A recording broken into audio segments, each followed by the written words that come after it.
So you can't injure your teammates during the bunkai, so it has to be full control.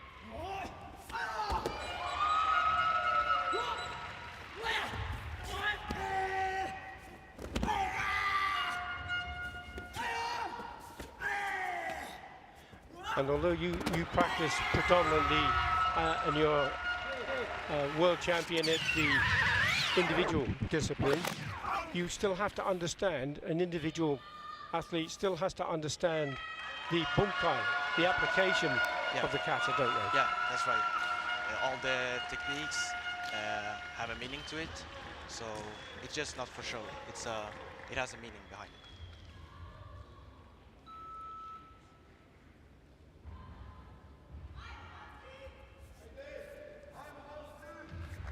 And your opinion of the performance of Team France? I think they performed very well, actually, very well. Going to be tough to beat them, do you think? Yeah, it will be. I think Montenegro has to do a good performance now to be able to beat them.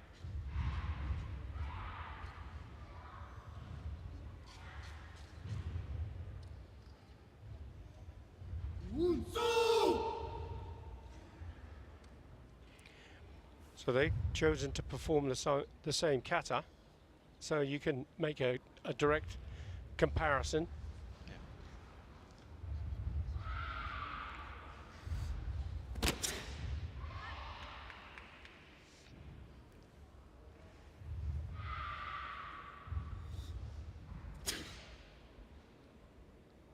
And this opening sequence that they perform before when they drop to the mat, this is where you can look very carefully at the synchronization to see if everybody does exactly the same thing at the same time.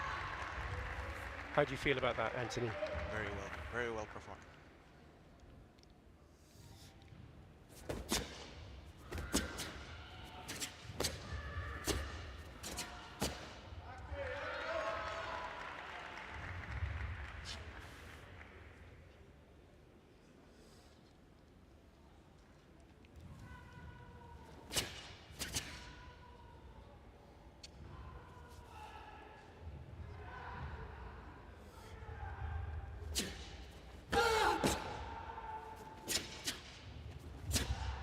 Coming up to the jump, and once again to see that if they all manage the jump and land at the same time.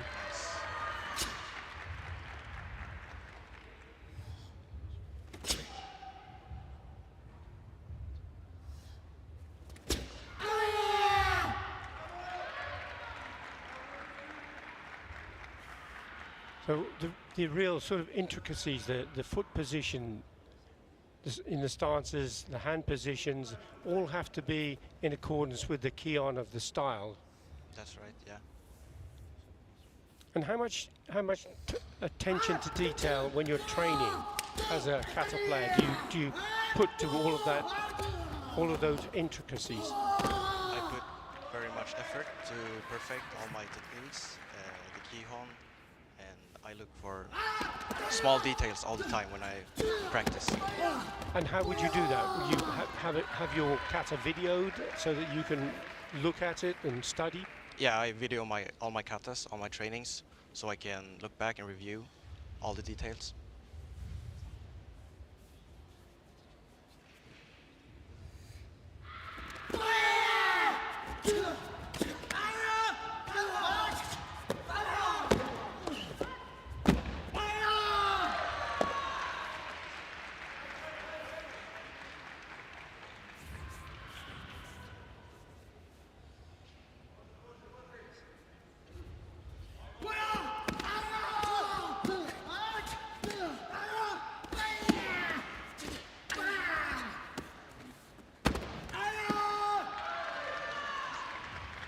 So making the comparison with Team France, the bunkai doesn't have to be exactly the same.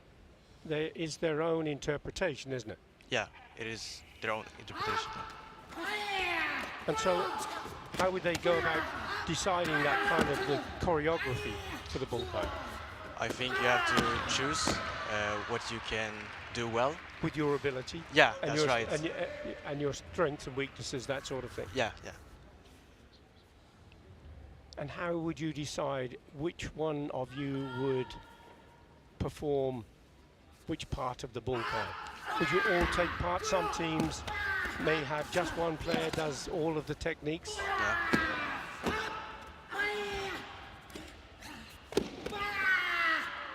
Yeah. And your opinion now, if you were sitting as a judge looking at this, comparing the Kata performance between these two teams? I think they perform both very good. I think it's a close call. I'm afraid to say who I will say did the best, but I think both did a very good job. Very diplomatic of you, Anthony, keeping friends with everybody. Yeah. Well, the team France had a very good bunkai. Now, both the Kata and the bunkai are equal 50% of the value of the votes from the judges, and there are 7 of the judges. They'll be putting their scores in. Let's have a look. 7-9, 7-5, France. 8-2, 8, France. 8-3, 8-0. It's looking good for the French team. 8-3, 8-0. 8-4, 8-0. Looks like it's going to be pretty much a clean sweep here, doesn't it? Yeah. 8-6, 8, that's a big score. 41-7 against 40.2. And a very strong win for Team France. Team France.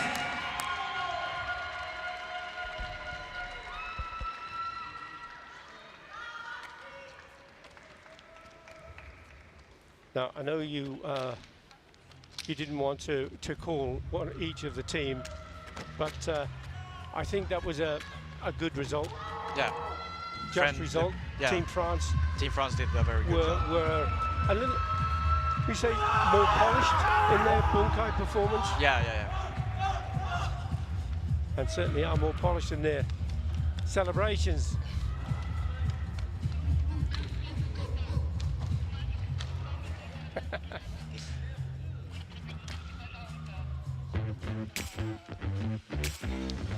Just a chance to have a look at some of the kata from the European bronze medalists, Team France.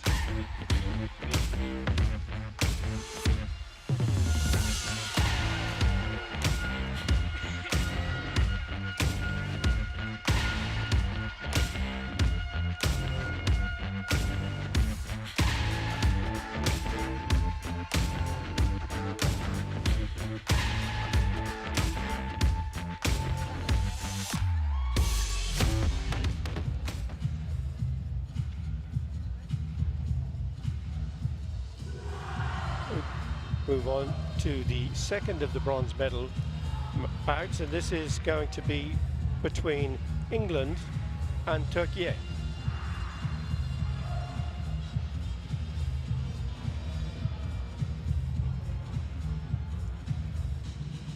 And this is one of those teams that has brothers in Team England with the Crowther brothers,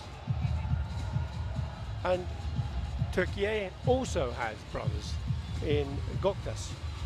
With Goksu. So it's going to be an interesting call. Team Turkey has changed the format, so they don't have all the same players this time around, because they were the champions in 2024, but now going for a bronze medal. And once again, I assume you know these athletes in the teams. Yeah, I competed in the same competitions as them. So Yep. I've seen them. And who would you say is the strongest in the Team Turkey, for example? Yeah, of course, the current European champion, Enes Özdemir, is a very strong athlete. Yes, and he did an amazing job here in Yerevan, Armenia, to take that European crown. And these are the Brandon and Nathan Crowder brothers.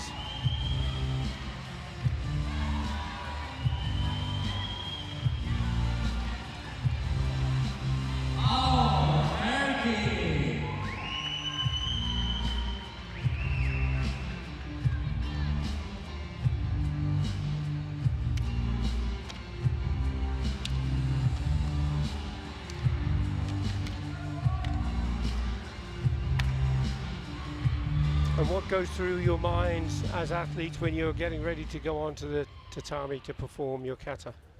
It's a very different feeling, all the emotions at the same time, nervousness, yeah, very much nervousness, and I always get adrenaline before I get onto the tatami, and yeah, I love that feeling actually. And do you prefer to perform the kata first or second?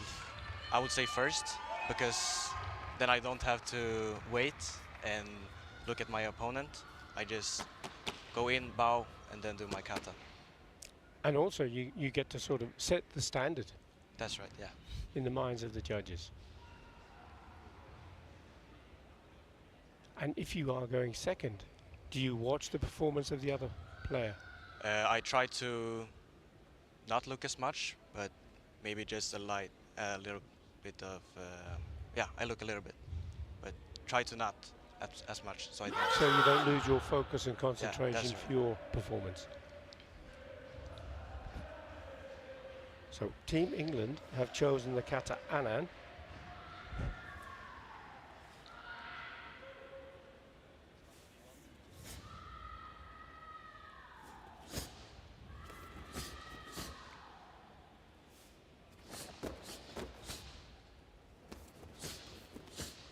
And with Team Kata now in the Karate 1 series, there is Team Kata in Series A, but not in the Premier League. It used to be in the Premier Leagues, but it's no longer. But it's a great international platform to practice and learn the skills required for Team Kata.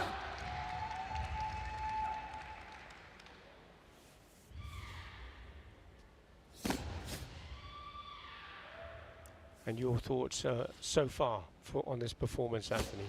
They're doing good, good synchronization. Do you see where the hand positions of each of the players and the feet position and the stances, are they the same length, the same width? Are the heels in line? Lots of considerations to take into account, aren't there? Yeah.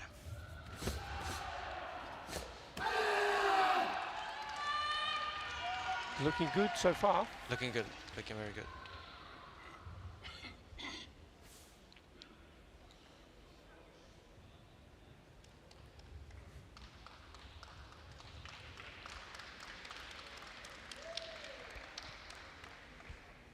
So with 3 minutes remaining on the clock, they enter the second phase of the performance of the kata, the bunkai.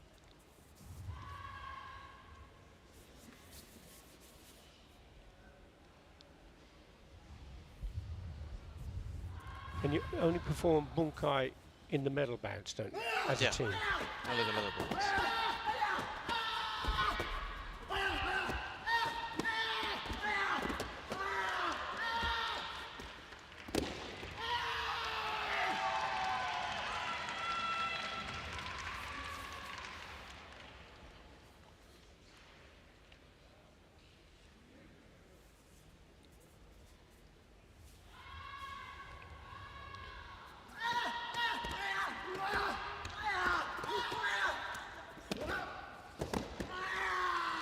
That was a good sequence, wasn't it? Very good.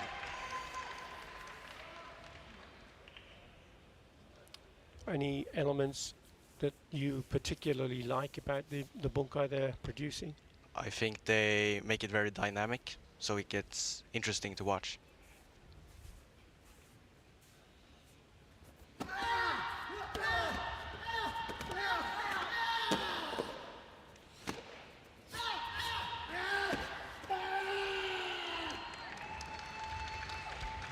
And the techniques they're trying to make as realistic as possible. Yeah. And of course, you can never replace full contact. We understand that, but this isn't about that. This is about demonstrating the skill and the ability of the athletes, isn't it? With absolute control.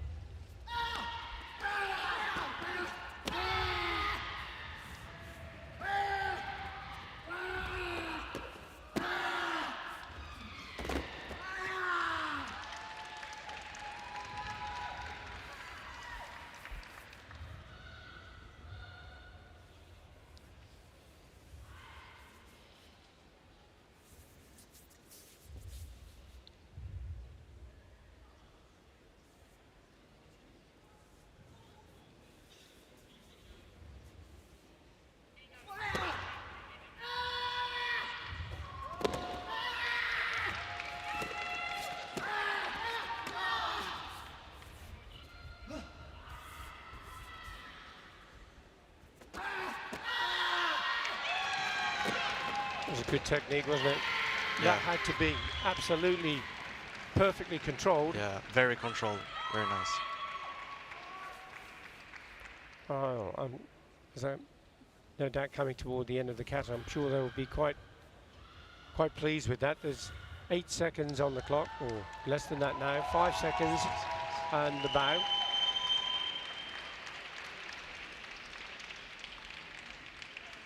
I'm sure they'll be pleased with that, don't you think, Yeah, Anthony? I think they will be very pleased with that. So, and so the current European champion. He won that yesterday here in Yerevan, Armenia. The 60th European Senior Karate Championships.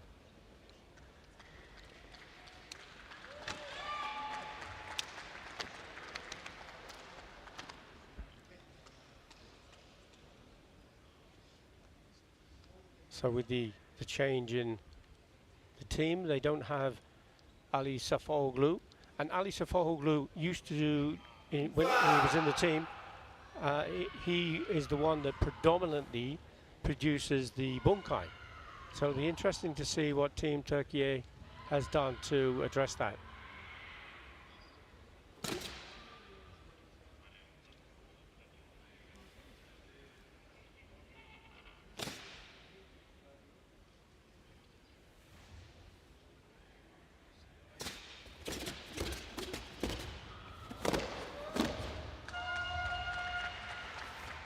So this is the third time we've seen the Kata Ansu chosen. Obviously, it's one of the favourites for the style, particularly Shotokan style.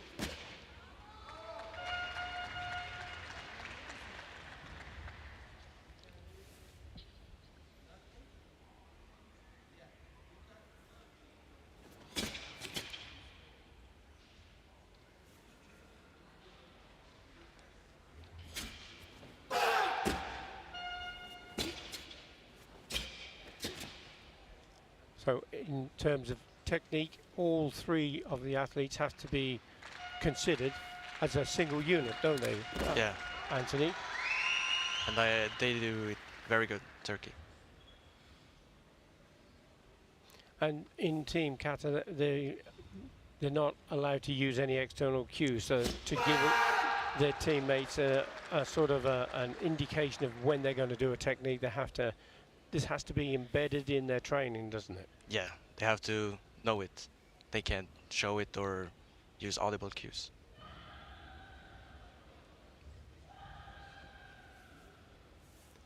So let's see the new bunkai from Team Turkey.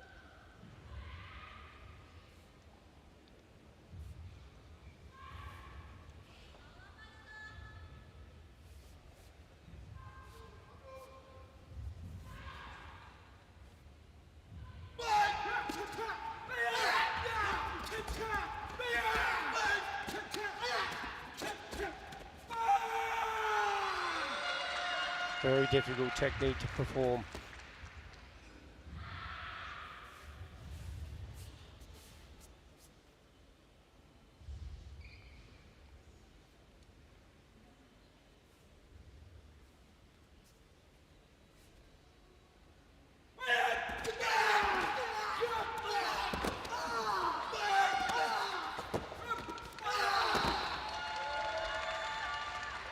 Well, I think it's fair to say this is equally dynamic, isn't it, Yeah, Anthony? definitely.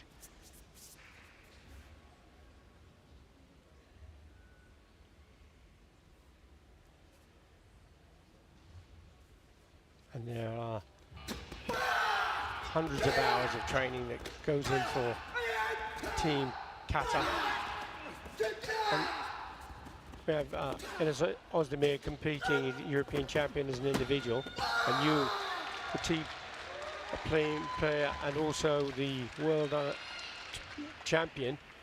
How do you find time, really, as an individual, to work in both team and for your own performances? That must be very difficult. Yeah, you have to do training in both and do it at the best. So you have to really do the most out of the training. So you have to really focus on it. And do you have to change the way you perform your kata to make it fit with the team, or do you expect them to fit with the world champions' performance and standard? I think every member of the team should be able to change a bit of the way of the perform. So it's not just one person, so it has to fit everyone.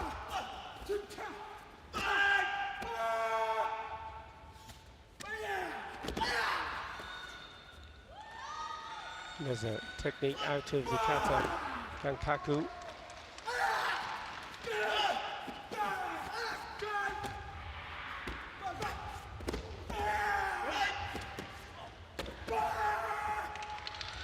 And when they're working at such speed and taking all of the risk, it's very, very impressive to see them perform to this standard.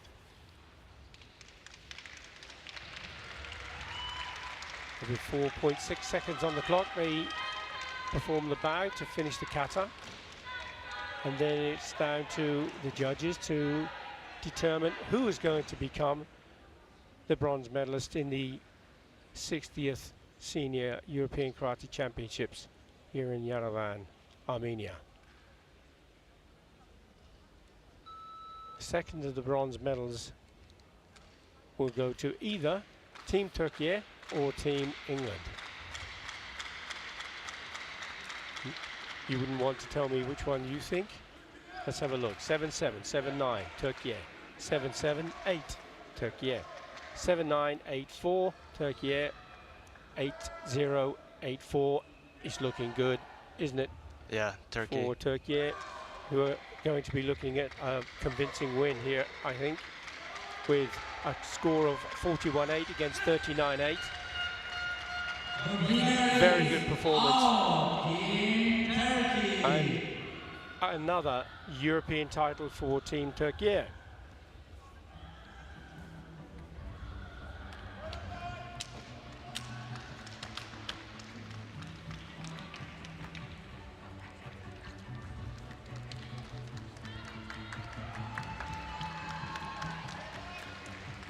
When you've come off the mat, and particularly when you've won, there must be a real sense of relief and all sorts of emotions going through you, Anthony. Yeah,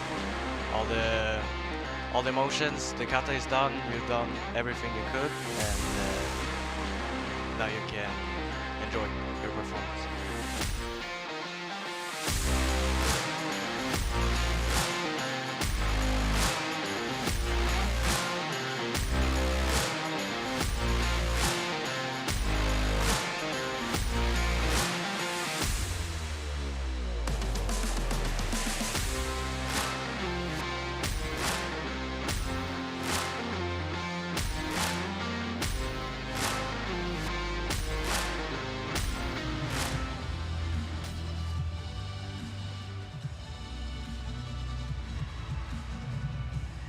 Ladies and gentlemen, you are about to start with the bronze medal match in the category female team kata. Female kata team bronze medal match between Team Italy and Team Turkey. Team Italy fielding the same players as they had in the final in 2024 when they took the silver medal.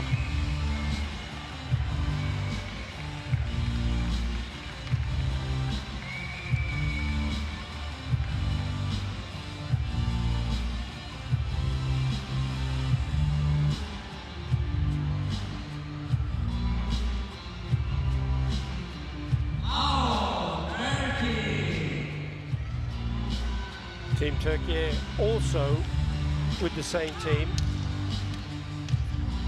2024 they were bronze medalists.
Ohan is the kata chosen. And do you know this kata, Anthony? Yeah, I've done it in trainings, but not competed with it.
And do you have a special gi that you use for kata?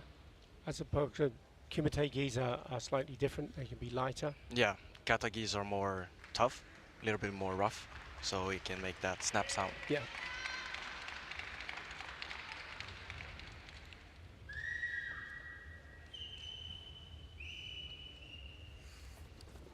And you have a favorite gi that you use for your competition? Yes, I have my Shoreido gis are my favorites. So yeah.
Lots of twists and turns and a whole range of kicks and strikes.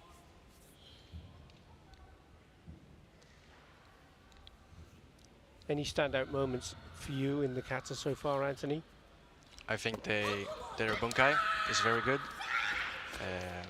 I like the dynamic bunkais, and this is a very dynamic bunkai.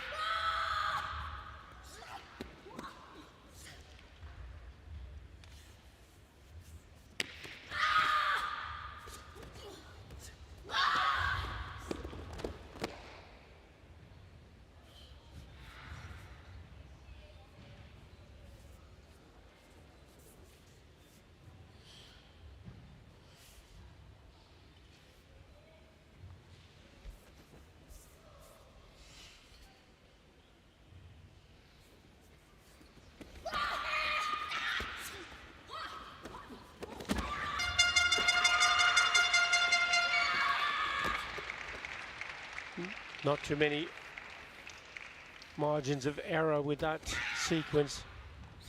Lots going on.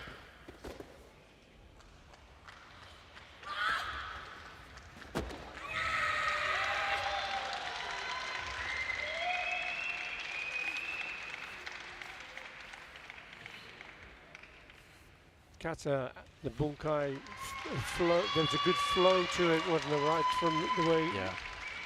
start to finish, the energy stayed right throughout the performance.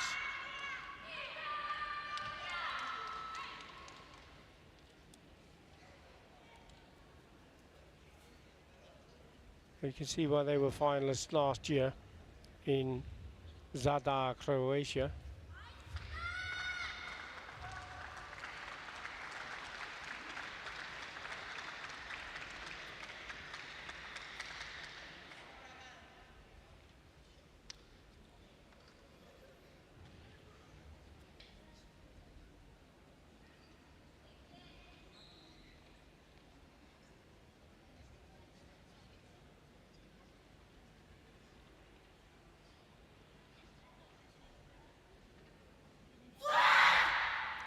And once again, we see the kata Ansu has been chosen.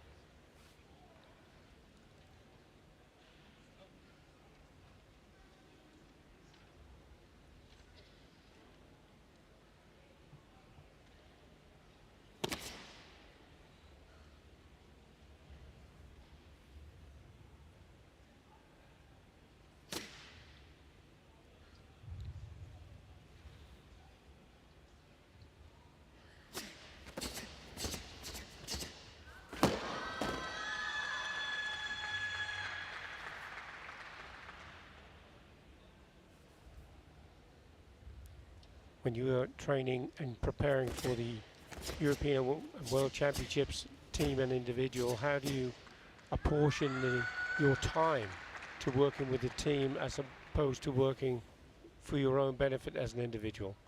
For the team, we have to find times where we can all train together, and for individual, I can make it more personalized, so I can do whenever I have time. And with your team, do you all come from the same area or different towns, or? We actually live 2 hours apart from each other, all three of us, so no one of us lives in the same city. And trying to find time where and a location where you can all train together must be quite difficult. Yeah, very difficult.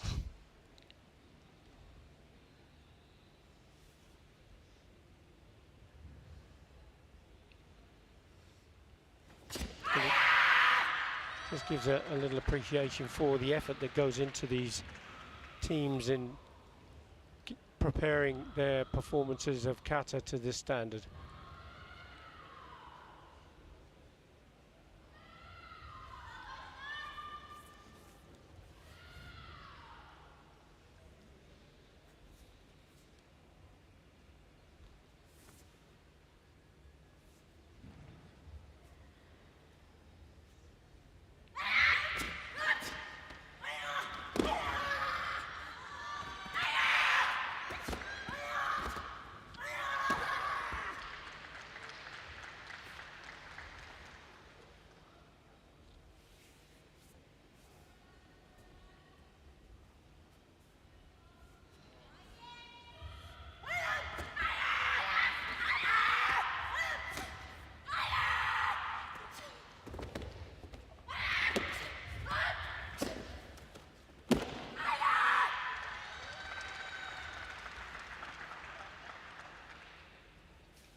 Do you have a support for yourself as an athlete with physio and sports science and all of the qualities that are required now? Yes, I have built a team around me, so I can have help with everything I need. Um, so I have many different trainers, psychologists, and yeah. So you get good support from your federation? Yeah, very much, very much. The Swedish Federation has helped me a lot these years. That's important for athletes, isn't it? Very important, very important.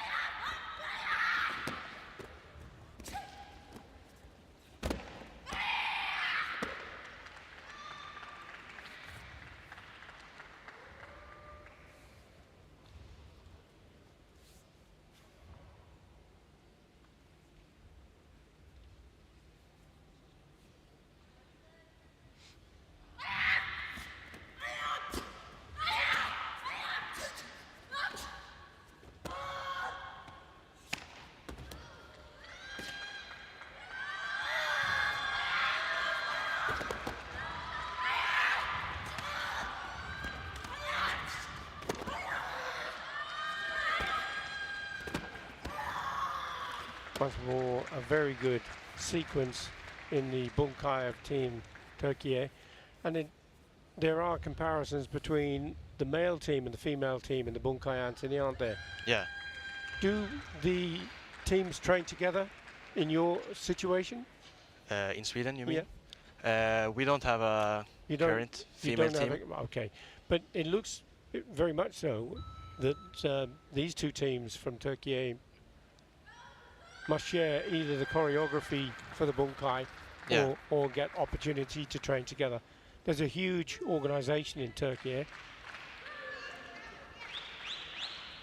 under the president Erkumen Tazdemir.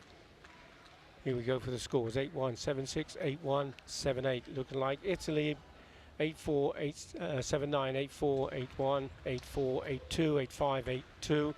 Big win here for Team Italy. 9-1, 8-5, 41-8 against 40.2.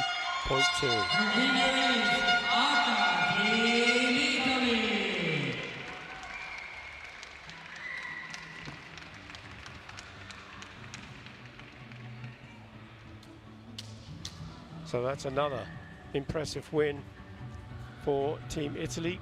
Bronze medal this year, silver medal last year, World Championship year for individuals this time round. Last World Championships was the World Cup for teams. So in terms of individual, are you preparing yourself for the World Championships later this year, Anthony? Yes, I'm aiming to be able to compete at the World Championships, and hopefully I will be able to do that and make a good performance there. Well, best wishes for that. And what are your plans for preparation? Premier League in Rabat? Yeah, and then Premier League in Rabat is in just 2 weeks, and have to go home, continue training, review how I performed during this competition, and try to level up my katas. A chance to have a look at some of the bunkai of the Team Italy performance. Saw them on the way to taking the bronze medal.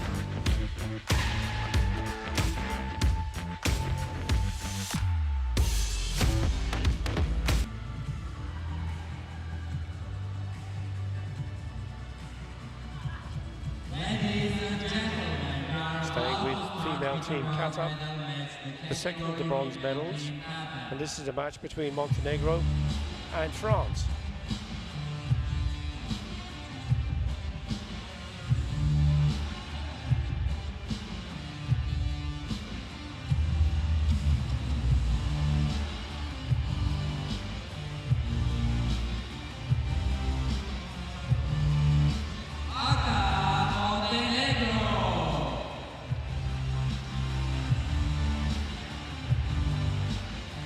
Montenegro making their way out onto the tatami.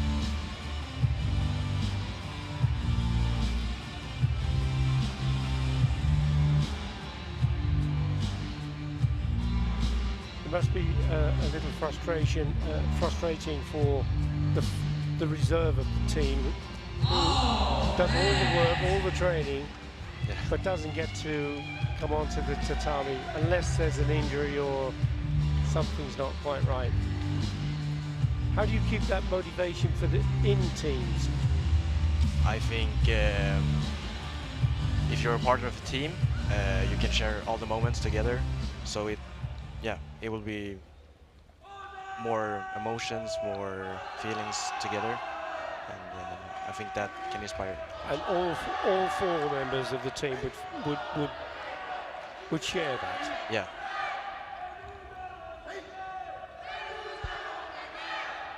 The formalities of the bow.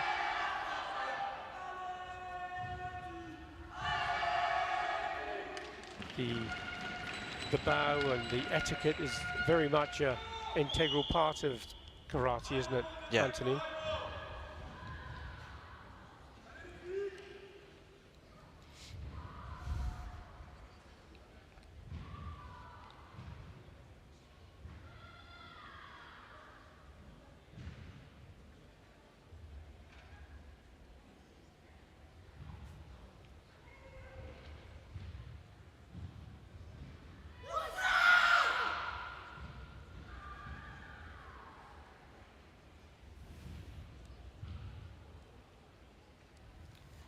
Well, the Kata Ansu is the obvious favourite for the majority of the teams.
So when you're working again as part of the team, Anthony, and you get to the finish of the kata, is there any sense of relief, or are you maintaining that adrenaline and focus so that you can go straight into the bunkai and treat the whole experience as one?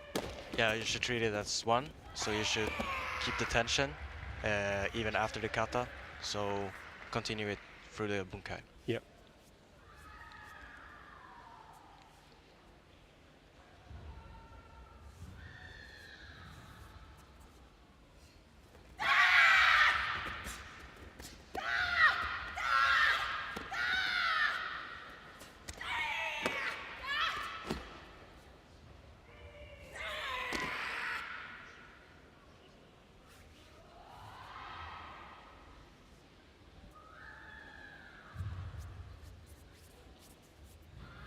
With karate and kata in particular, people can have a very long career in competition, can't they, Anthony? Yeah. You started when you were 5 years old, and now you're under 21 world champion and European bronze medalist as a senior. And what sort of advice would you give to young people who are embarking on their career in Kata? You shouldn't stress anything. Find what you think is fun and just keep being motivated and training. And don't be so stressed for your results or anything. That's sound. So there are two things that came out to me there. You mentioned the word fun. Yeah.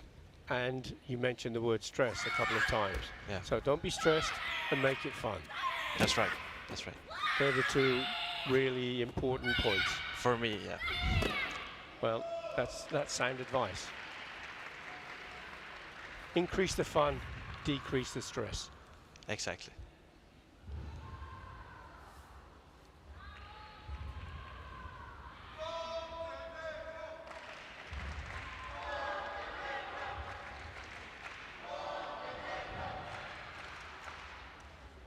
What would they be saying to each other there? I think they hype each other up and just, yeah. Come on, we got this. Yeah, something like that. Something like that.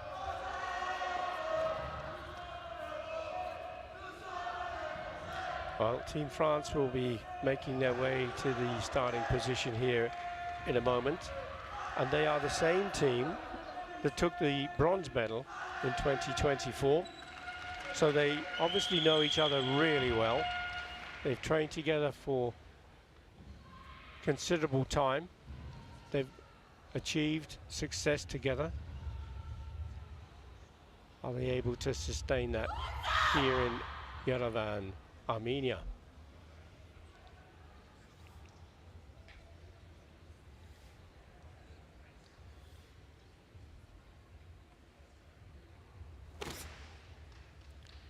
And no surprises again. Ansu's the chosen kata. Once again.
Solid performance so far from Team France. Now, of the 8 team katas we've seen in this bronze medal matches, 6 of the 8 have been the kata Ansu.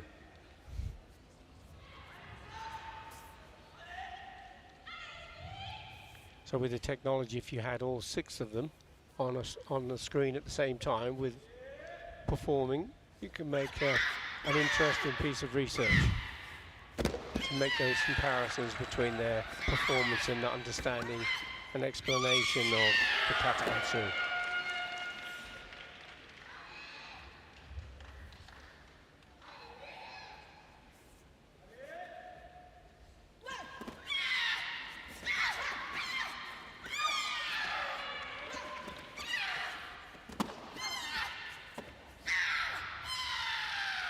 Because the bunkai has to replicate the moves of the kata, don't they, Anthony?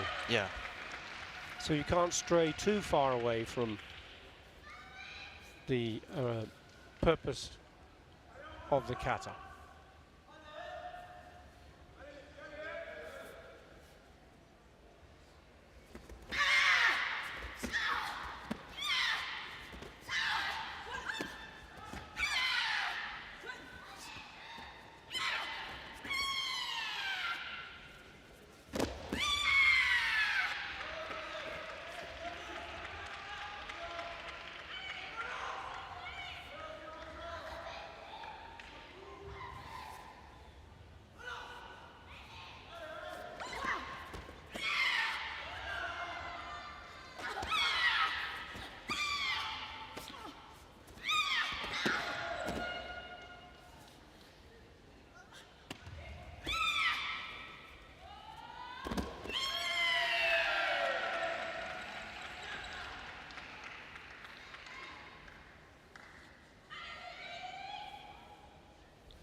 team spirit.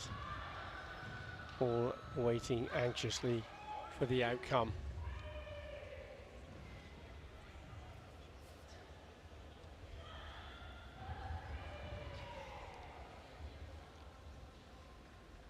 Seven two, 7-8 France.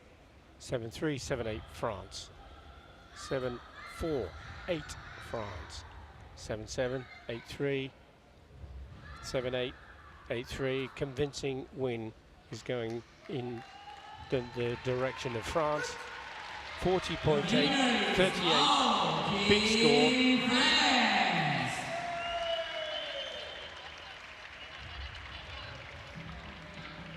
And that's a second consecutive bronze medal in the European Championships for Team France.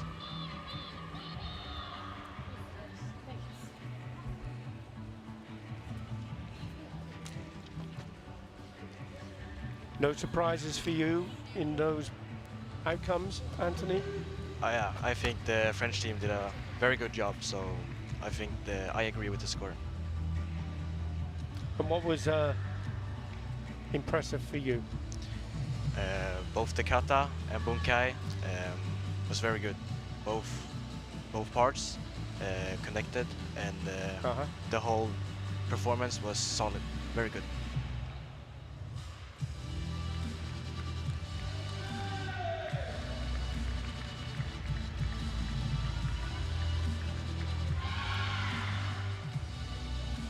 Great moment in celebrating. Chance to have a look at some of the action from those teams.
So the rectangles have been put in place on the tatami to move away from kata and onto kumite. Now, this isn't your area of expertise, Anthony, but you obviously are a karateka. You practice the bunkai, you understand kicking and punching and all of the techniques that go with karate, so you have a good understanding of kumite. You may not be performing at this level as a kumite player, but you did compete as a youngster in kumite Yes, at national that's right. level. Yeah, so until I was about 11, I did compete in both kata and kumite at local tournaments. And then you decided to specialize in kata. Yeah.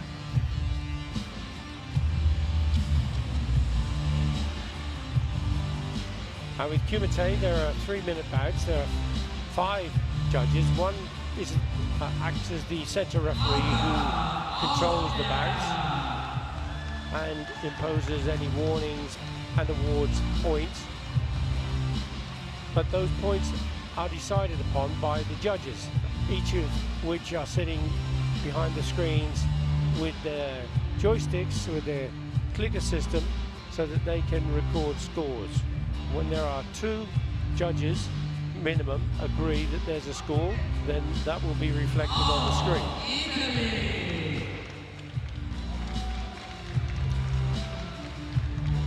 First bout is between Team Italy and Team Austria.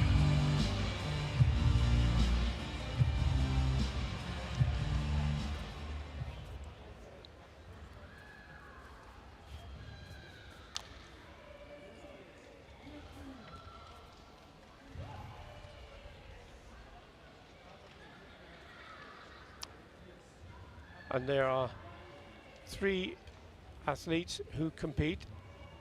The reserves are not in the lineup.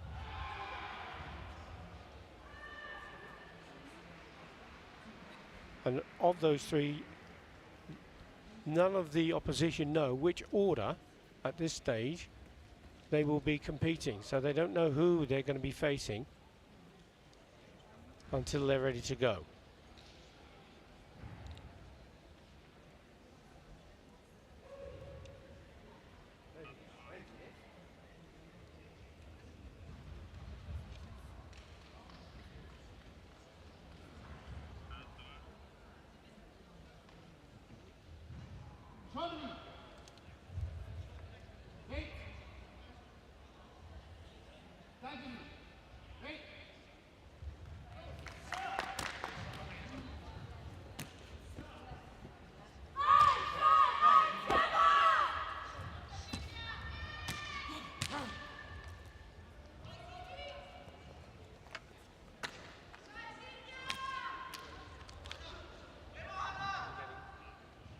So they're getting ready for the first bout.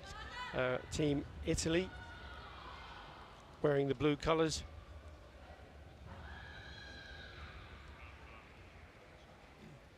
Team Austria getting ready with enthusiasm to come out.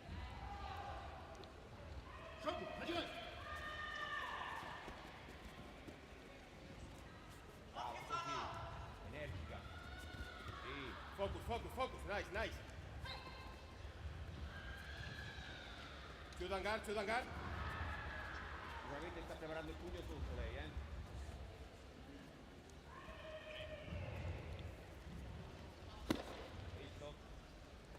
So facing the camera for Italy is Semeraro. Davili for Austria, putting in a reverse punch to the body. So when you were competing, Anthony, were you a kicker or a puncher? I would say a puncher. Puncher, and that's what's happened here with 4 of the judges going for 2-point score, but it's a kick to the body.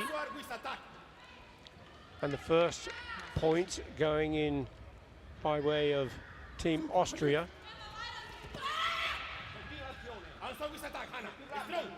Deligili, 2 points up. Silvia Cimarero will be fighting. She's a great athlete. No doubt will be trying to get her team with a good performance. More dynamic, more dynamic. Yes, nice, Beta. More dynamic, more dynamic.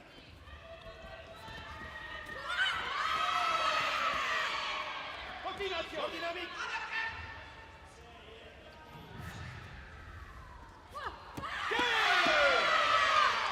Once again, 2-point score. This time to Silvia Cimarero.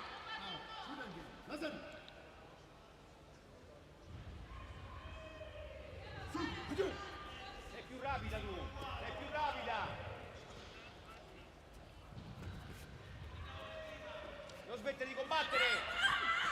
Fai! Combatti! Fast decision, Hannah! Fai il tuo! Arti, focus, very nice! Very nice! Oh, fast front hand from the Italian fighter. Gets the support of the judges. There's a video review request for Austria. What do you think about that video review? I have to say it looks like a score from this angle. Yeah, there's the punch going in. Cimarero goes first and gets the judges. Now, if the techniques happen at the same time, and the timing is pretty close, isn't it, there? You think both would score. But if there is a... If red is second, then it couldn't score. But those punches are pretty much at the same time, aren't they, Yeah. Anthony? first one. Well, you see there, blue is almost at the target and red is on its way. What would you do if you were that video review operator? I will probably give a score. You'd probably give it a score. Okay. Well, Oh. they decided not to, and it would have been because of that fraction in timing.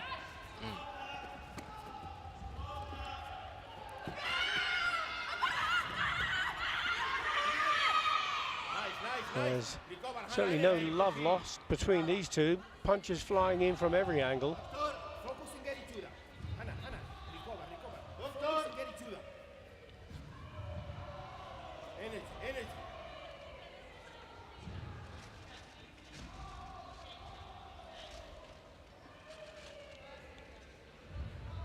In the preparation, more aggressive, more dynamic.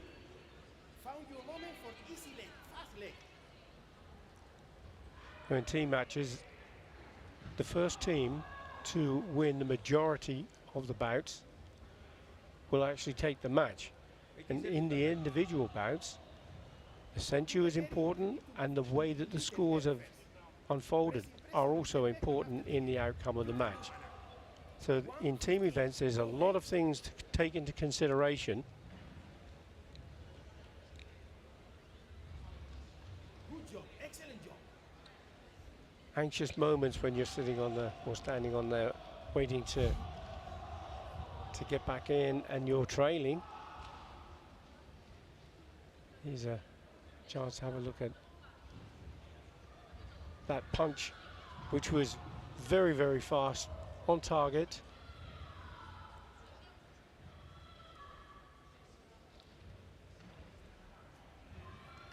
Just awaiting Semeraro to come back to the tatami. But as an opening bout, it's important for your player to get a good start for the team. Semeraro is leading 4 points to 2. And she's now coming back to the tatami to join the vigili.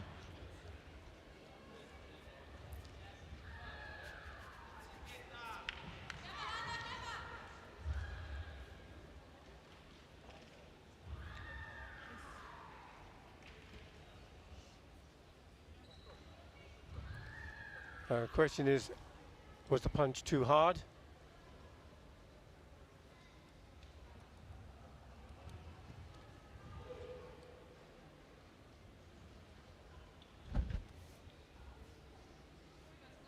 Maybe some blood on the tatami, which is concerning the judge, the referee. Find your moment. Explosive speed. Carica Silvia. Ok, energia.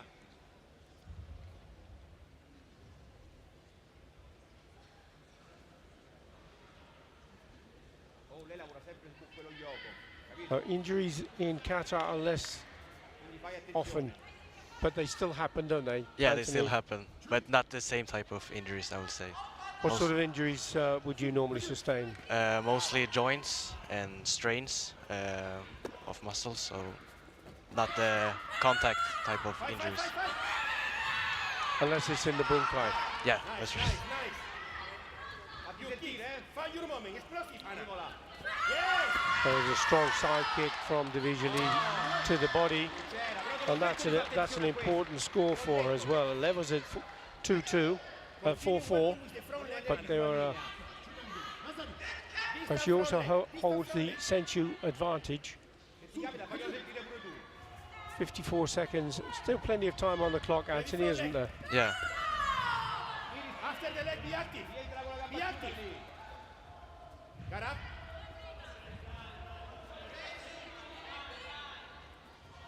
Forte gamba dietro giuda se te la senti. Interna. Do you have any views on strategy for Semeraro? Maybe try to find the right time to make a point. So I think she's waiting for the perfect time.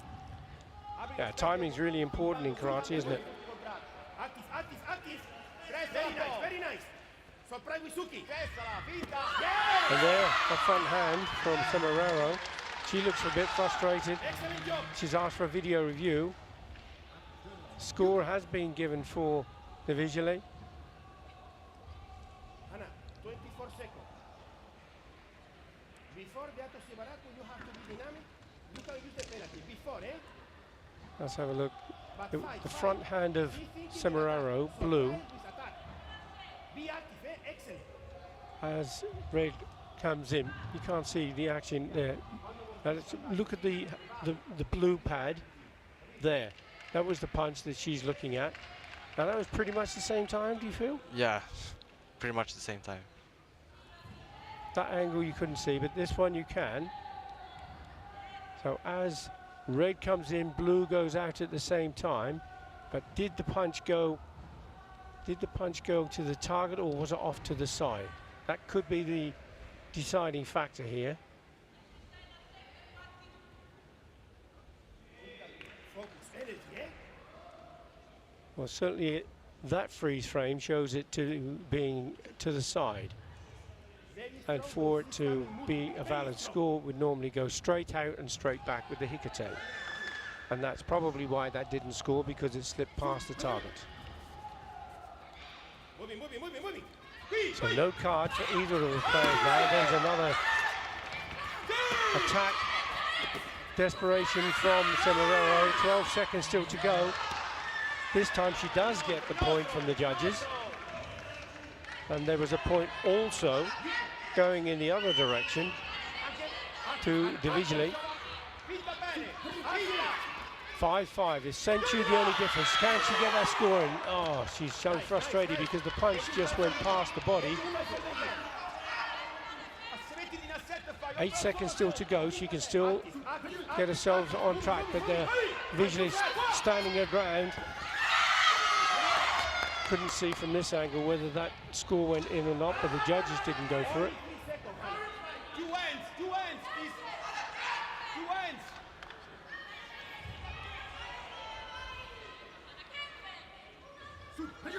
Moving. Again, as Semeraro came in. Wow, what a tense and close match that was, Anthony. Yeah, 5-5, Senchu, the only difference between the two. very close.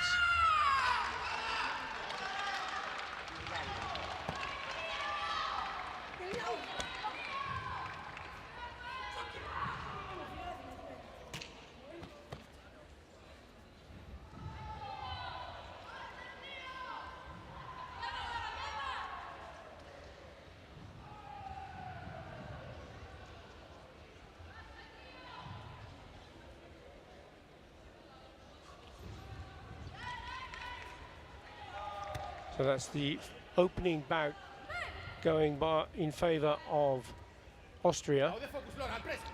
Out the focus and press. O l'uscita qui c'è la possibilità di chiuderla. Ready. Va bene, non fa niente. Non cascarti sopra. Excellent. Ready again.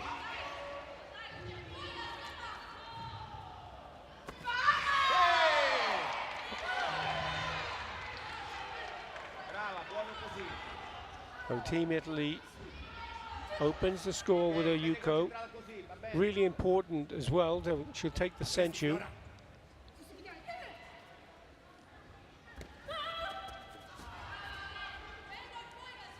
Ready.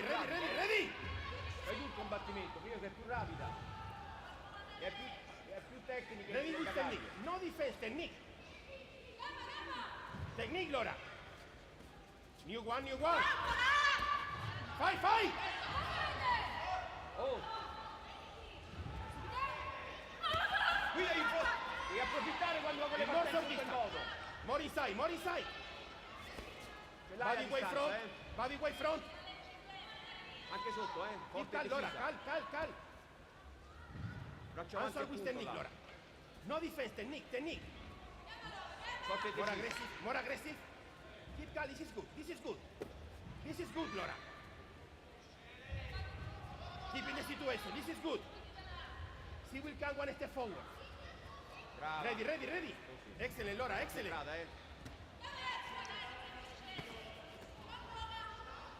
Ferracuti just touched with that front leg. Oh, that came in.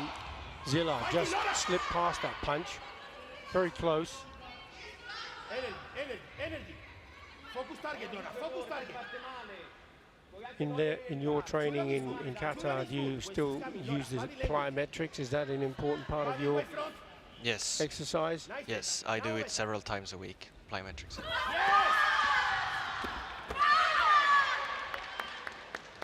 Brava.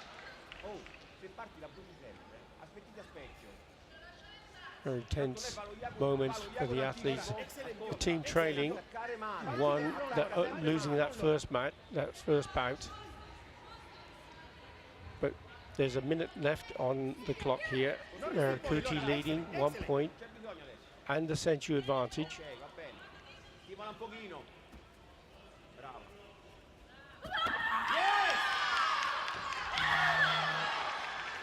Zilla will be delighted that she's got herself on the scoreboard. Non smettere di combattere però quando hai il vantaggio. Stay concentration. Vai. No defense, Laura. Only rapida.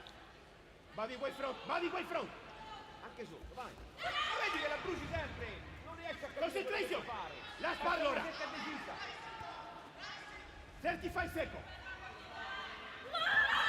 Second one, second one. Concentration, Laura. Parti, take care, Judah. Parti tu. Focus, focus, 20 seconds. Good job. Yes. Second one, Laura. What are your thoughts on strategies and tactics, techniques? I'm not the expert in this area, but I don't know any specific strategies, to be honest.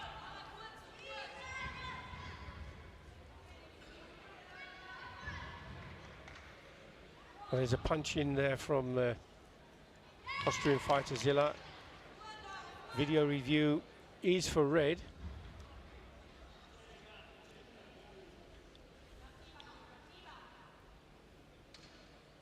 Blue goes in and scores red. That's going to be an interesting one between these two.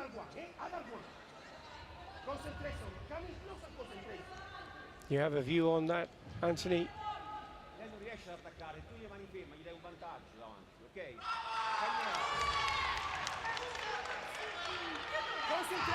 There was a score, 2-2. Coming close.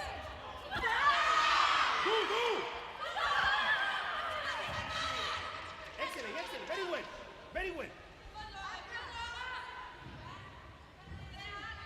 Do one, Laura, do one, eh?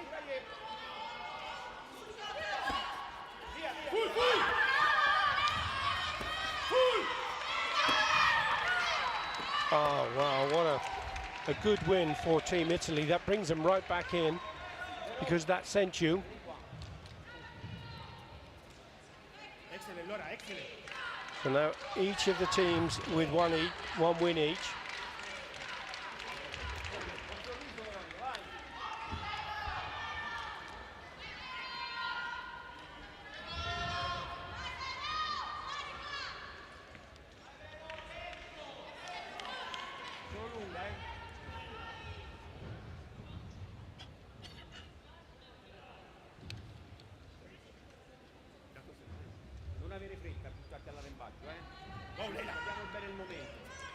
So bout number 3, and it's one match each, one bout each at the moment. Toplovic for Austria, Brunori for Italy. Use the distance, Leila. Take care, Yogai, too close to Yogai. There's a Jogai stepping off the mat. That'll be a warning for Topalovic. Confident, Leila, bam! That's the first Chewy. Very well, very well. Dynamic and focus.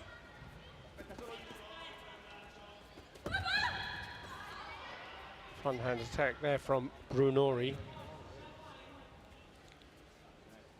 Nice, nice, nice. Tem que jogar, Leila. Leila sta prendendo solo Iago, Bravo.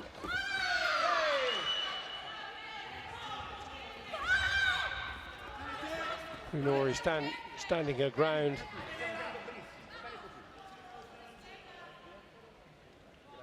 Trying to be as confident as possible. Receives a warning as well. From back. Full Yoda, full Yoda. Excellent, excellent. Your moment, your moment.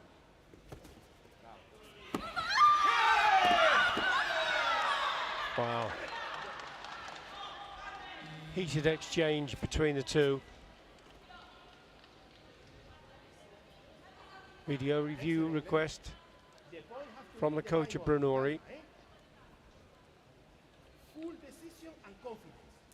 Let's have a look at this, Anthony. See if you can make a judgment, if in your opinion. Not a great deal going on there, is there?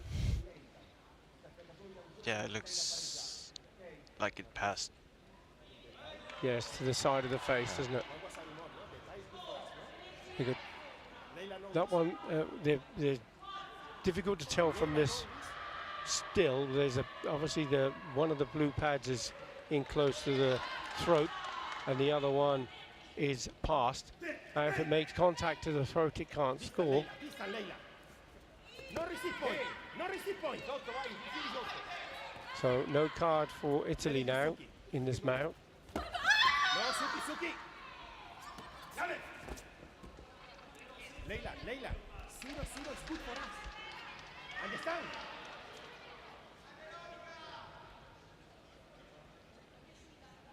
There's a warning for Brunori for holding on. That's a second Chewy warning, the yellow card. Keep in distance, keep in distance. You need to reach Leila. Uno forte e deciso, il tuo. When you have the moment, now.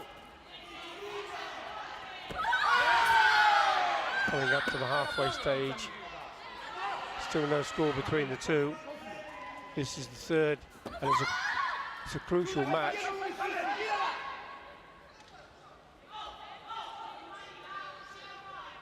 The winner of this would take the European bronze medal for their team. Match number 3 of 3. As it stands, it's 1 win each.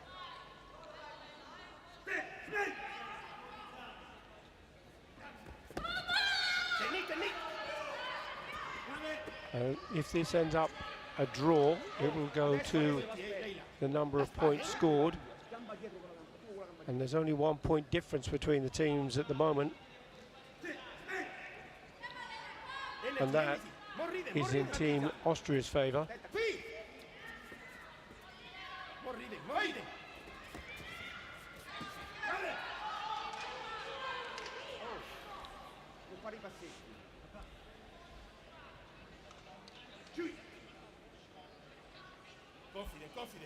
So that's the third Chewy warning for Topalovic.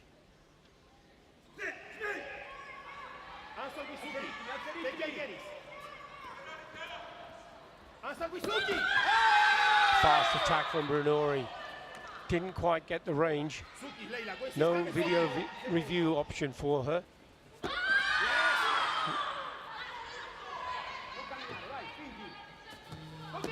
And there was a fast front hand attack from Topalovic, but the video review is going to be required to see if it's a score or not from the coach's point of view.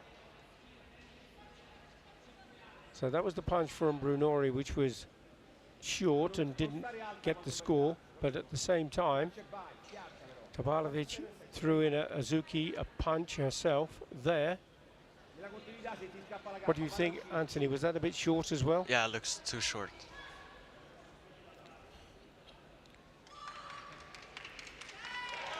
So no video review options for either of them. 47 seconds left of the third bout for the bronze medal.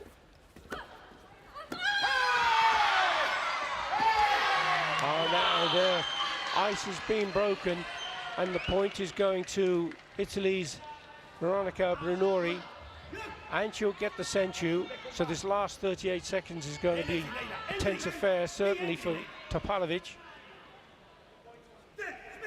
Batti sempre, tanto adesso viene esporsi e tu devi bruciarla sulle distanze.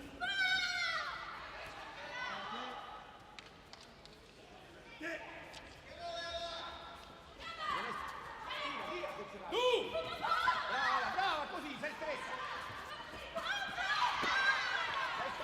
Topalovic doing all she can to get a score for her team. Desperation sitting in the seats there, isn't it?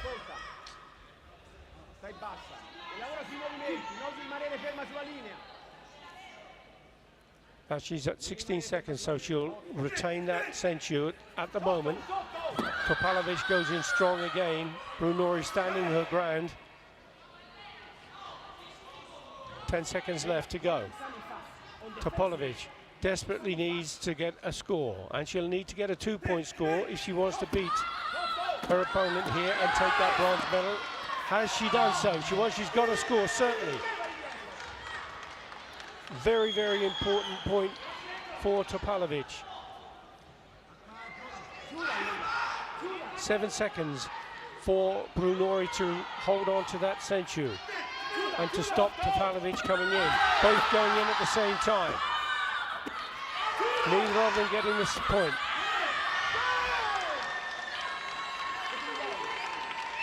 Now, Brunori stepped off the mat, but she can afford to. If she did, she could lose the senchu. If she was to step off the mat before time was up, she could lose the senchu, in which case it would be she would lose that senchu and it would be a 1-1 draw. Now you can see them on their knees just desperately hoping that the time was not up when that jogai was taken. And that's why it's so important to be able to have a look, or to be studying the video to see. Look at the clock. 1 point is still red there, but the clock went out of view on the camera there to see whether it went from red to white. If it went from red to white before she stepped out, then the jogai would stand and she would lose that senchu. So this is a very, very important call for the video review operator and the Kansa. Look at the clock, red. She was out before it went white.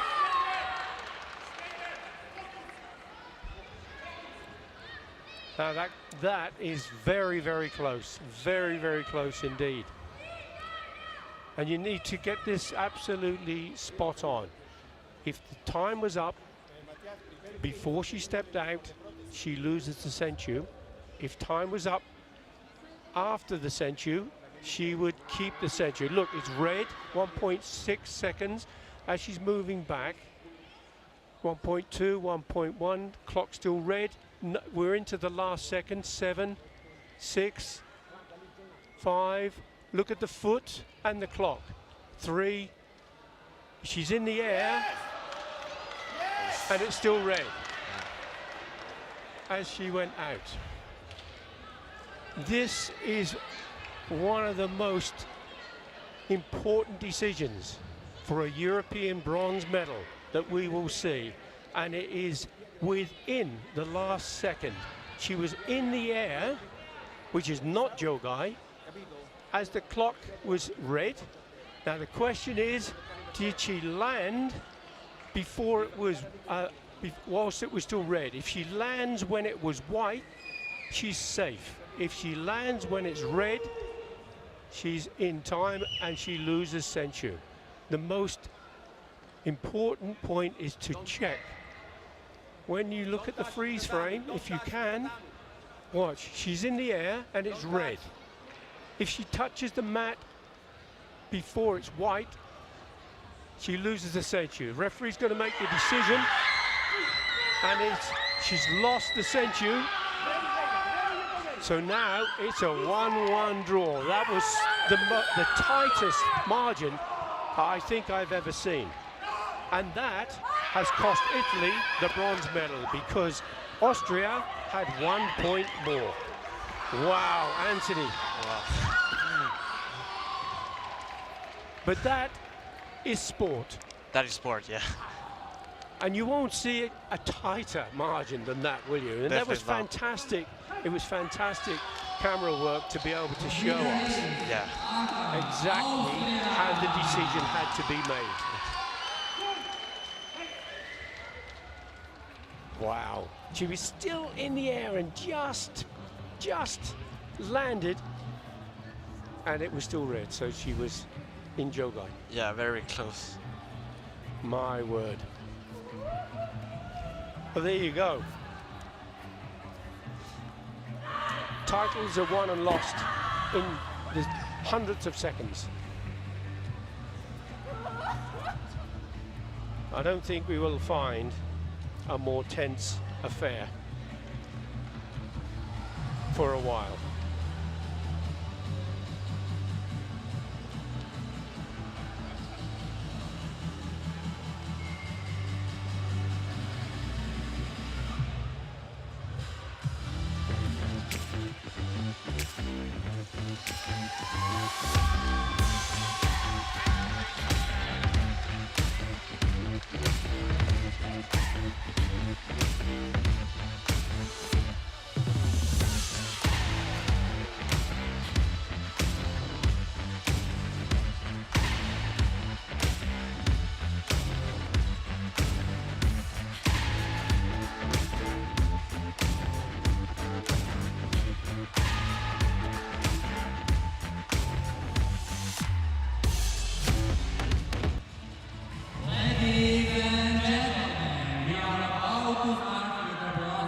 Well, after that very dramatic finish to that bout and sensational win for Austria, we're going to move on to our second female team Kumite bronze medal bout, this time between Kosovo and Greece.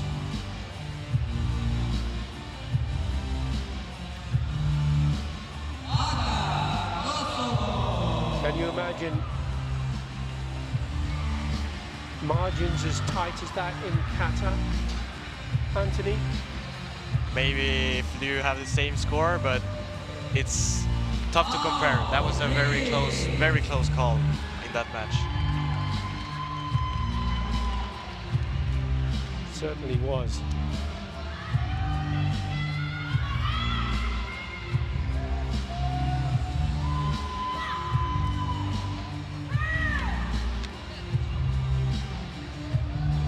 But the passion of team events is something different. Kosovo versus Greece.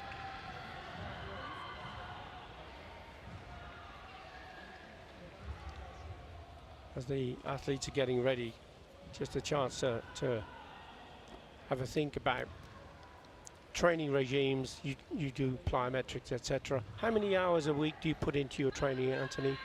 I train about 6 days a week for the most part, and each training is about two hours, or sometimes even 3.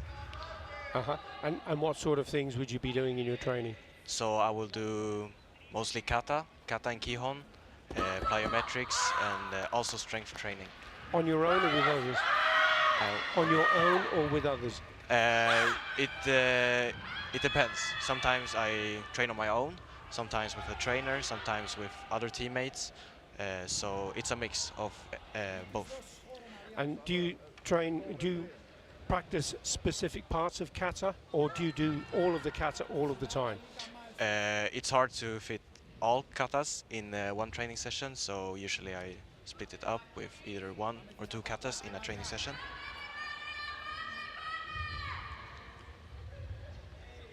Okay, so our first of the 3 bouts potentially. We have Stoli for Greece wearing the blue colours, Orana for Kosovo.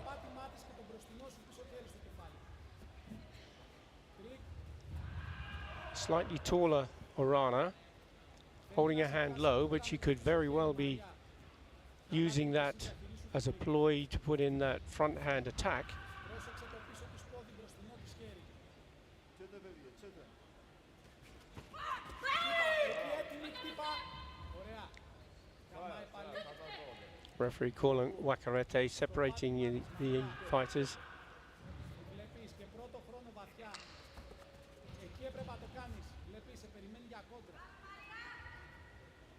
Αν σου βγει έχεις και ψηλά χαμηλά στο πάτημα της. Καλό τρίκ. Σου ετοιμάζεται να ξέρεις. Πολύ ωραία είσαι Μαρία. Έτοιμη, έτοιμη. Ωραία Μαρία. Να προκάλεσε. Τι θα σου πει. Μη στείνεσαι έτσι. Orana putting the press on, Ωραία Μαρία. and Stoli just trying to stay in. Πρόσεξε το πίσω της χέρι. Front hand from Orana, and that gives an opportunity for Stoli to come out of the corner. Βαθιά τα χτυπήματά σου.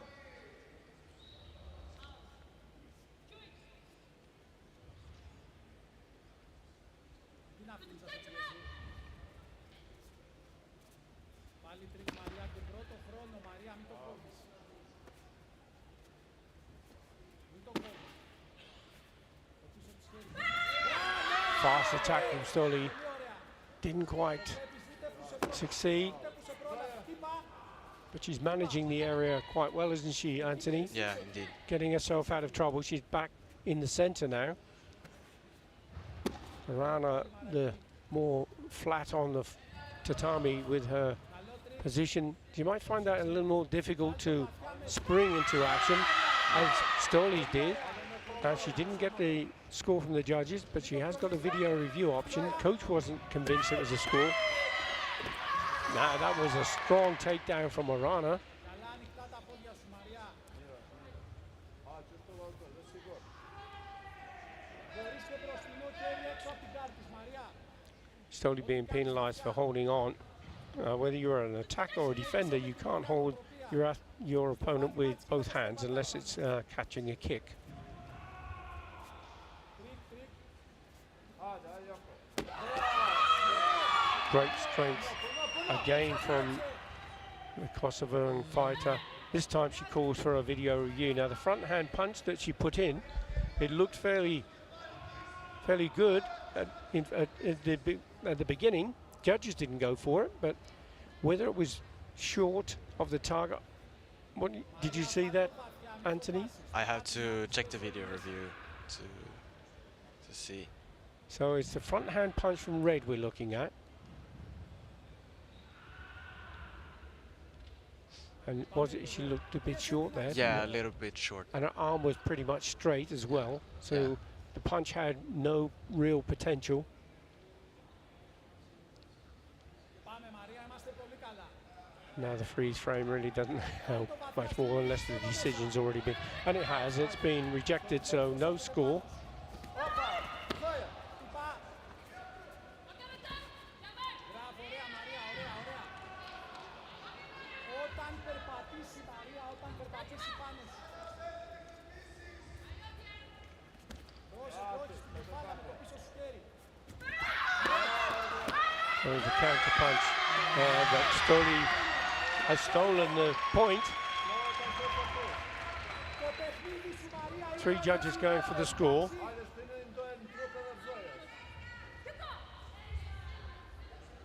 Μαρία, έχετε καμία She'll also get the senchu. Πρόσεξε από κοντά, μη σε ρίξει. Εντάξει.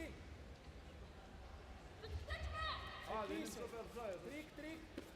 Και πες. Πρόσεχε, πρόσεχε. Ωραία, Μαρία, τέλεια. Orana tried to use her strength, didn't come off. 1 second on the clock, Stoli steps off the mat.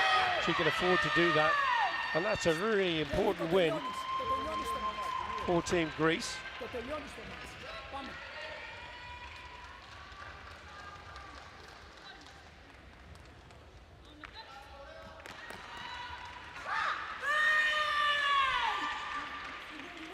Και λίγο προσέχει στο μπροστινό της πόδι. Άκουσε με. Συγκεντρωμένη, δεν έχει τελειώσει τίποτα. Όχι overview. Ακούς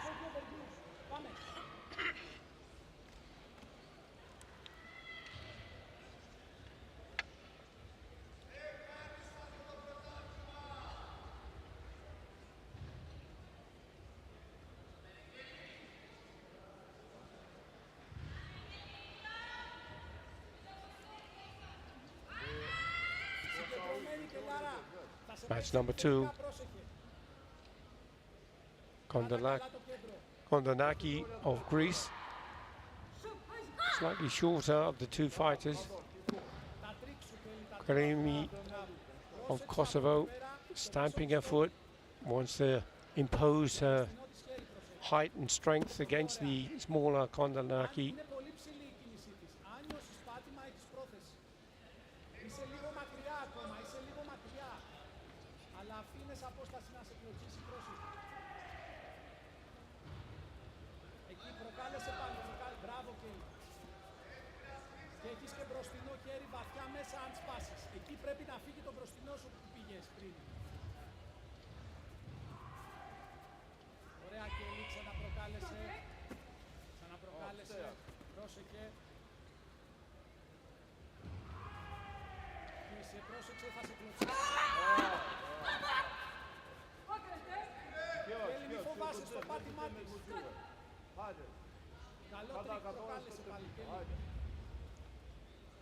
Both feeling very nervous, I think, Anthony, and neither of them want to lose that first point, do they? Yeah, probably very nervous.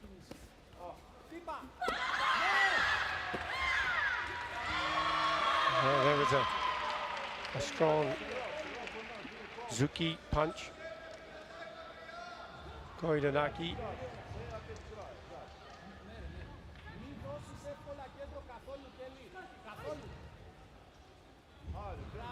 So he has that Senchu.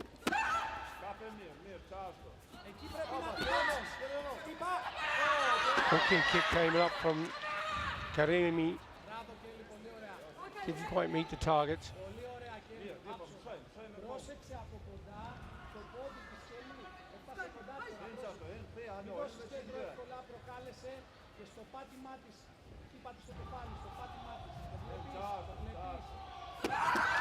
Now that long reach that she has paid off. It was only a matter of time, really.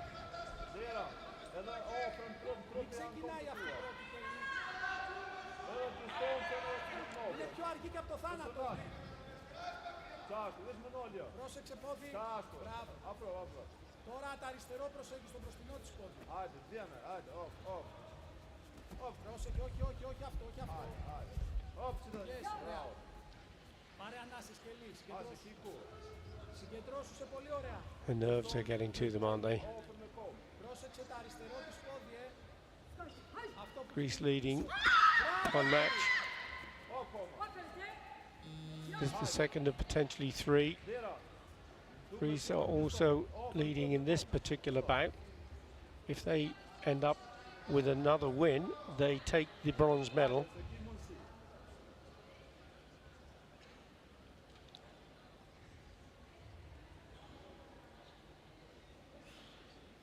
You see the punch going over the top, but does the wrist bend, and is that therefore an ineffective punch?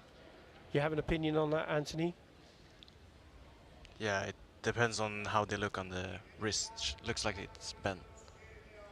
Yeah, and when you freeze frame, you can freeze frame at any point, of course, can't you? So no score, no card. Doesn't need the card this time because she's going to get herself another Yuko score. Seeing the images on the right side, clear score. And she can step off the mat.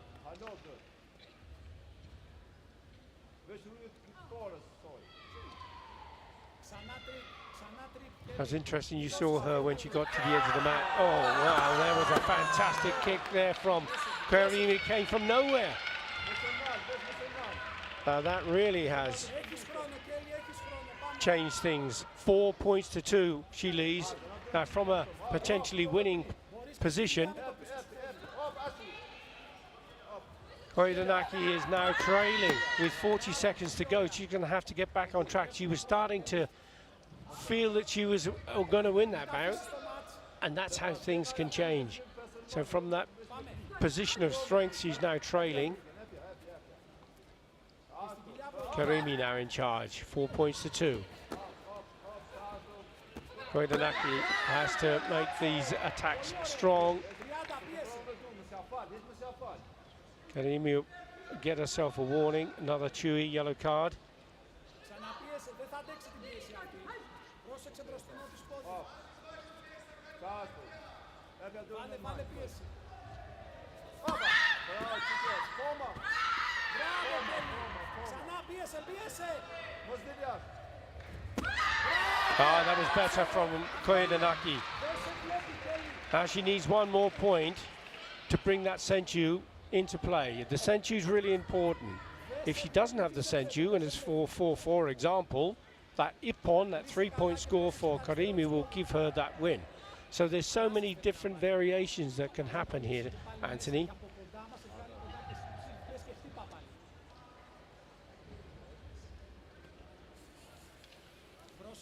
The tensions that are flowing in Kumite matches compared to Kata are very different, aren't they? Yeah, very different. In Kata it's more calm, I would say.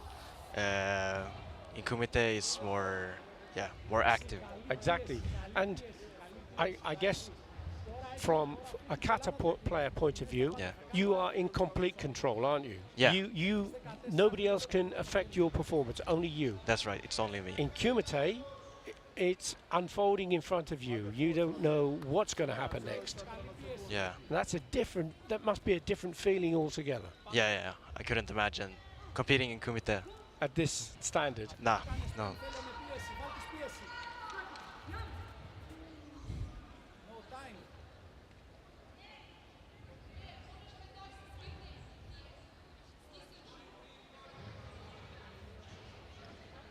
Δώσε πίεση, Κελί. 13 seconds. Koidanaki is going to be dropping another point behind. Εσύ πρώτη, Κελί. Πρόσεξε την πρόθεση. Μετά το χτύπημά σου κλώτσα του. Πάμε.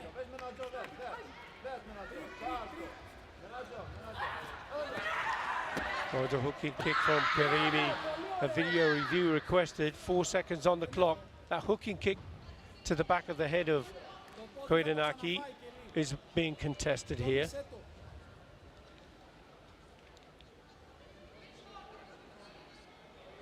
And there was the kick as it goes up and it hooks back.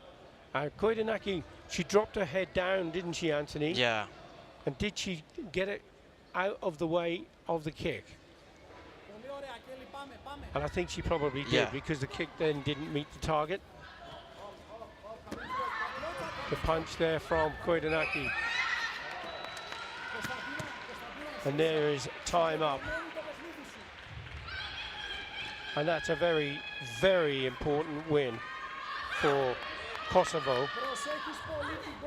Koidanaki, the turning point was when she felt she was going to win the match, and she took that jogai, she jumped up into the air and came out really quite nonchalantly, and then of course the tables turned. And from potentially winning the European bronze medal for her team, I don't want to put too much pressure on Koidanaki. She was obviously a really excellent fighter, but the focus and the concentration must be absolute right through the bout. Now the tables have turned, and it is Kosovo who are in the driving seat. One win each.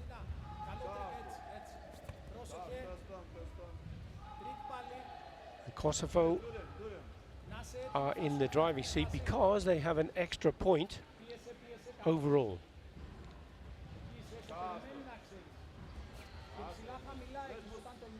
So this is a must-win for Peppa of Greece, wearing the blue colours. Mustafa will know that she need only draw,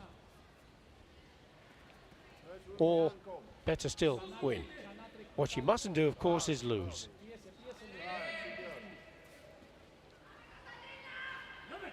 So the pressure is on Peppa. And that's a passivity warning. Και σε πιέζει για να σου δώσει την εντύπωση αυτή για να κρατήσει σοπαλία,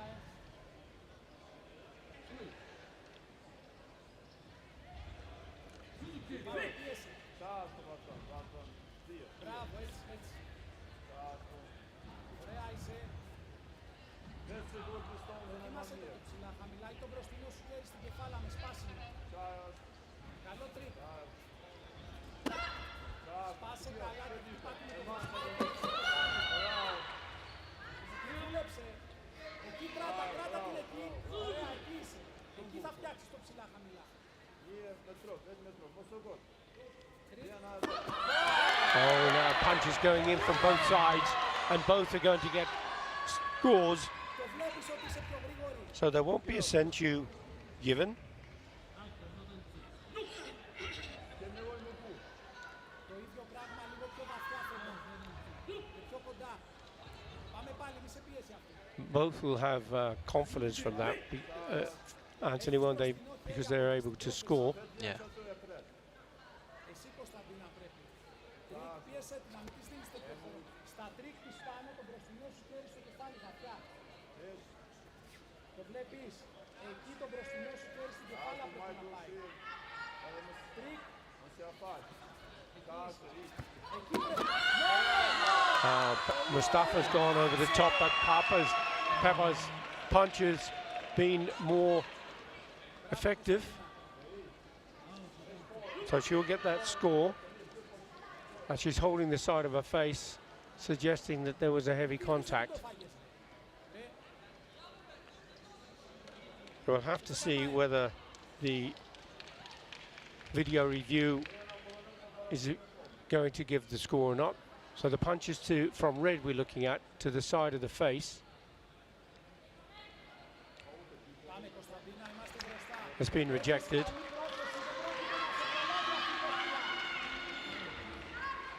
And the sensu is being given to Greece, who now have the advantage. They have an extra yuko and they have the sensu. So this is a very important minute coming for Team Greece, Anthony. Definitely. She's got to hold on to this now. But Mustafa putting her under pressure, putting her in the corner, uses that front hand punch. Throws in two punches then. It turns her face away, so she wasn't showing complete awareness. Didn't get the score. She's going to get penalised for holding on now.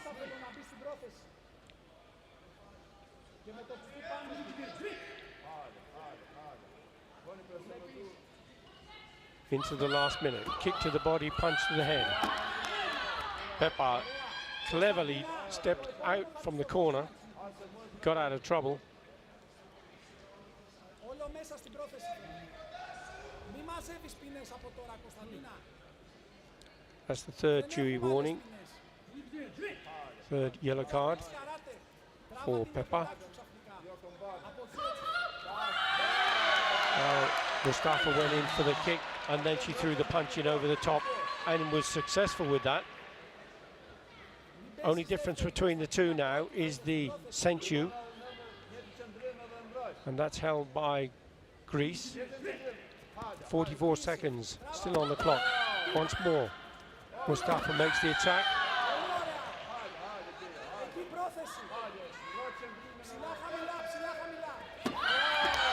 That was a fast front hand. Again, once more, it is Team Kosovo that takes an extra point. That's 3 points they have now. There's a video review for Peppa. And this is an important call for this video review. Needs to be successful to keep the score and the advantage in Team Greece's favour. What do you think, Anthony? I think We're looking at blue. yeah. Timing is very close. Red got the point and was blue first or second. If it was second, and it can't score, and it didn't. It lost the card. 22 seconds to go. Mustafa looking at the bronze medal for Team Kosovo. Peppa has the advantage. She needs at least 1 point. Pushing on forward. She goes into the body. Did she get the point? No, she didn't. She's coming back in. This time, Mustafa steps off the mat. She'll take a Hansokachui. A warning, 5 seconds on the clock. She will have to stand her ground. Pepper's got to go forward. She's got to score at least 1 point. Mustafa trying to use the legs to keep her away. Pepper, she stopped and ate up some very desperate seconds there because she wanted to feel that that was a score, and it's the judge's decision, not the athlete's decision, to award points. So I feel in a couple of situations, Greece has given this opportunity to a fantastic win for Team Kosovo to take the bronze medal. So it was a question of error in some cases and allowing others to come back in that changed the table there a little. Anthony, do you feel? Yeah, definitely.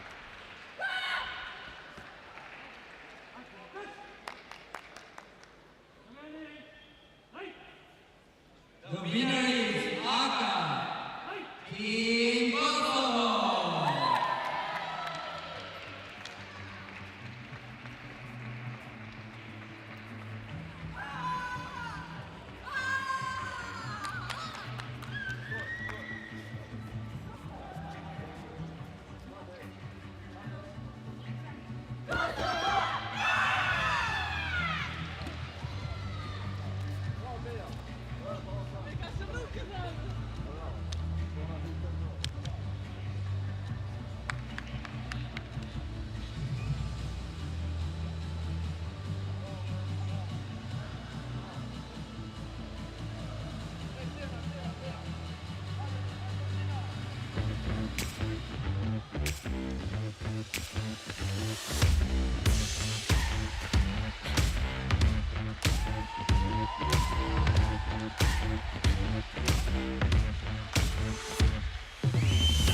The situation in one of the earlier bouts, the Italy-Austria bout that we held, there at the end of you recall there was a great deal of drama in that bout, but at the end of the bout there was the requirement for an additional match, and that's what they're going to be looking at in just a moment on the tatami. So you can bear with us, that will be coming up in just a few moments. It's the bronze medal bout between Team Italy and Team Austria.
they are just preparing the tatami for the extra bout, and the extra bout comes around when the teams have drawn. Now, and I've double checked with the score, and the score was 8-8 for both teams. And because of that, there is an extra bout required. Now, the teams don't know which player is going to come out for the opposite team. So they're going to have to decide who is going to step on the tatami. But it has to be one of the 3 players that competed in the first round. Team Austria and Team Italy had the most dramatic last bout with the decision on the jogai. But the emotion here, Anthony, of feeling that you've won a bronze medal and now you're going to have to compete once more. That must be incredibly difficult. Yeah, that must be a roller coaster of emotions. First celebrating a bronze medal, and now have to prepare for another match must be very tough. So how would they be doing that? They've got to decide who's going to fight first. Yeah, so probably they will take their best player now, but maybe they cool down after the match. So yeah, it will be interesting to see how the match will play out now. And that's a difficult one. You talk about cooling down. Yeah. I mean, you know, you've got to get that in the zone again, haven't you? Yeah. And how do you deal with that? For me, when I compete, each round I have to focus on doing my best, get in the zone, focus on the kata and not everything else around me, not the judges, not the audience, not my coach, just me and my performance. So I have to, get in the zone. Wow, and let's hope they get in the zone in a few moments, because this is it's very tense. You've got a bronze medal in the European Championships at stake. Team Italy and Team Austria. And when you see that the margins are so tight, you have 3 bouts and the scores end up exactly the same, and under the circumstances in which that happened, and then you have to have another person come out and do an extra round. It's a tough call for the teams, but at the end of the day, there is a bronze medal at stake in the European Championships. You've experienced it. You're the current bronze medalist. Yeah, that's right. From 2024. Yeah. So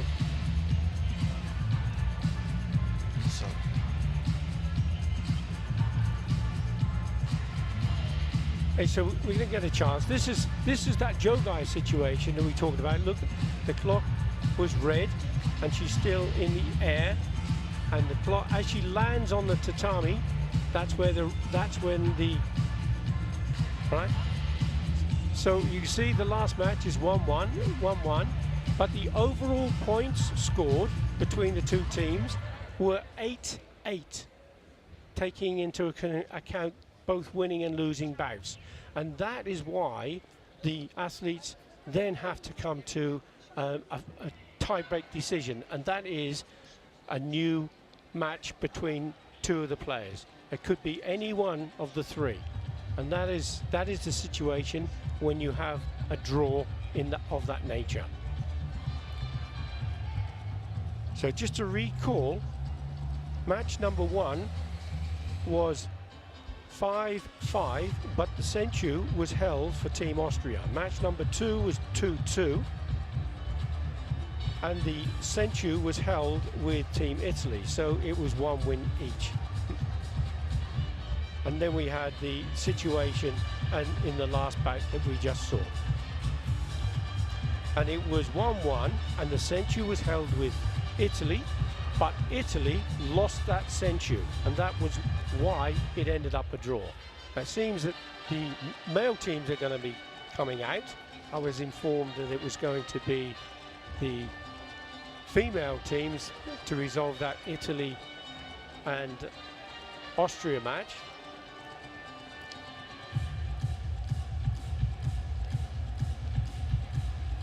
But I think we're going to go for the bronze medal male team bout, and then come back to that Italy and Austria final round after the bronze medals for the male team.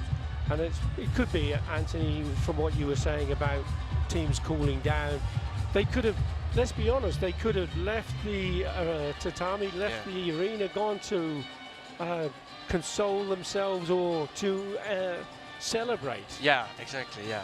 So now that they have to do another match, it must be a different feeling. Yeah, a very different feeling. And I think, though, you know, we did have the two teams ready a few moments ago. The tatami was ready, but the teams weren't ready to take on that additional match. But we're going to go instead to the men's team.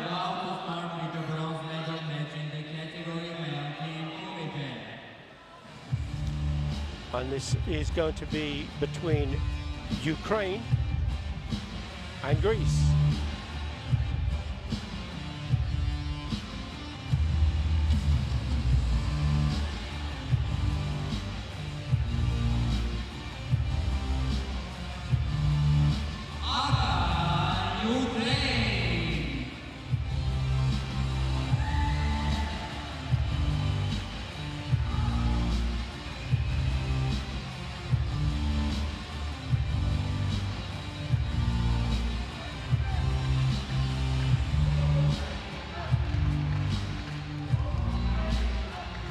In the men's team, there are 5 matches. And it would be the first team to get to 3 wins.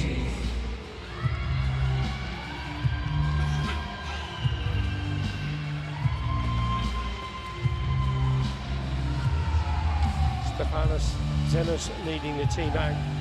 And in team events, it is any weight category.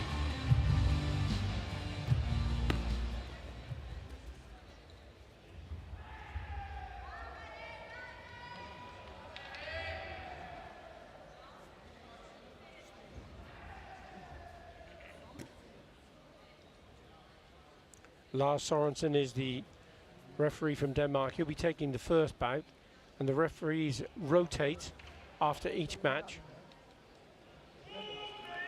So it's both teams just getting themselves prepared now. Again, Anthony and Kata, you don't have to prepare in quite the same way. The preparation is done off the tatami. Yeah. And when you come on, you're ready to go straight away. But here they're having the names checked to make sure that they're in the right fighting order. They have all of the safety equipment to make sure is correct. There's a lot more going on, isn't there? Yeah, definitely. Everything on the kata competition is checked before. So they check our badges, our gis, and it's done before. So if people who are maybe not so familiar with karate might have the thought in their mind, well, it must be an awful lot easier to be a kata player than a kumite player. Yeah. What would you say to them? I think both kata and kumite is difficult in their own way. Yeah, so kumite can be difficult with the techniques like all the punches and kicks, but kata can also be difficult with its own punches and kicks, which the athlete has to be good in their specific division. And of course, they are very different disciplines, and both a very important part of the martial art of karate. And kata is being part of the essence of the sport of karate, or the art of karate. Some people would say without kata you can't have the full picture of the martial art. So we have Soves of Greece wearing the blue colours, Toroshenko for Ukraine in red. First of potentially 5 bouts. No score at the moment.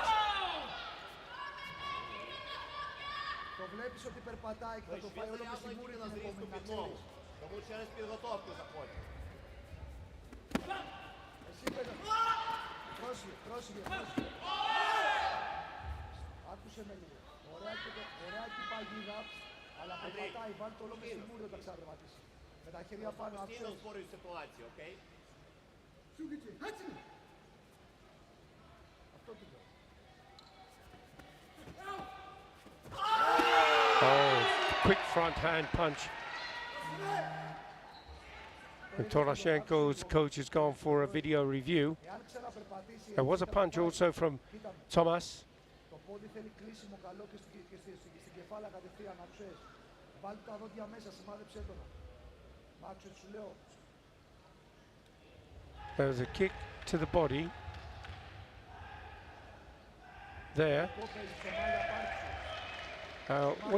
That was very close, wasn't it? Knee was still really bent, but was it an effective kick? Do you think the punch from Thomas came over the top? Θα το φάει την επόμενη. Maybe it was a bit too close, Yeah, Anthony. maybe. Yeah. Άκουσες, άστο να περπατήσει και βάλτε το. Kick into the body. No video review option left. Ό,τι σου είπα. Όχι, μην ανοίγεις, μην του ανοίγεις την απόσταση, σου λέω, ρε, με τα χέρια κάτω. Ή θα είσαι μακριά να το χτυπάς, μ' άκουσες. Μην τον αφήνεις να κάνει παιχνίδι εύκολα. Θα δεις ότι δεν το φάει, θυμήσου. Надай сюди. Ήρεμα, πάμε πολύ καλά, 1:40, κοίτα με λίγο. Πρέπει να πάρεις τον πρώτο πόντο οπωσδήποτε. Бачиш, він спробував той зрізати підлогу, трошки ближче заходь, контролюй зрізку, і після зрізки підставочки допрацьовуй. Ні-ні-ні, не виходь, продовжуй, продовжуй. Ελαφρύ, Один στάση не να το вийде. πετάξεις μέσα. Один не вийде.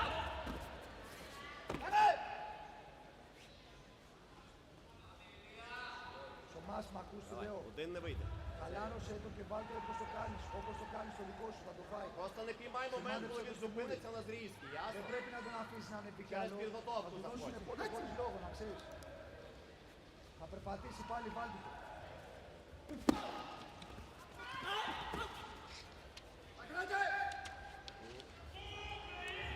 Продовжуй. Εσύ θα το βάλεις, βάλ' το. Контроль, контроль руки.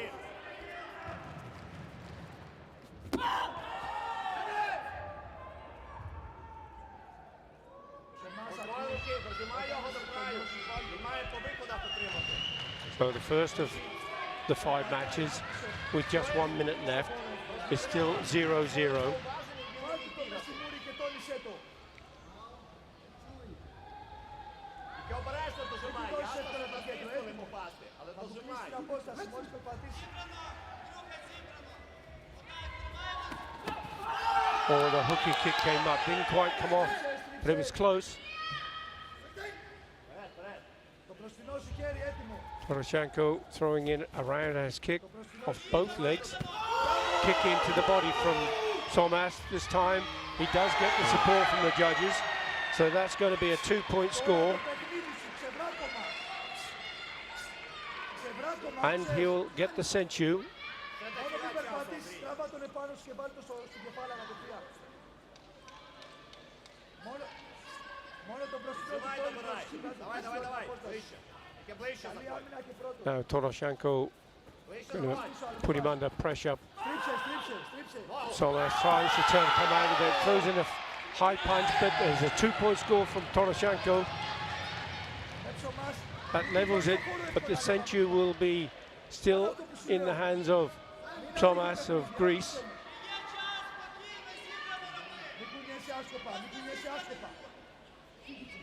Θα Давай, περπατήσει, давай. βάλ' το στην Зібрано, κεφάλα σου. зібрано. Μην ανοίγει παιχνίδι σου, λέω. Βάλτε το На πρώτο. зрілочку теж зарядка. Oh, and that was a fast front hand from Thomas. Андрій, відверхнюй від себе. Чуєш, да? Відверхнюй від тебе. Κοίτα, και όταν περπατήσει θα το πάει. І він Πίστεψε με, трошки σου λέω. складніша нога має бути. Μην κουνιέσαι άσκοπα, σου λέω. Давай, трошки складніша нога. 20 seconds still to go. Poroshenko trying for those kicks again. Дожимай, дожимай. Thomas using all of the area to try and keep out of range and keep out of danger. Poroshenko puts in a high punch, and he's got the score. We just have to wait to see that the referee is satisfied that it was not too hard. Андрій, Андрій.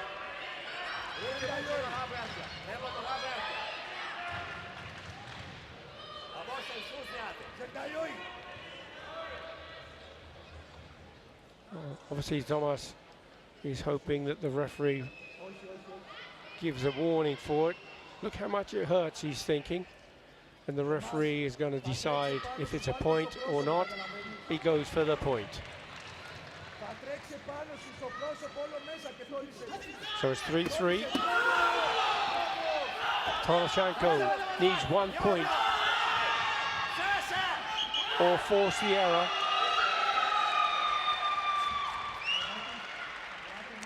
So that first bout, because of the sensu, is going in favour of Team Greece.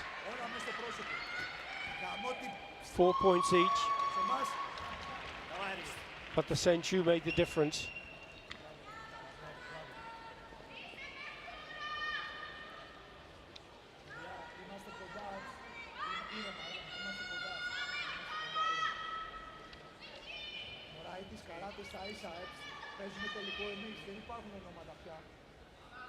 So match number 2.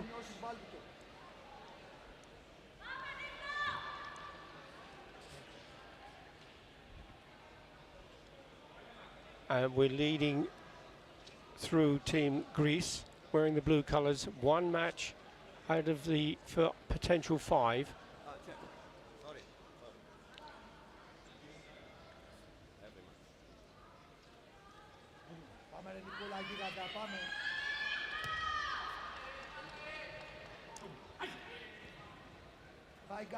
Varietis of Greece and Talibov of Ukraine. Rizvan Talibov, fantastic fighter in competing for medals in the individual.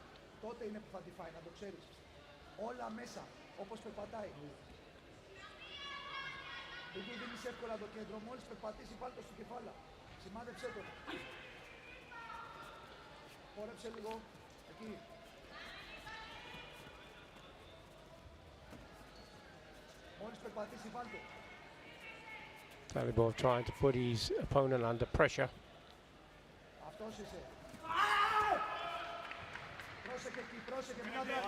Там ще можна спробувати так само корпус пробити. Коротшу дистанцію для удару. Коротше, підходь. Давай, твоя коротка це його довга. Так що не бійся відходити. Fast double attack with those punches from Talibov. It was the second one that succeeded, Anthony, wasn't it? Yeah.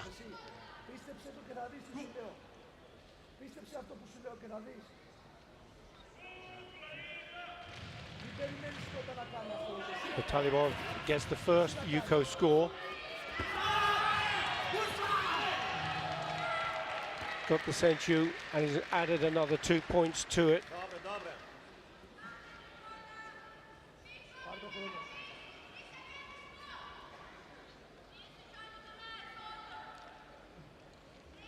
Well, certainly it was a strong kick.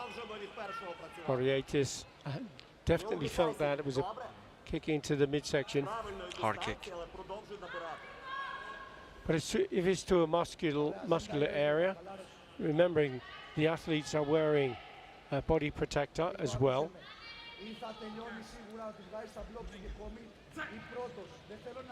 And the referee's given the point, the 2 points, and the referee gives the athlete a chance to recover from the technique. It's only normal to be able to absorb that. If the kick is to a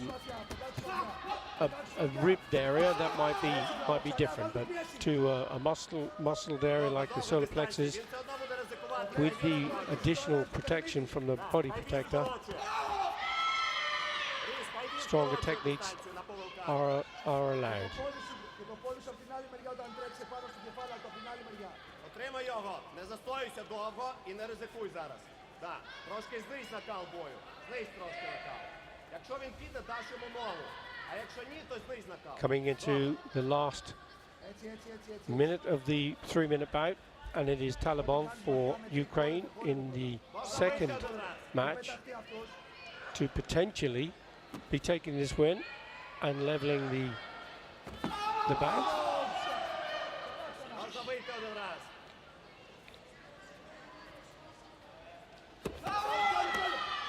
Του σταματάς τον αβιό, ρε. Набирай бал тепер. I see Barriatis his foot has got off the tatami. Маєш створити ситуацію на бал і забрати. Μόλις τρέχει πάνω στο κεφάλι, να το ακουμπήσει το Поки κεφάλι. він вже думає, що це другий номер, можеш відпрацювати. Μην ανεβαίνει εσύ, Уважно. μην ανεβαίνει. Ногу контролюй його, головне. Nita Saragina, we just saw in the crowd, Ό,τι σου είπα. one of the athletes from Ukraine. Κουράστηκε τώρα, κουράστηκε. Πρώτο. Μπει, μπει, μπει. Η κοιλιά μετά, Μπει, η μπει. κοιλιά. Η κοιλιά του είναι άδεια, τη βλέπεις.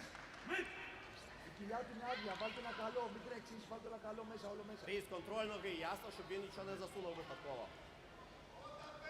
Контроль верхньої ноги. Контроль верхньої ноги.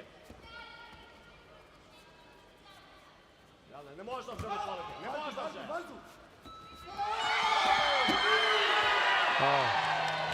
Now there's a three-point score.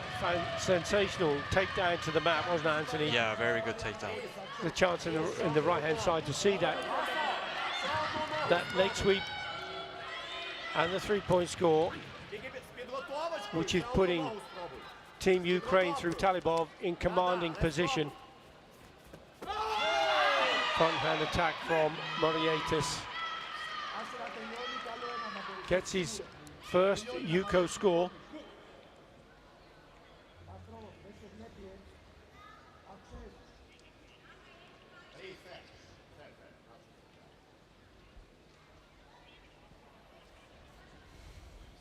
Σίγουρα πράγματα ακούς, μην φας άλλο σκορ. Ή να τελειώσει και μετά. Μαθρό.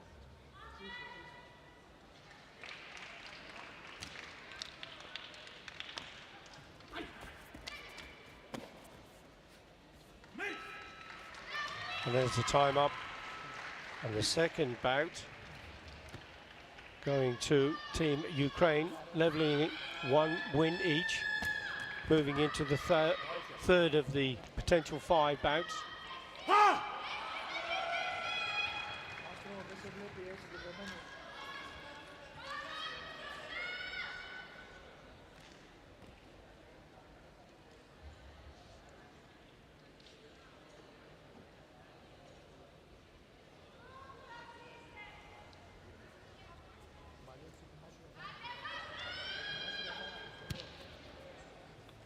So we have Mastrogiannis of Greece in the blue colours and Valery Chobotar from Ukraine.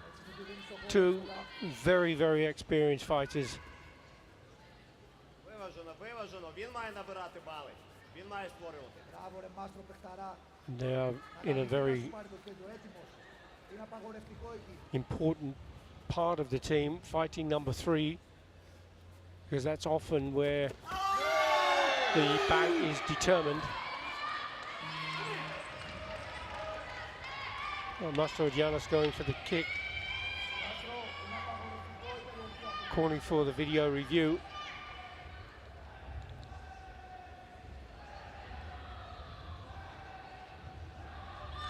And there it is going in. Did it go under the guard, do you feel, Anthony?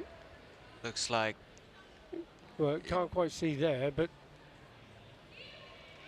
if it went in under the guard, fine, but if it was blocked by the back arm, and it seems that that may be the case because it wasn't given.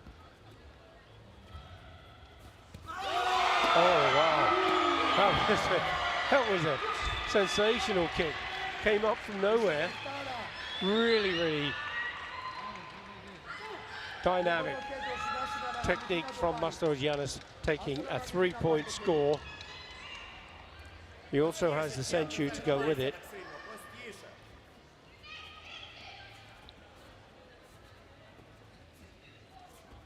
συγκεντρωμένος στο παιχνίδι σου, καράτε παίζω. Το δικό σου δεν θα το δει. Κέντρο, κέντρο. Μην αδρανείς από εκεί, έτοιμος, high guard. High guard. Ближче, ближче, не здалеку, не здалеку. Chobota going in for the midsection technique.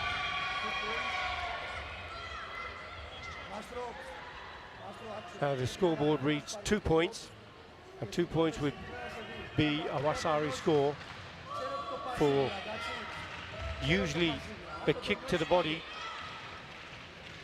but it could be that it was a 1-point score because it looked as though it was a punch.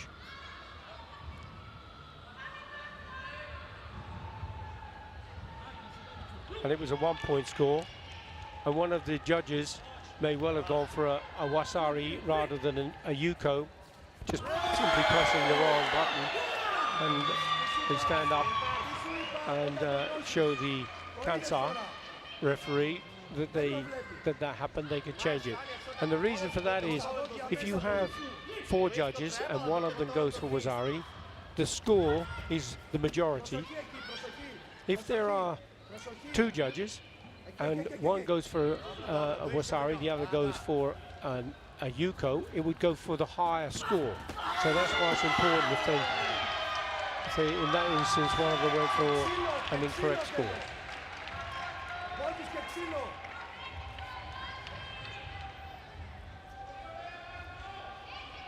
But we have Mastrodianos leading quite comfortably now, 5 points High guard, to 1. κέντρο, πλακαντική να το πάρει.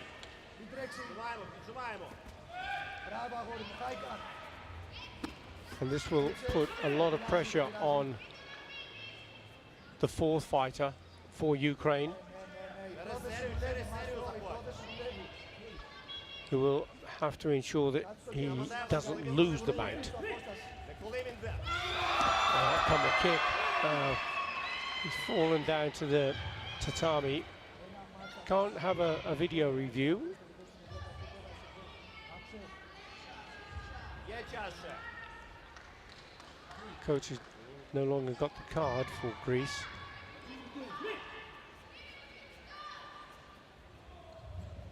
Добре, може спробуй через Вазарі зайти, тільки не Αυτό підрізти. είναι καράτε, αυτός είσαι. 5 points to 1. Still a lot of time on the clock, Anthony. Plenty of opportunity for Chobota to come back, isn't there? Indeed, indeed. Якщо клінчуєш, треба там розуміти, Έχει що робити. ψοφήσει. Бо він Έχει ψοφήσει. What do you think he should do? Just because he's got good kicking ability, hasn't he? Yeah, he got very good kicking ability, and with 1 minute left, he can definitely get something in. Бал. Непроста ситуація. Άστρο, το καράτε είναι αυτό που θα σε οδηγήσει, χωρίς παρομυθισμούς. Όταν το νιώσεις μόνο. Μόνο παγίδες πρέπει να σκέφτεσαι, τίποτα άλλο. Μην δείχνεις αδυναμία στο παιχνίδι σου όπως πριν, fighter.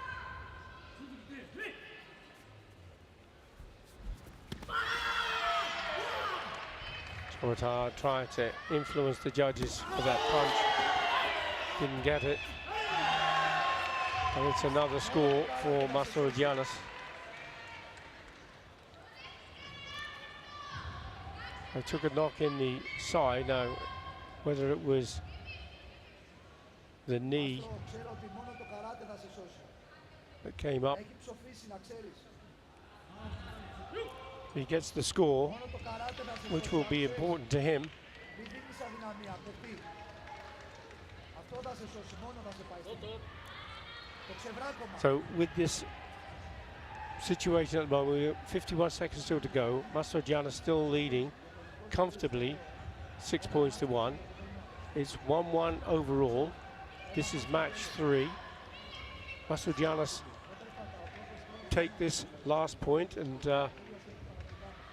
there was the knee going in, and then there was a knock on the face of the Ukraine fighter, and just having a bit of attention. But that was quite a strong knee strike, unintentional of course.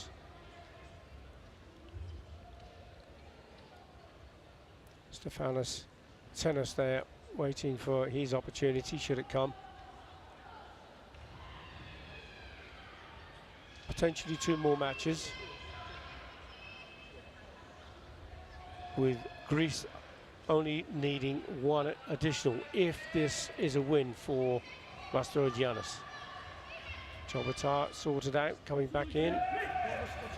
51 seconds. Chobotár needs to get on that scoreboard with a high score if possible.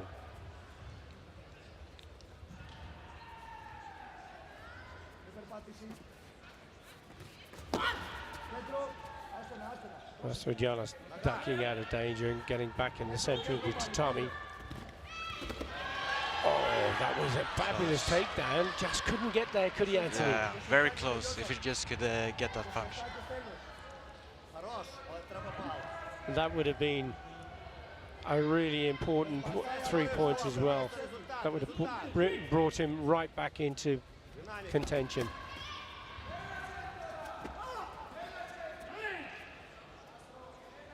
Coming to 20 seconds now.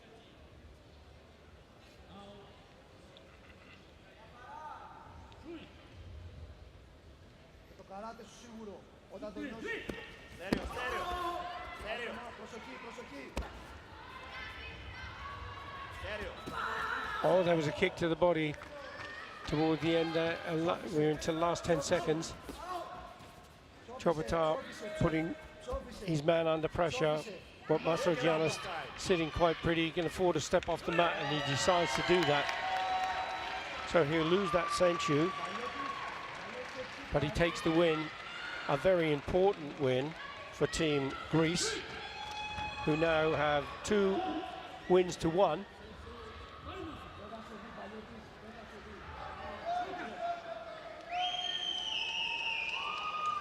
So we're coming out in match 4 with a must not lose situation for Ukraine.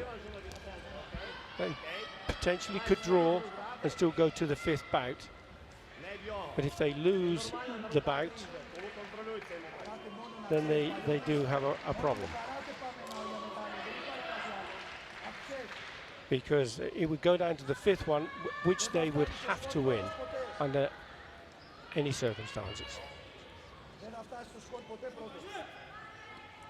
Baliotis for Greece, Reozenko for Ukraine.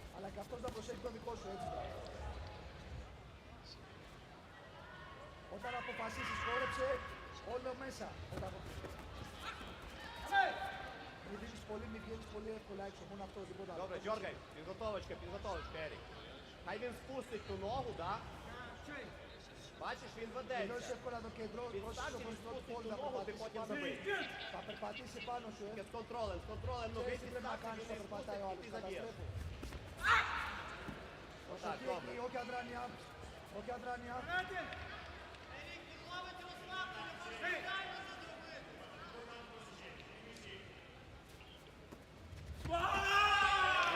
Kick to the body from Reozenko. No points given.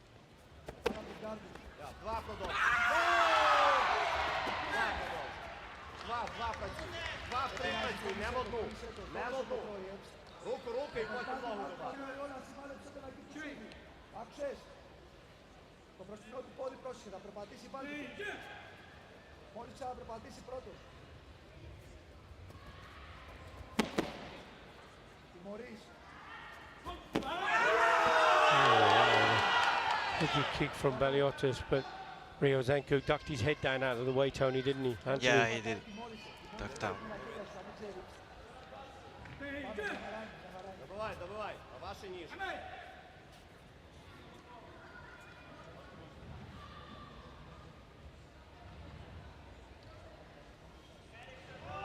Давай, Ерік, ти все добре робиш, і так само розкачує його на серію. Має зайти, маєш? Так, просто максимально зібрано, не пропусти. There we go with the kick now. Reozenko felt he'd smothered the kick, but the judges went for the score. Baliotis taking that 2 points. You see the front arm of Ryozenko. It did get down, but the kick was too powerful and went into the target. Baliotis going for that head kick.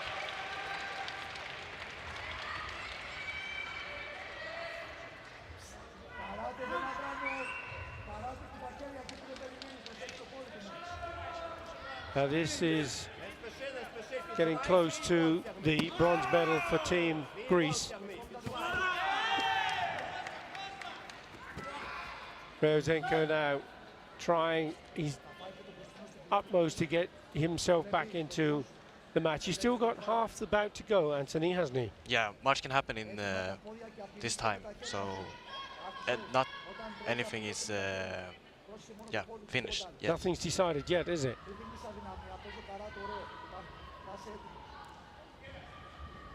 Now is the kick to the body. Have a look as it happens.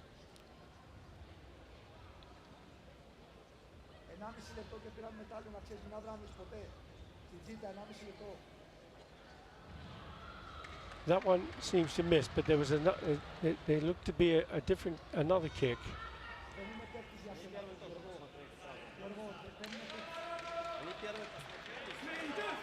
No score given. Halfway to go still. Ryozenko has to put Baliotis under pressure. Takes him down.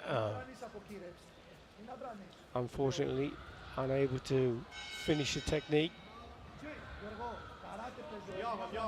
It's a bit of a shame, really, because Ryozenko was trying to get himself that opportunity for a score. Baliotis getting a yellow card warning.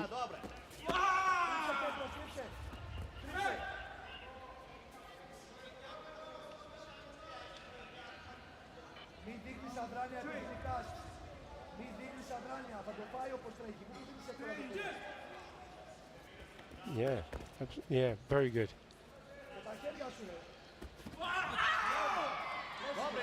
Ryozenko goes for the kick, but Baliotis closes him down and frustrates with the inability to score.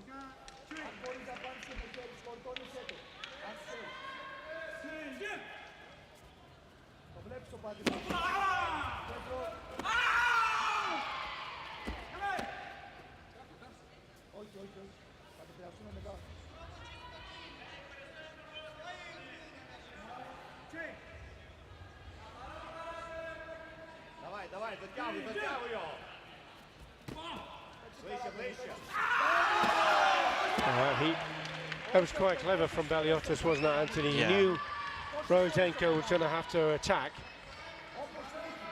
Just caught him with the counter punch.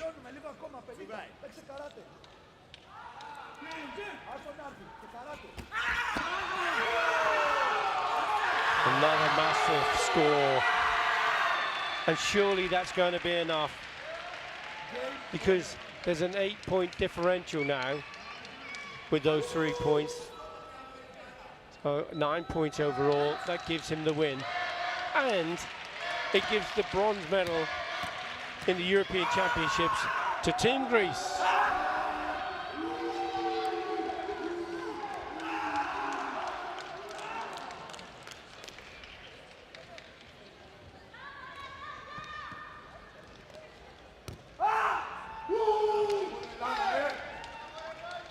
Well, it was just too much for Ryozenko, wasn't it, Anthony? He didn't have the skills, frankly, to overcome that ferocious fight from Mastrogiannis. Yeah, Greece had a great start, so hard to keep up. The winner is all Team Greece.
staying with the male Kumite team, and it's the second bronze medal bout. It'll be between Bosnia and Herzegovina and Team France.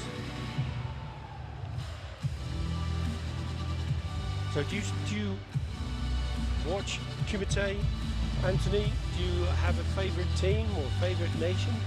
Well, I will have to say Sweden, of course. Yeah, I political. always watch my teammates when they compete, and it's always fun to see, despite how it goes during the matches. Just watching it makes it's very fun.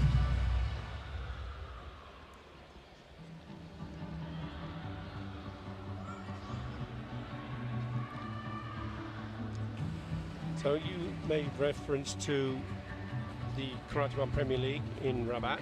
You're preparing for that. Yes. And of course it's the last one of the Karate One Premier League series, isn't it? Yes, that's right. And how do you feel the season has gone for you?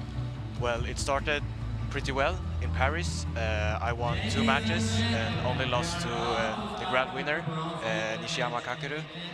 And at the second Premier League in Hangzhou, China, I was able to win my first Premier League medal, a bronze medal. So Fantastic.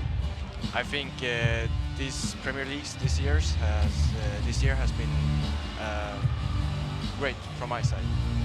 And how do you feel the change from coming in from the junior under 21 ranks into the senior? I think it's very fun to compete against athletes I always looked up to, and for me, I just want to enjoy the moment, not put so much pressure on me, and just try to do my best. Well, nobody can ask you to do any more than that, can they? That's right. The teams are now making their way to the tatami. Bosnia and Herzegovina will be wearing the red colours, and about to come out are Team France.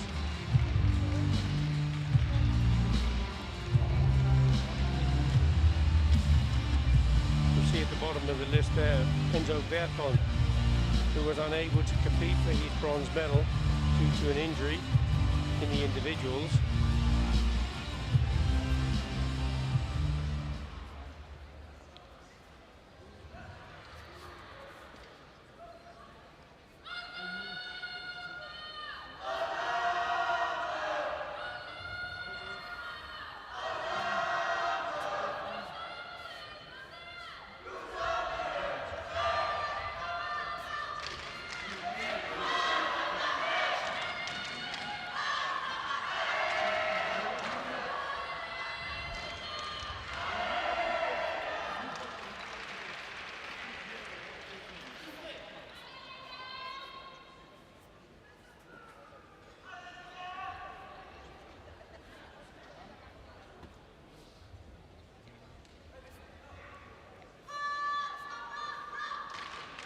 Have you had any opportunity to enjoy the city of Yerevan, Anthony? Yes, a little bit.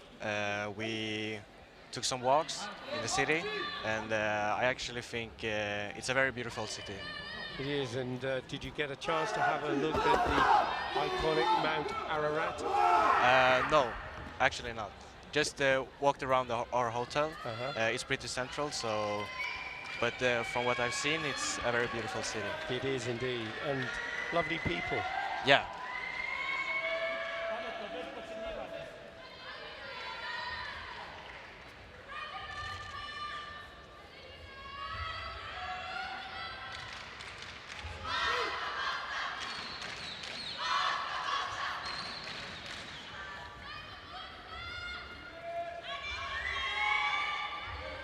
We have Salmi of France in the blue colours, Bostandic for Bosnia-Herzegovina. Bostandic has been doing well in the Karate One Premier Leagues, Anthony.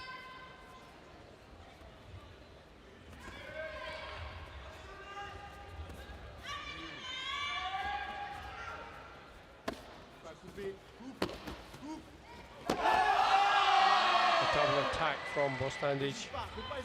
Didn't quite get the points. Close.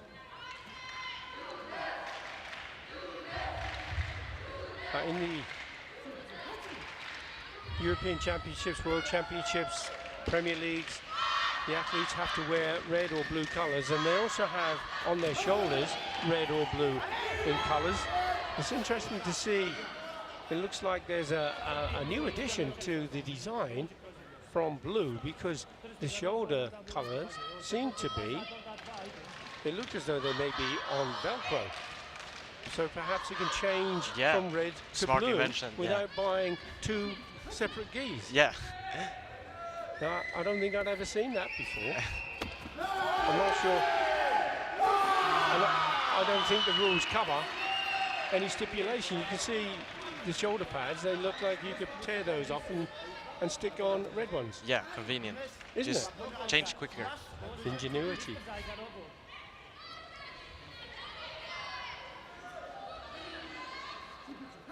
Yeah, absolutely. Changing quicker.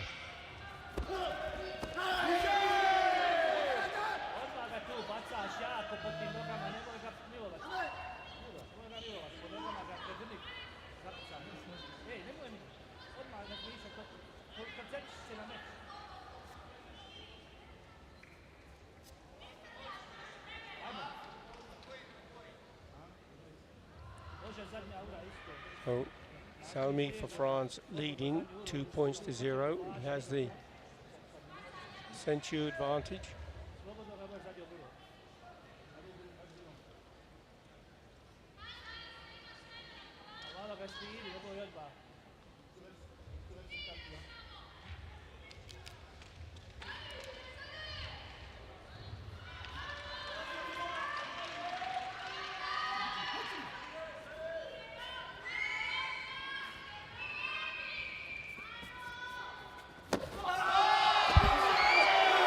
Reverse punch there from Somi.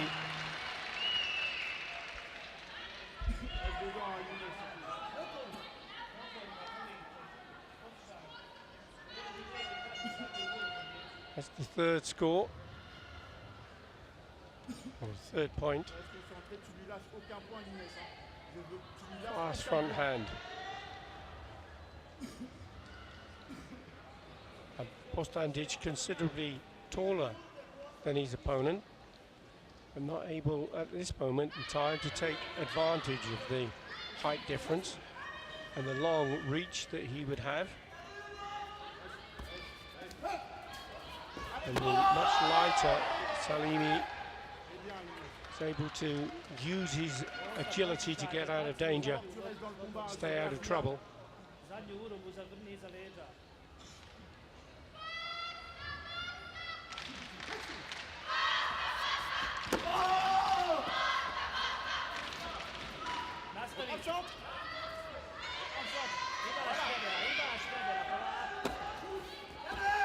Moving around like a wasp buzzing around, ready for the sting. Yeah. Moving around quick, yeah. Yes. It's a yellow card warning. Second. Bostandic tries that hooking kick. Salimi standing his ground.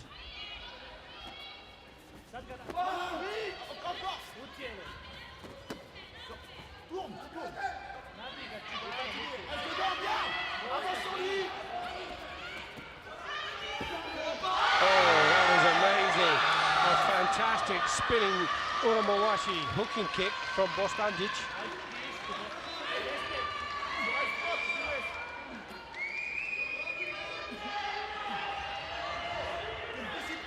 So that's level of score. There's the Senchu difference. Bostandic just holding his midsection.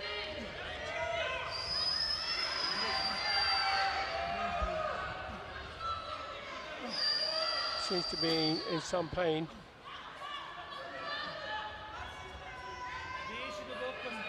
He does the spinning kick here, and the heel comes round and hits his opponent in the back of the head. He gets the 3 points. He might have overstretched his side, because that was some technique, wasn't it, Anthony? Perfectly executed.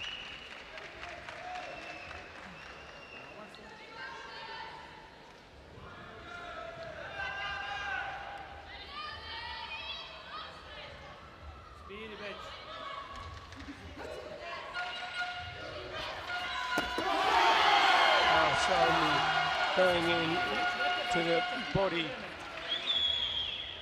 3 judges going for the score. Première action, tu lâches.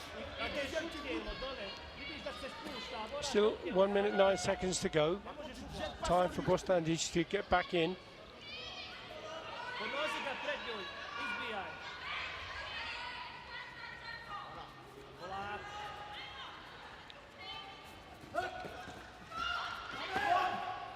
Arrête de sortir, Younes. T'as 3 là. Arrête de sortir.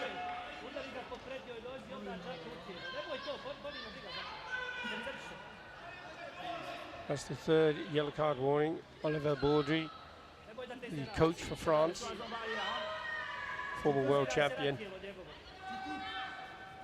Fantastic player for the French team, national team. Tourne, tourne. Voilà. Attention. Recule. Oh, double attack there. And it's a point for Bostandic. Coach throws his hands in the air. He's frustrated by his own player. It's another point. 2 of the judges going for the score. 4-4 it is. The only difference being the censure at the moment.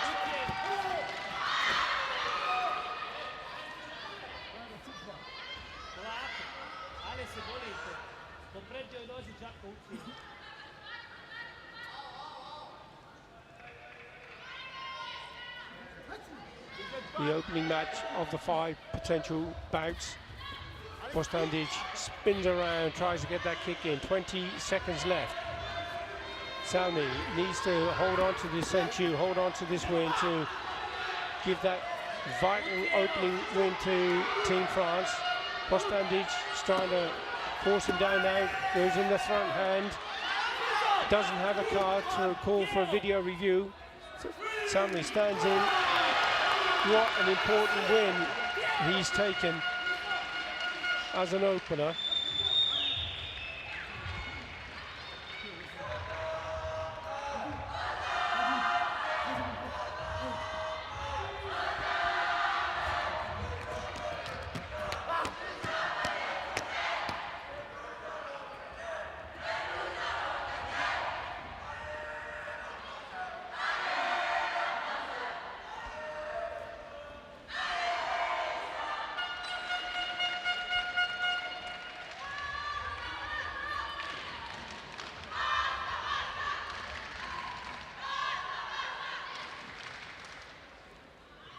That trigger finger getting ready to go, Anthony.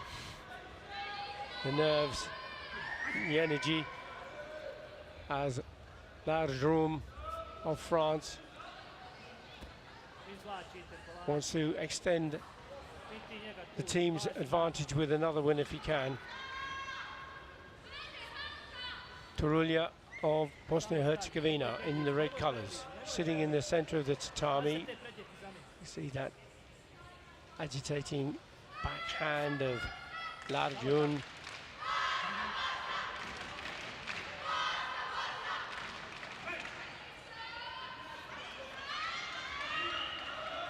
That's a passivity warning for both of them. First yellow card. Referee not satisfied of the level of action.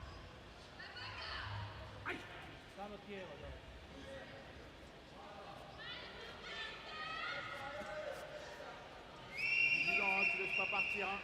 Et vigilant.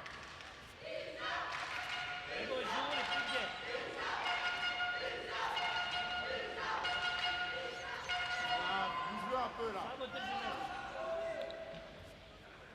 Bouge-le un peu là. Voilà. Pasito.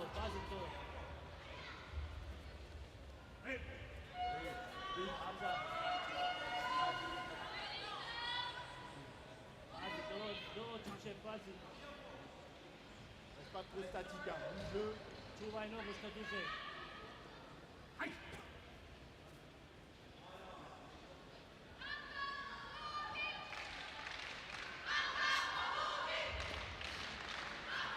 Neither one of these fighters want to open that risk of falling behind by a point, do they, Anthony? Yeah, no risk. A lot of tension there, isn't there? Yeah. Tu sors pas, Issa.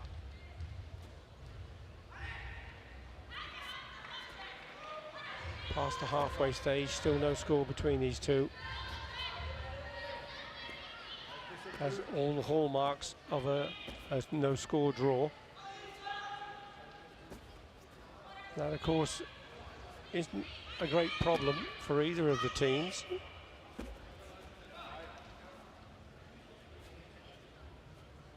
Vas-y, sa jambe avant, poussez ta jambe avant.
On target, I don't think so. Of course, if it slips past, he can't score. And that's the decision. So the Senchu will now be given to Larjum. Tu sors pas, Issa. Pose. Pas de sortie, là.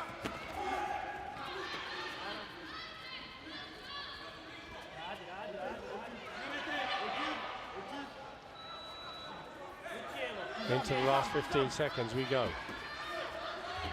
Turulia putting his opponent under pressure. Now, did he force him out? If he pushed him out, then he would get penalised for pushing. Or did Larjum step out? The referee believes that to be the case, so the Senchu has been taken away.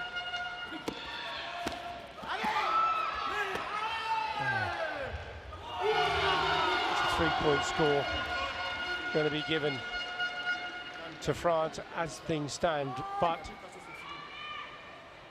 Turulia is on the mat.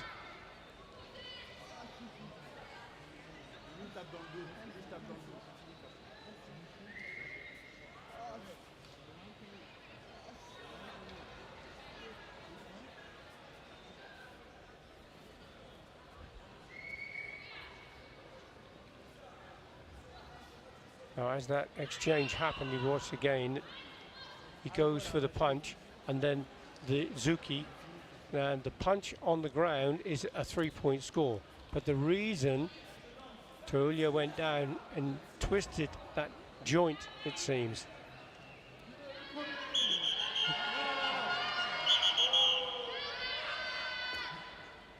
And that is an injury that is just dreadful, isn't it, when you get a technique like that.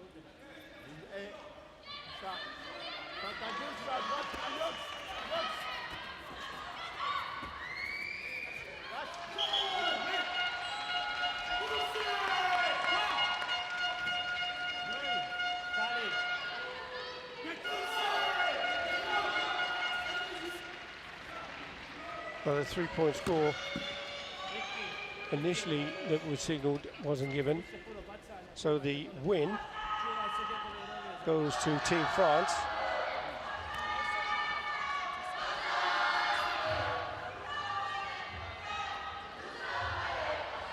For the third of the bouts coming up now.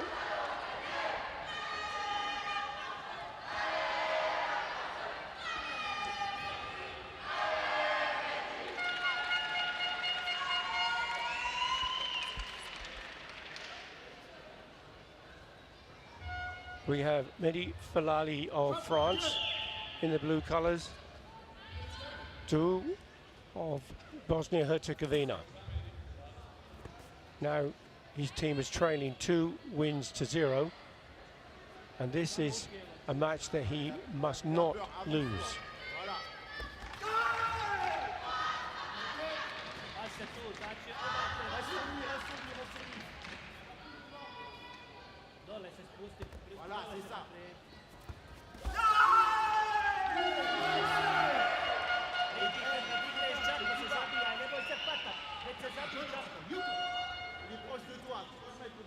Opening score for France.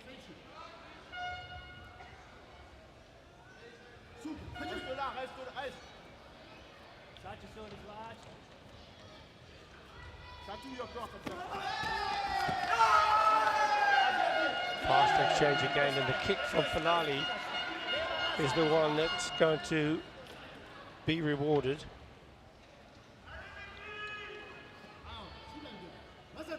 See that strong kick to the back.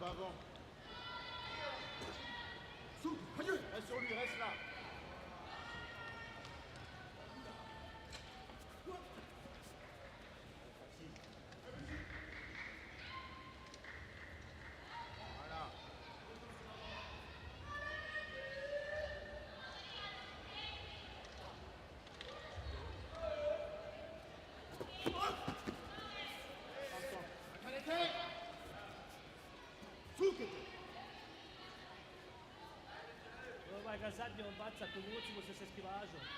Ta jambe avant dès qu'il s'approche.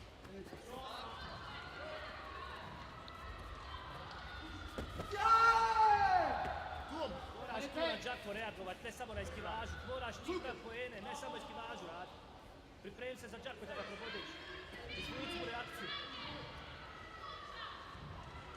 So with that desperate attack, he falls foul of another point going against him, but there's a video review requested. You could be desperately hoping that this is going to be successful review.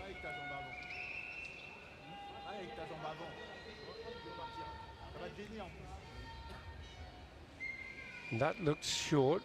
That one looked like his arm was bent. Yeah, Anthony, bent. doesn't it? Yeah, the elbow looks bent.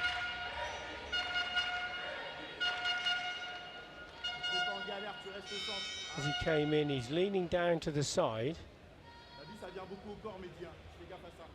Well, the punches seem to be happening at the same time.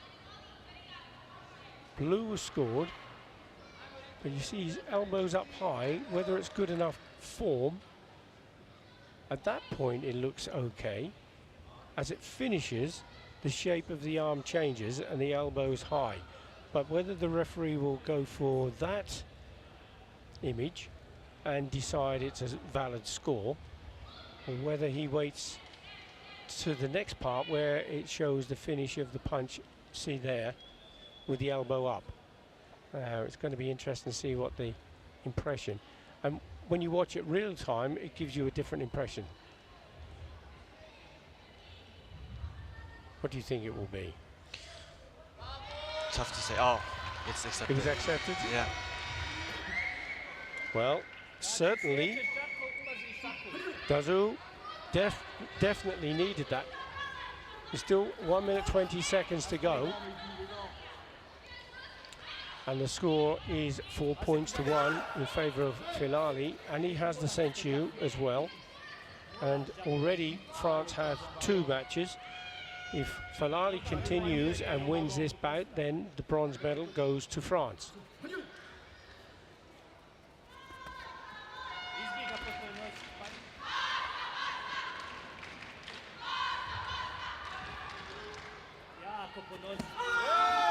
Falali going for a midsection kick.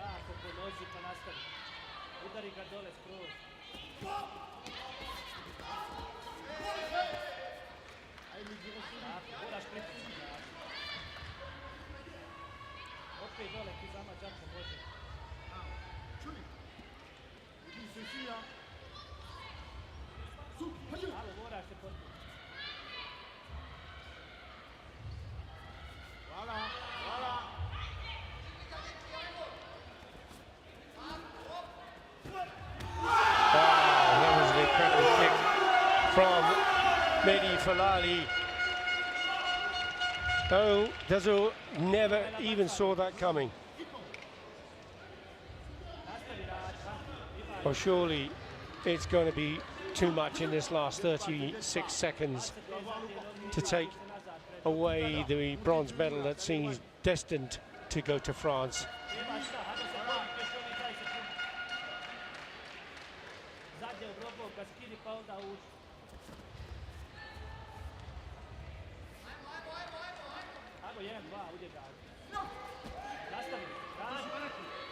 Into the last 15 seconds.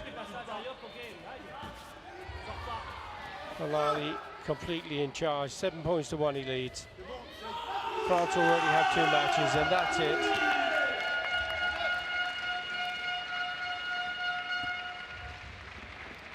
Very convincing win for Team France.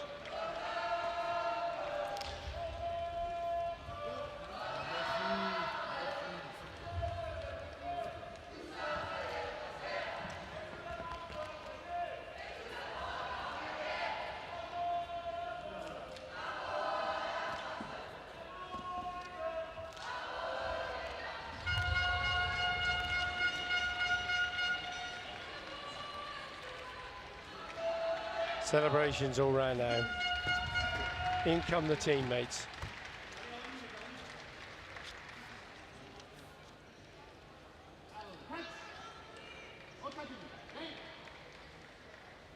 The winner is Team France.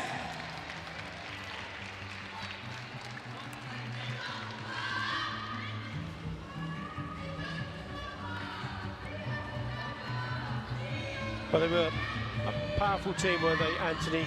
Team Yeah. France. Definitely. 3 Just matches. too strong, weren't they? Yeah, too strong.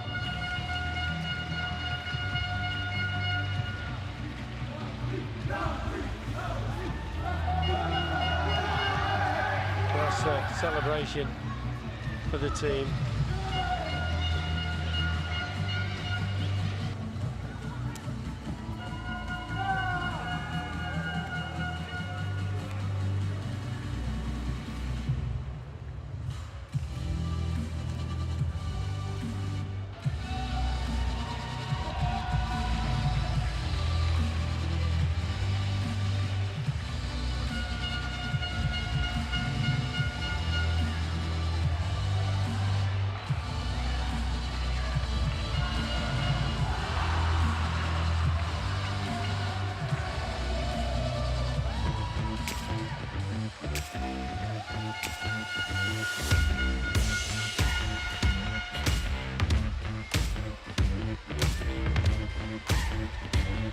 The difference in sizes, the smaller man, but that spinning hooking kick from Mostandich was sensational.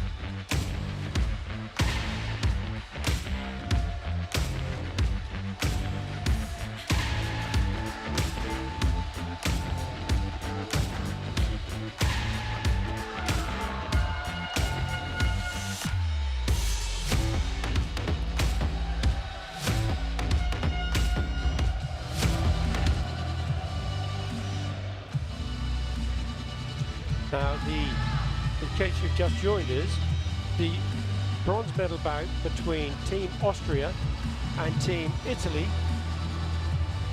finished in the most dramatic style, where it left both teams with one win each, one win each, and the draws and the score were equal at the end of the bout, which means that overall there was a draw. So the teams have had to choose a different, one more bout between a different player. One of the 3 that were already in the team, but they didn't know who it will be until the last second from the opposition's point of view. So this is a 3-minute bout. It's pretty much an individual bout now, Anthony, that will determine whether it'll be Team Italy or Team Austria to take the bronze medal for the team. That's dramatic, isn't it? That's very dramatic. And a lot of pressure. A lot of pressure, yeah.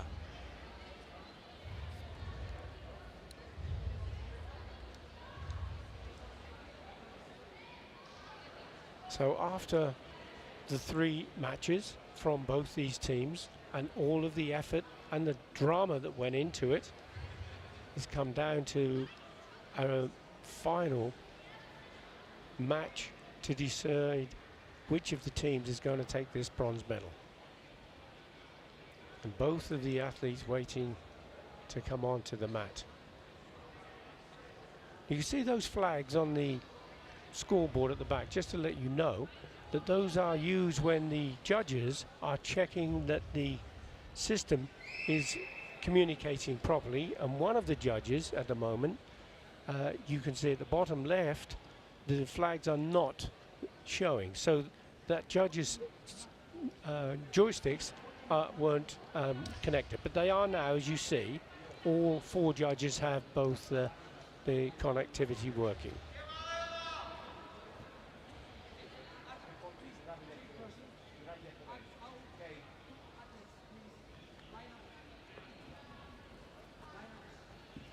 So just to remind us, the 3 teams, the 3 players from each team are getting ready to take the bow for this final match decider. And the formality of the bow, important to make that decision. So the referee formally says that the match was a draw with that hikiwaki sign, and now it is the decision of which of the athletes will come out.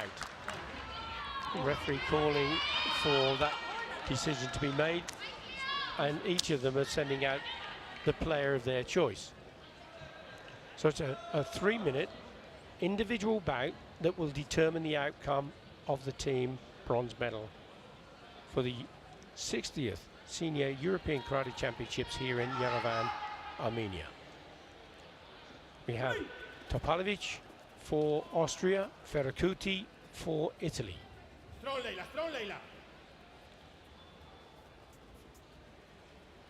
The match so far, 1 win each and 1 draw. Teams level on points. This is the deciding bout.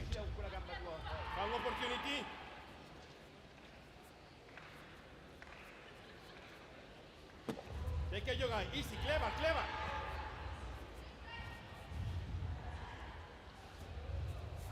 Ferracuti putting good pressure on, wasn't she? Yeah. Topalovic having no choice but to take Jogai.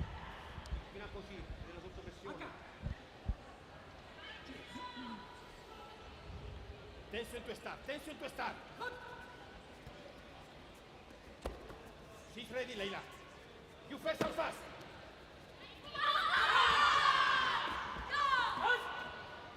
Oh, very powerful attack from Topalovic, and the counter punch from Ferracuti just missed the target. When you start little more close distance. Full power. Explosive. Both punches going in. And it is Ferracuti that gets the support from the judges.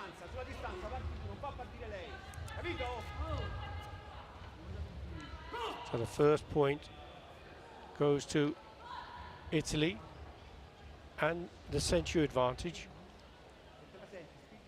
Move outside the focus, full explosive, ce l'è buona. Fast action. Lei sbaglia spesso nello spostamento.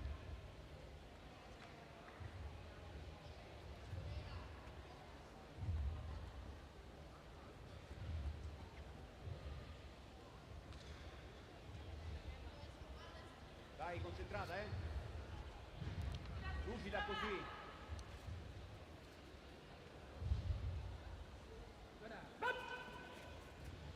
Te chiama quasi chiuda. Prepara. Bravo. Yes, now. Fuck out of there. Oh, guarda che col braccio avanti ci arriva. Moving fast. Oh, Topalovic going in strong with that midsection punch, but Ferracuti matching it with the counter punch herself. So that'll be 1 point each. The only difference now is the additional Yuko and the Senchu held by Farakuti.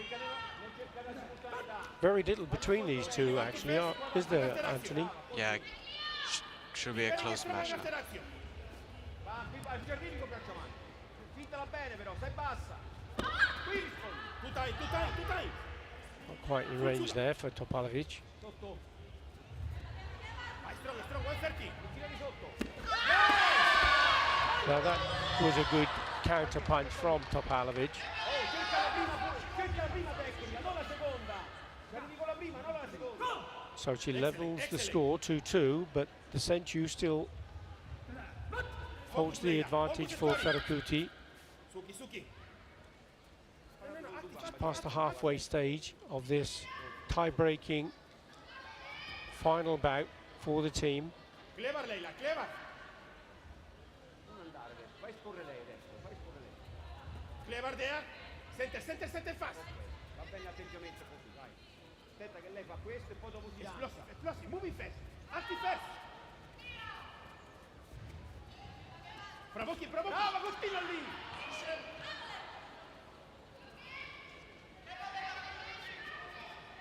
Your moment, Leila, your moment! Full decision!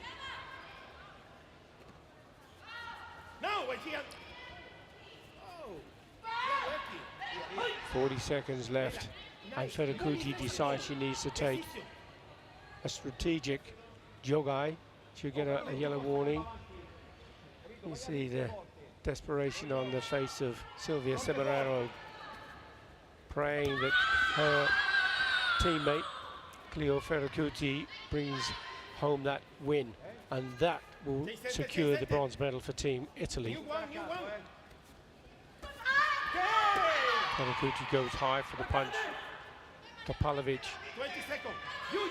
struggling a little in this last 18 seconds. Can she make it with another punch? She takes a punch to the face. Farakuti so far has 3 judges who believe it was a score. The referee will decide whether it was too hard or to award the score. And of course there's tension in the Austrian camp. Bearing in mind there's nothing that they can do about it. The only person that can make a difference now is their fighter on the mat.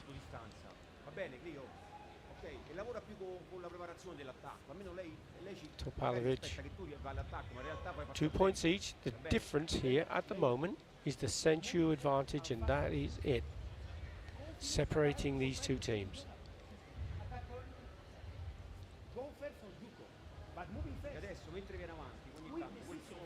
Well, she's come back into position, and Farakuti just having a little attention to her foot.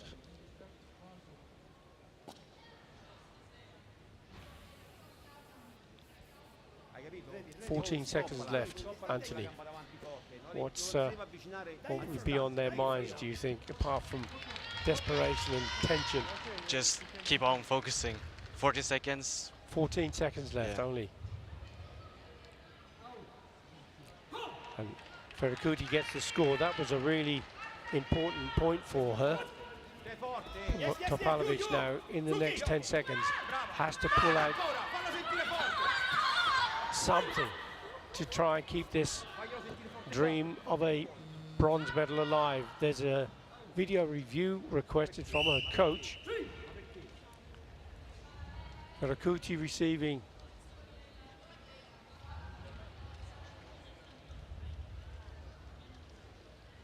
video review request. The referee was about to give a jogai or a warning to Farakuti, which could have meant that she would lose the Senchu. If Topalovic comes up with a score, it would have leveled it 3-3, and that would have been an interesting decision. So there's the Senchu, and it's gone. Now the video review for Topalovic brings in a tremendous amount of tension, because if it's a score for Topalovic, it will level the score overall 3-3, which means there's 6 seconds are vital for each of the players, because if it ends as a draw, it could be a Hante decision by the judges. And that is something that none of us want as an outcome. We want to see a score, but the score hasn't been given. 6 seconds left. Topalovic has to go forward. There's a kick from Ferakuti, and what a kick it was! A 3-point score, absolutely brilliant in the last 4 seconds from Cleo Ferakuti.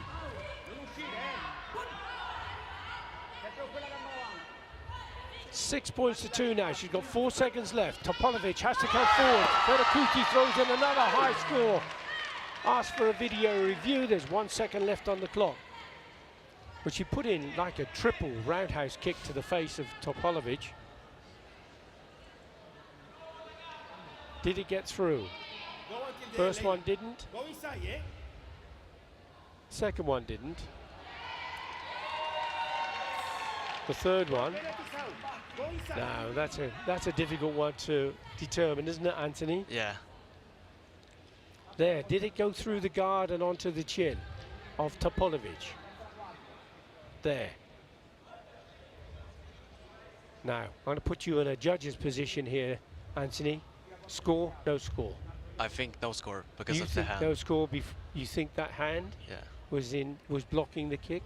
Well, are you right? Can't really see the hand. You can see the hand, but you can't see the foot this side of the hand. Go inside. That first kick didn't. The second kick may have.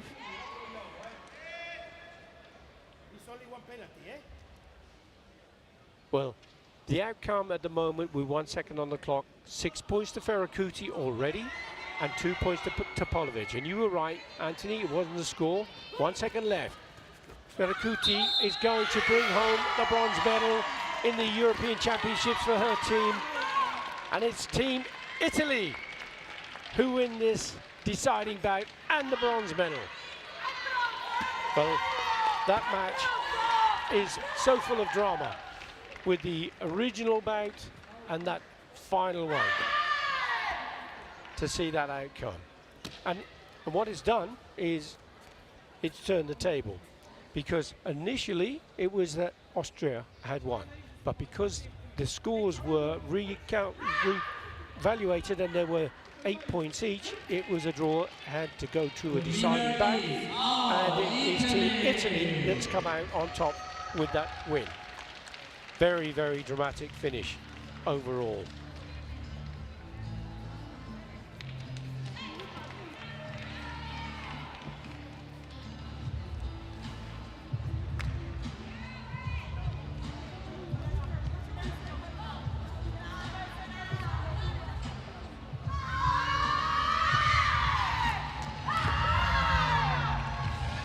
Wow, the emotion of sport, Anthony. Nothing like it, is it? No, nothing like it.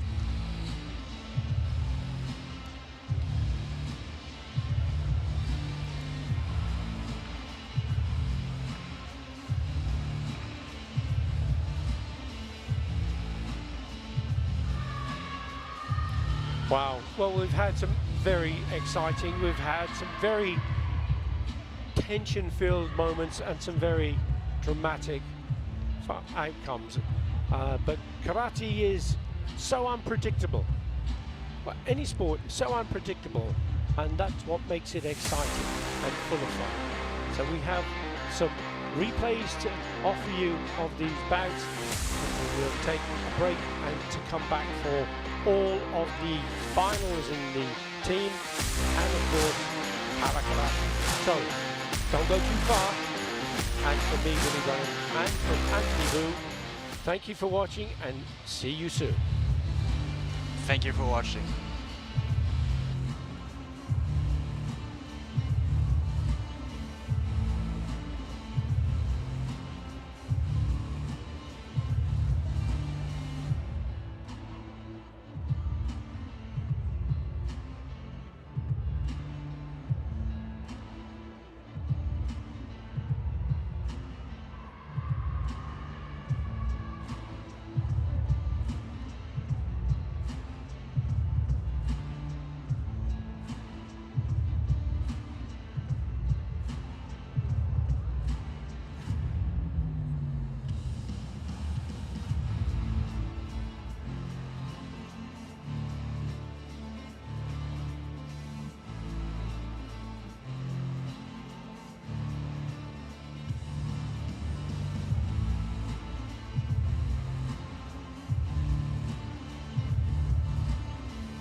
ձեզ եզրափակիչները կսկսվեն 10 րոպեից։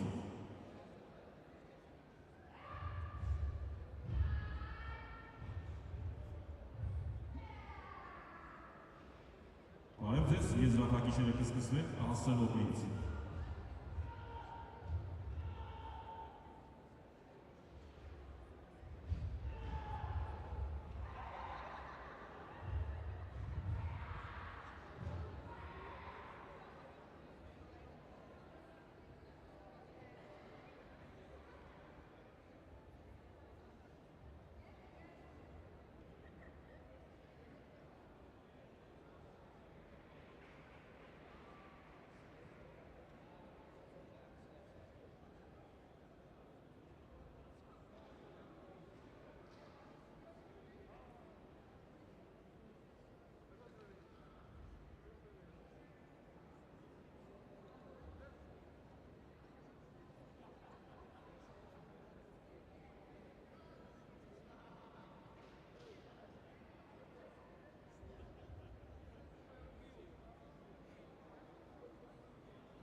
Welcome to the vibrant city of Yerevan, Armenia, for day 5 of the World Karate Federation's landmark European Senior Karate Championships. We're coming to you live from the iconic Karen Demetrian Sports and Concerts Complex in this dynamic city, and we have got some fantastic gold medal bouts to look forward to in the team events in Team Kata and Team Kumite for both male and female. And we also have para karate to look forward to as well. Now, I'm joined for the commentary for these sessions with an amazing individual, I have to say, and I'm absolutely delighted to be able to work once more with her. 9 times Swedish national champion, 4 times Nordic champion in Kata, bronze medalist in the European Championships, and achieved a world ranking of number 6 as a junior, and competed here in Armenia in the individuals and was going for a bronze medal, but sadly it wasn't to be. Mia Carlson from Sweden. Mia, welcome. Mia, you are a sensational, and welcome. Thank you. Now we're looking forward to your expertise in being able to talk us through Kata. That's your area of expertise. No, I correct myself. Your area of expertise. You are a cardiac surgeon, for goodness sake.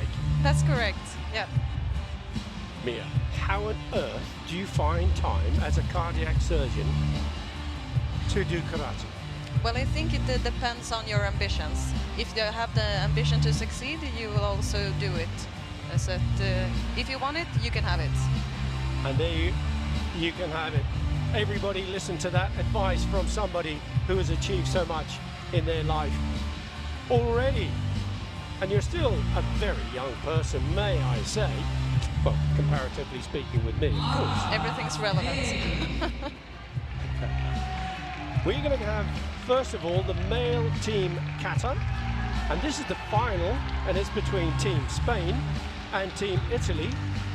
Team Spain were the silver medalists in Croatia in Zadar last year, and Team Italy were the bronze medalists. I think this will be a very interesting final. There are 2 teams who have been working really hard for this goal, and both teams didn't win last year, so it will be really exciting. And when they come out, we don't know what choice of kata they will have, but I can say that when the bronze medal bouts were going, there were 8 bronze medal matches, male and female, 6 of which were onsu.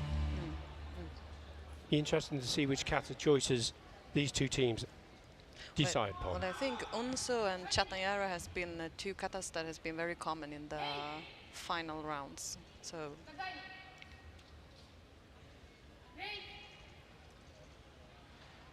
Are there any predictions before they start?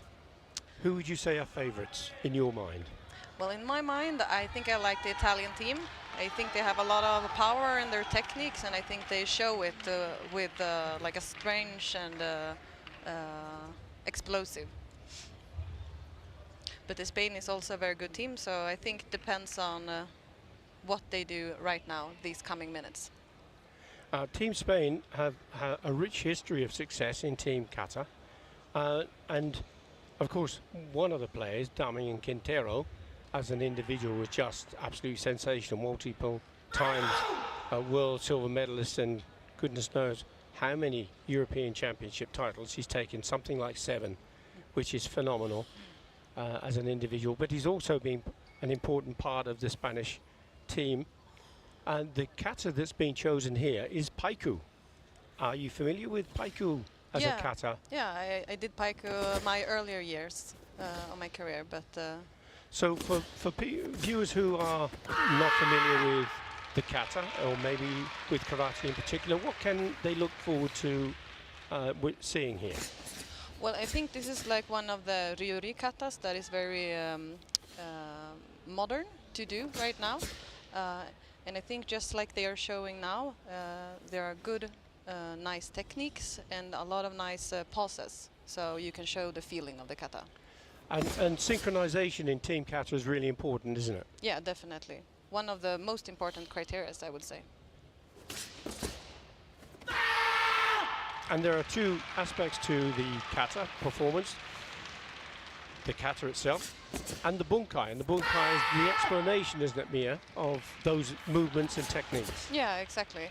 So I think that's the nice thing about the final rounds in the team, because you can see both the kata and then they will show the bunkai. So I think they're doing a very nice kata. Their synchronization is really good, and also with the kick, that is one of the more difficult parts. Now, Paiku is the kata they've chosen in the final. But how many katas, as an individual or a team, do you have to know and train and prepare to this level for a championship such as the European Championships? I would say 5. 5 kata? Yeah. Most of the times it's 5. Wow. Once more, I kind of reflect back to your work and the time. 5 kata to produce at European standard must take an awful lot of your lifetime. It takes a lot of time, but if you do the planning, you will also have the possibility to achieve it.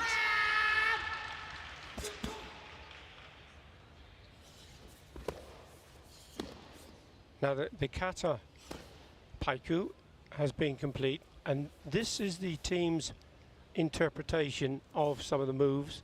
They have to reflect that kata in the bunkai, but they are free to create a choreography of their own. I think they do it really well, because they're doing it so you can really see the technique where they are in the kata. So that depends on what you how you want to do it, but I think they do it very good. And that clock, as you see, 1 minute 49 seconds. That's the time left from the 5 minutes that they have to complete both the kata and the bunkai.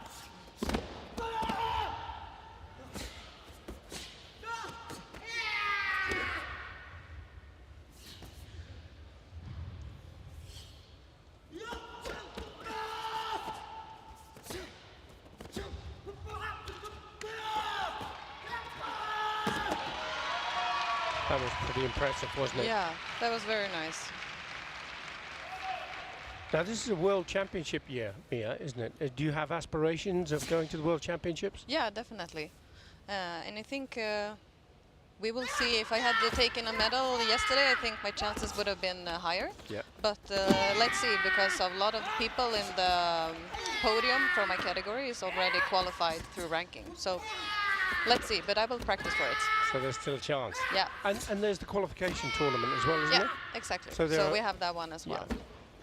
Still lots of reasons to keep training. Of course, of course.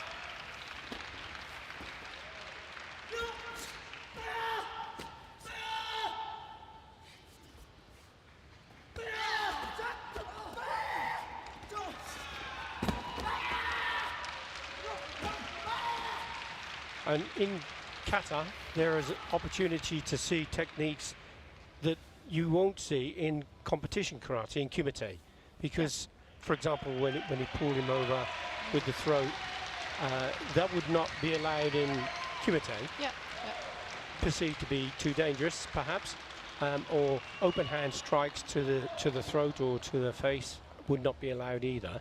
But in bunkai, that can be demonstrated. Yeah, but again, I guess it's because they are demonstrating the meaning of the technique we do in the kata. So Yes, that's not always the same as sport the kumite. exactly. So when you're practicing your kata, Mia, do you practice bunkai so that you have that clear understanding of the techniques? Yeah, I think before I did it more than what I do now. But always when I start a new kata, I always try to understand the bunkai. Very important. Now it's time for Team Italy to take the stage, so to speak. Oh, so they took Sochin, which is not the kata I would have expected. No, and that's the beauty of the championships. You, as I say, they're full of surprises, and sometimes with teams in particular, they will keep their choice of kata a very closely guarded secret, particularly the bunkai. Yeah.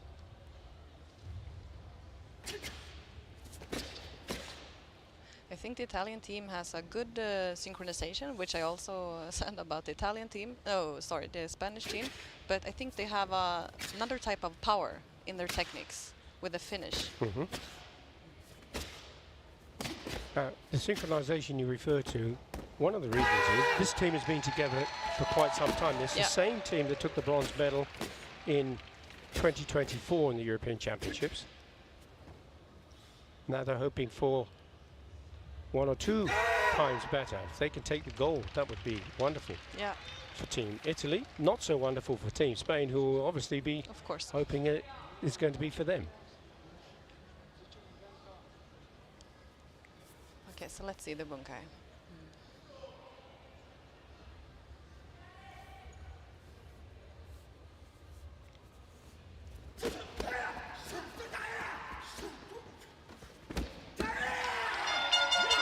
Wow. Excellent start.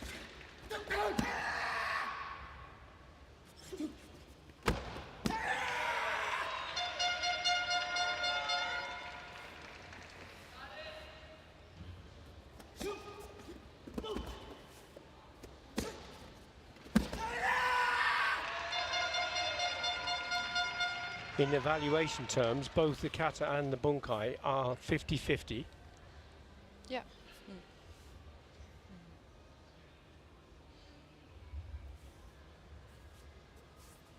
So if you were one of the judges now, looking at this, what would you be hoping to see from the teams?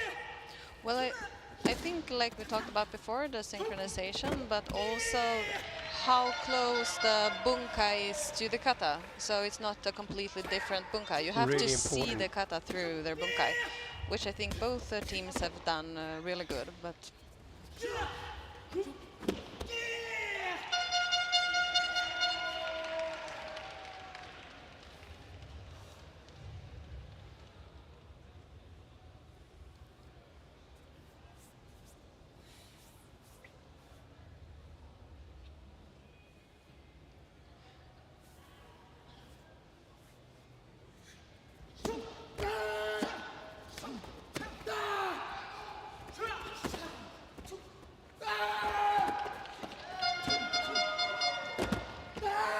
Tremendous skill, haven't they? definitely.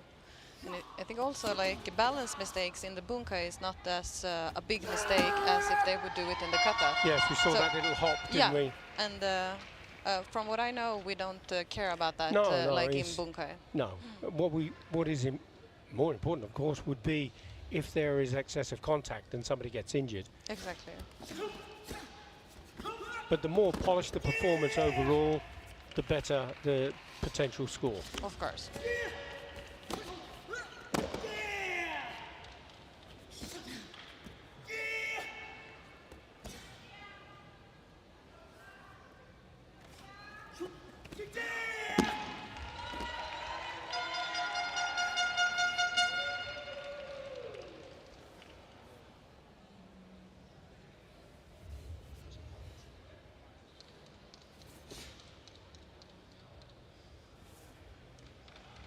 Excellent work. Was, wasn't it? Have you formed an opinion whether it should be blue or red?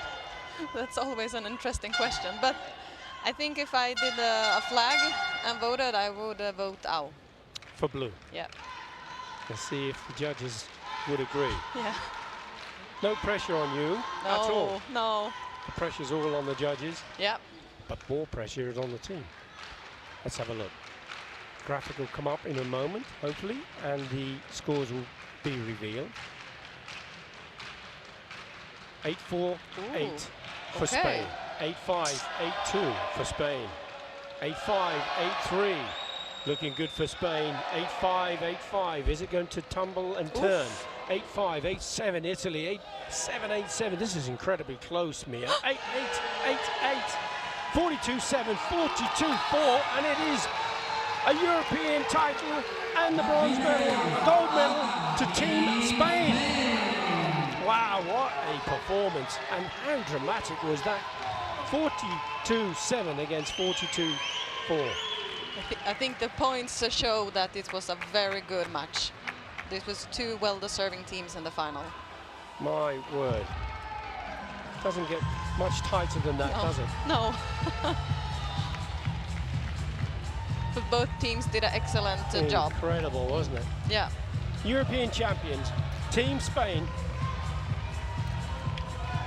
going that one step better, one step higher, following that silver medal win in 2024, now confirmed as the new European champions in Yerevan, Armenia 2025, the 60th Senior European Karate Championships.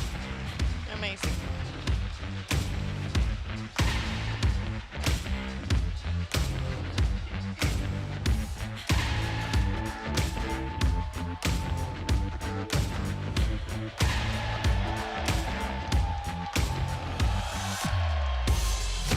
Wasn't it dramatic how the scores were changing?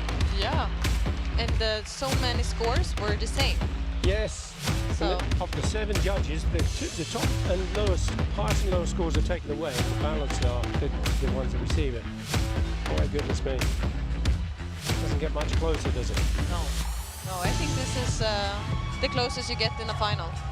Ladies and gentlemen, gold medal match in the category female team Kata. Female team Kata final now. And it is between Team Portugal and Team Spain. Team Spain are the defending European champions. Team Portugal, a rising nation in Team Kata. They're doing so well, aren't they? Yeah.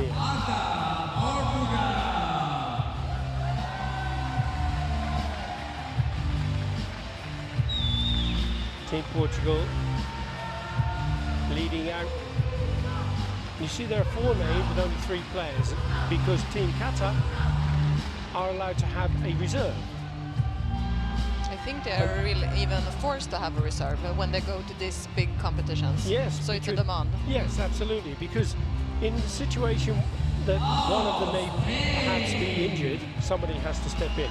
And it must be difficult for that 4th person, must it be? Because sometimes they don't get a chance to come onto the mat, but they have to do all of the training, learn all of the bunkai, and All of be the an travel. all of the travel, be an equal part to the team, and maybe they don't get a chance to go on the mat. Yeah. But I think it's not that common that all 4 people go into the tatami. But I know that all teams have an extra. Yes.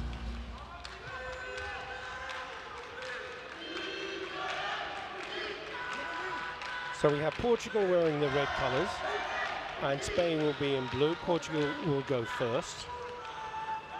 And when you're competing, Mia, do you have a preference between going first or second? No. It doesn't matter to you at all? No. Like, when I was younger, I thought it was better to be blue. Yeah. But like in later years, I think it's there is pros and cons with both going first and second. Yes. You have to learn to like both. Yeah, absolutely. And at what point do you decide which kata you're going to do? Do you take into consideration the opponent? Sometimes. But sometimes I also think that if I win, it matters on my performance. And it doesn't matter which kata I do. If I do a good kata, I will win. That's confidence. Yeah, And that's why you've won so many titles. hopefully.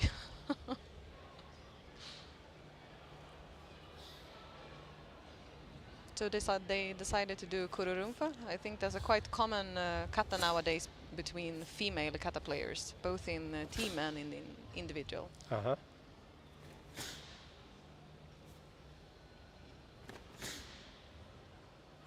So I'm wondering if the choice of kata as a team is the same considerations as a kata choice as an individual. Well, I think so. It depends on what you show here on the tatami that will reflect if you win or not. So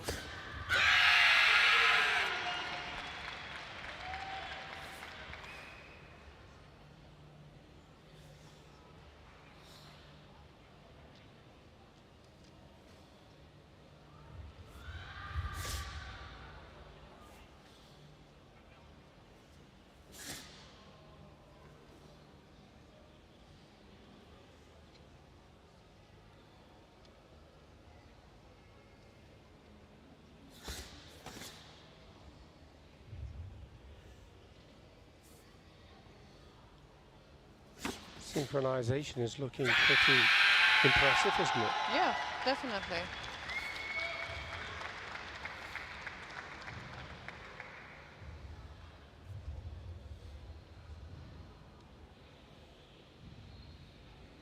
This is a quite short kata, but it has a lot of feeling and a flow that is important, which I think they did good.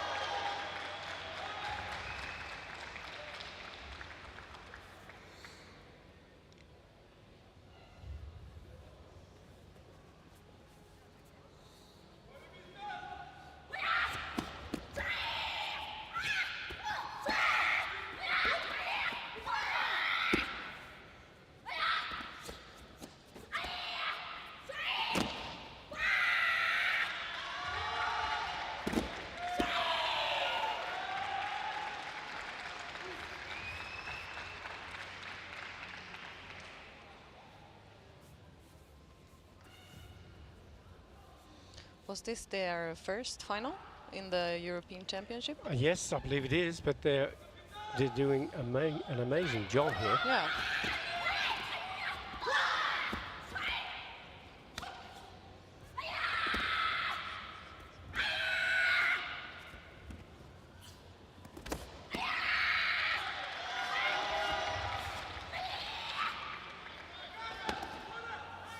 Interesting use of the ponytail.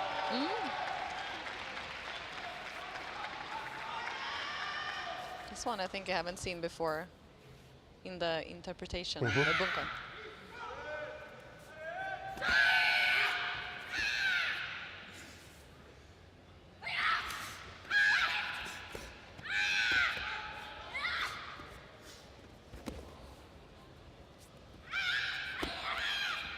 And that was the escape that you saw as part of the Kata Kurunumfa.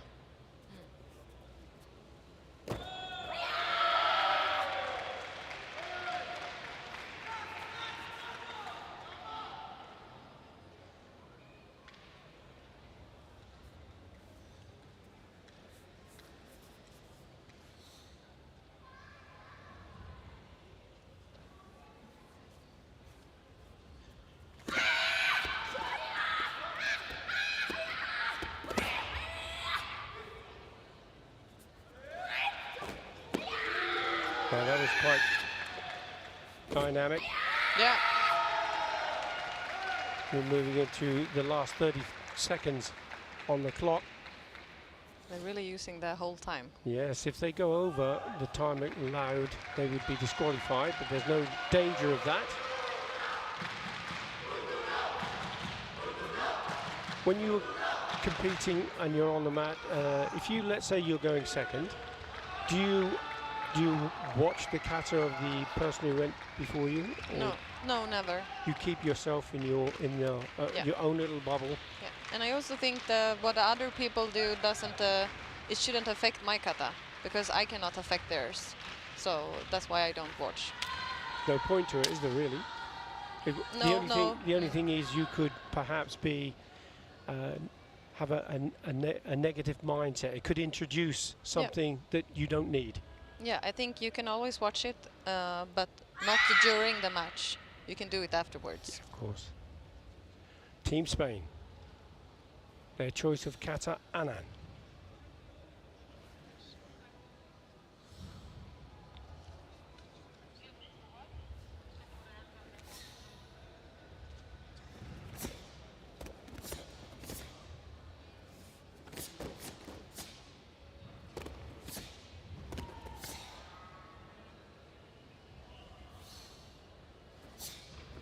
Great start.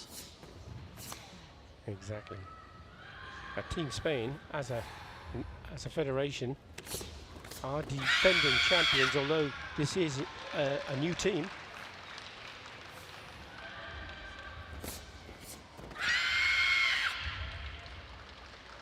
But it shows the strength and depth of Spain as producing karate kata experts, because having been champions, and here they are again going for gold for a second consecutive year.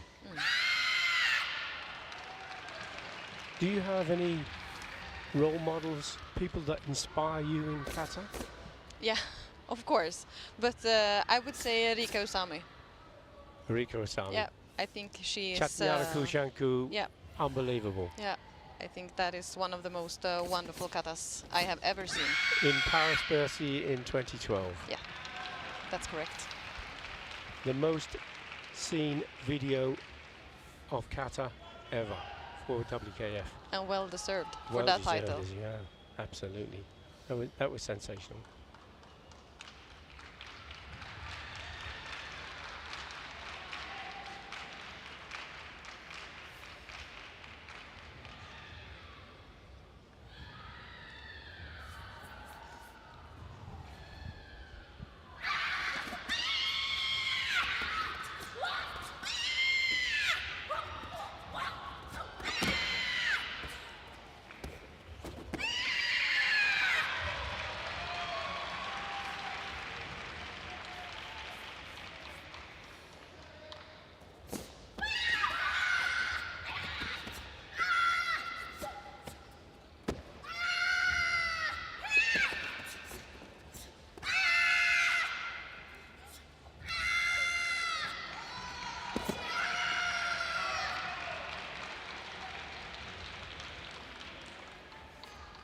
It's quite impressive the range and different ideas in the bunkai for kata teams.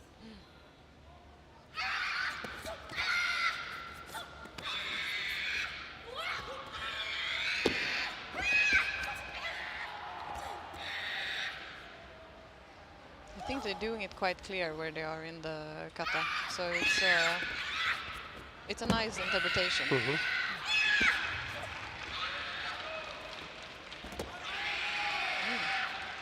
Now you're still a very active competitor, but do you coach? Do you teach others? No, I don't, and I think that is one of the things I have put aside for my other career. Right. Well, it's impossible to do everything, isn't it? Well, they say it's impossible. I'm not sure I believe it, but I have to do some kind of. Of course.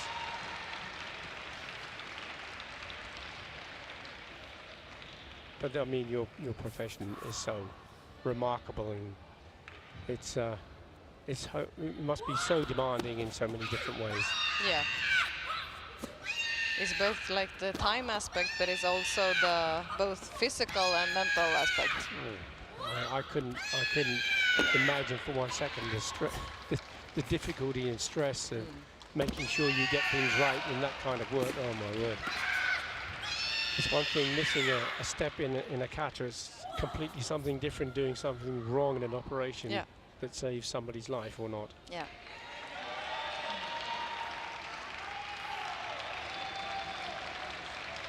So what do you think now, in your opinion? Of the katas? Yeah. I think I'm the commentator and you're the expert. And it's your job to give your opinion. I think Spain will defend their You do. title. Yeah, Okay. I think both teams have done a great job, but I think the Spanish team had a little bit of extra, for both them. in their bunkai but also in their kata. Okay. But let's see, I was wrong before. Well, that doesn't matter too much. It's 8-3 Spain right so far. 8-2, 8-4. Mia, you're looking good. 8-3, 8-6. 8-4, 8-6.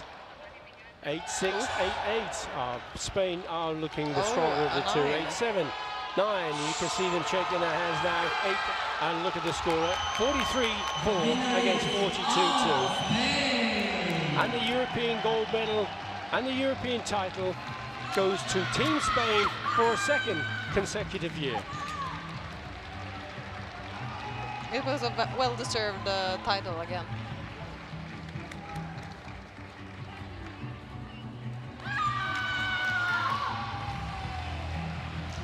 Brilliant.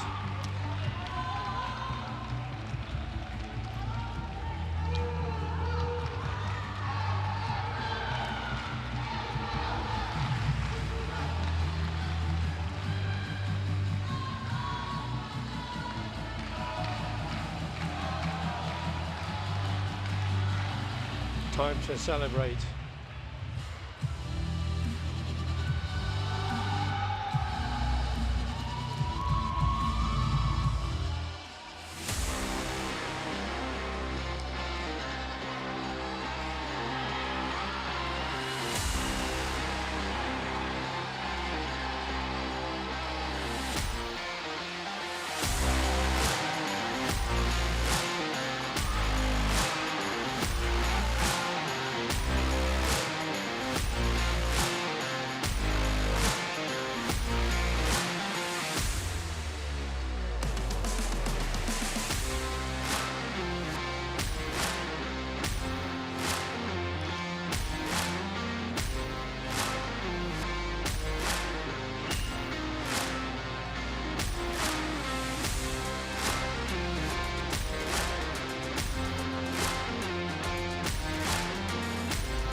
Must be a great feeling when you come off the mat and you're happy with your performance and you've had success and you have all your teammates all congratulating you. Yeah, of course. And the adrenaline's flowing.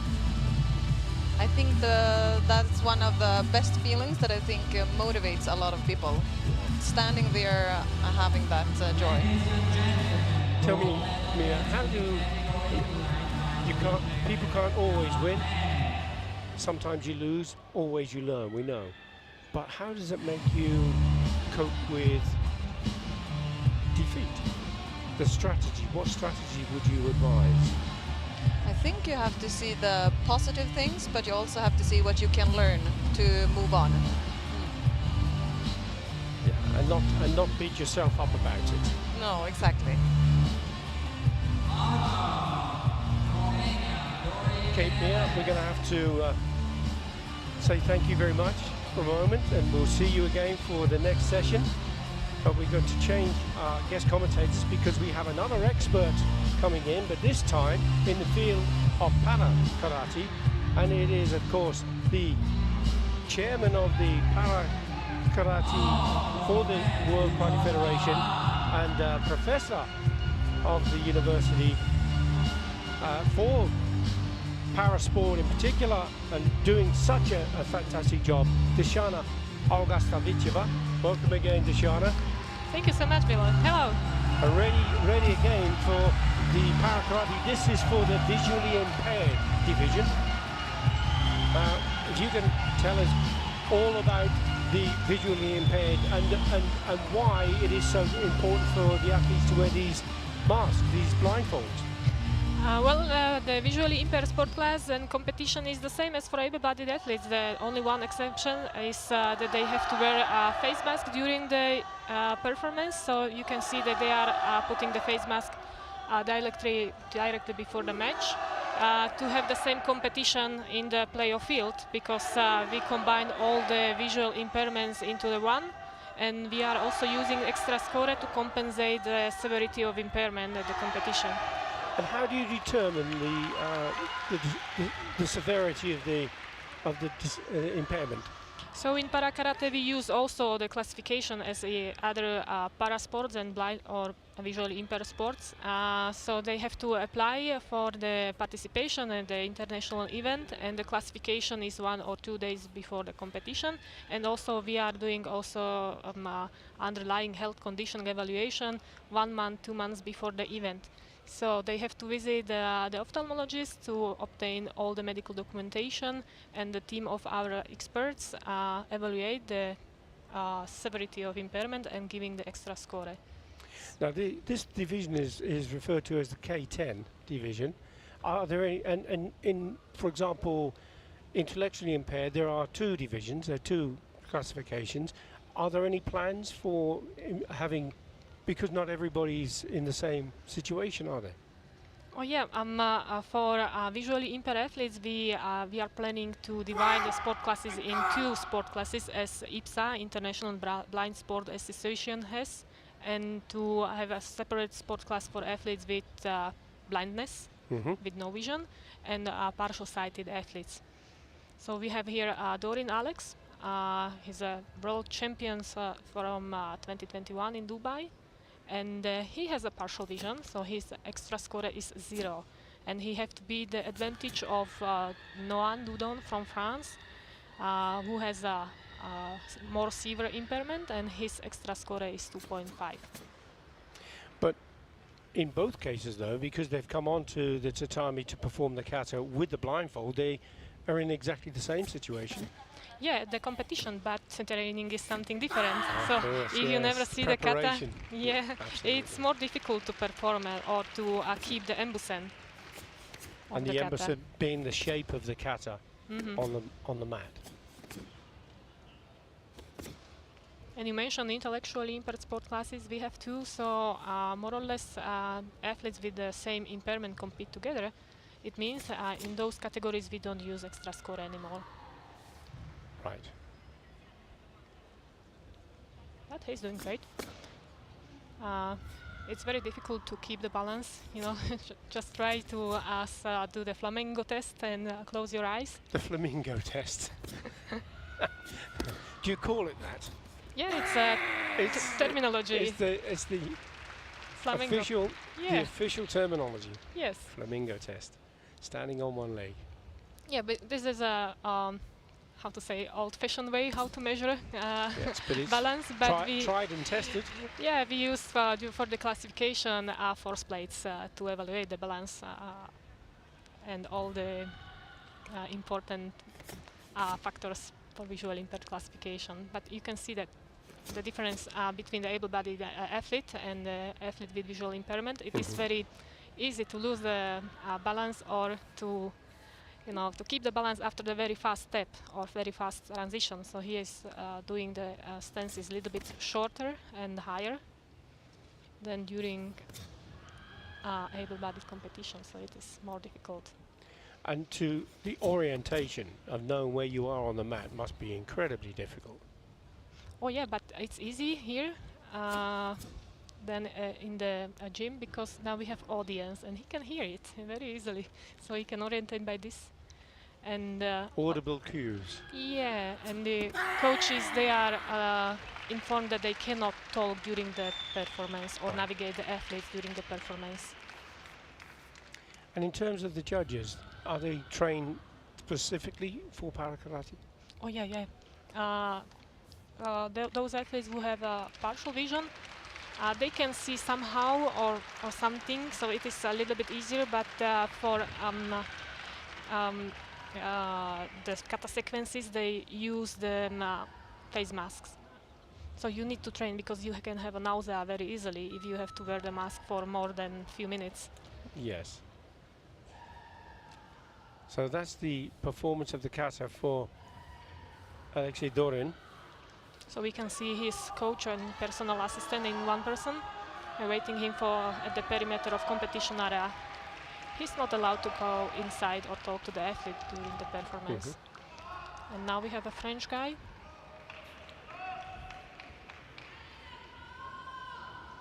Ranking 3 in the world ranking.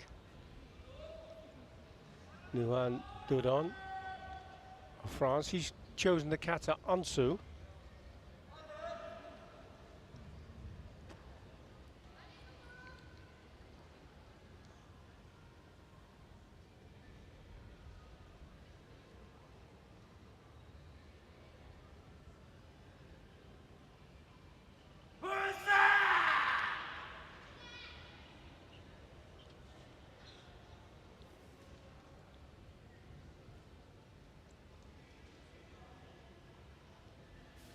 He is defending the European champion title from the last year.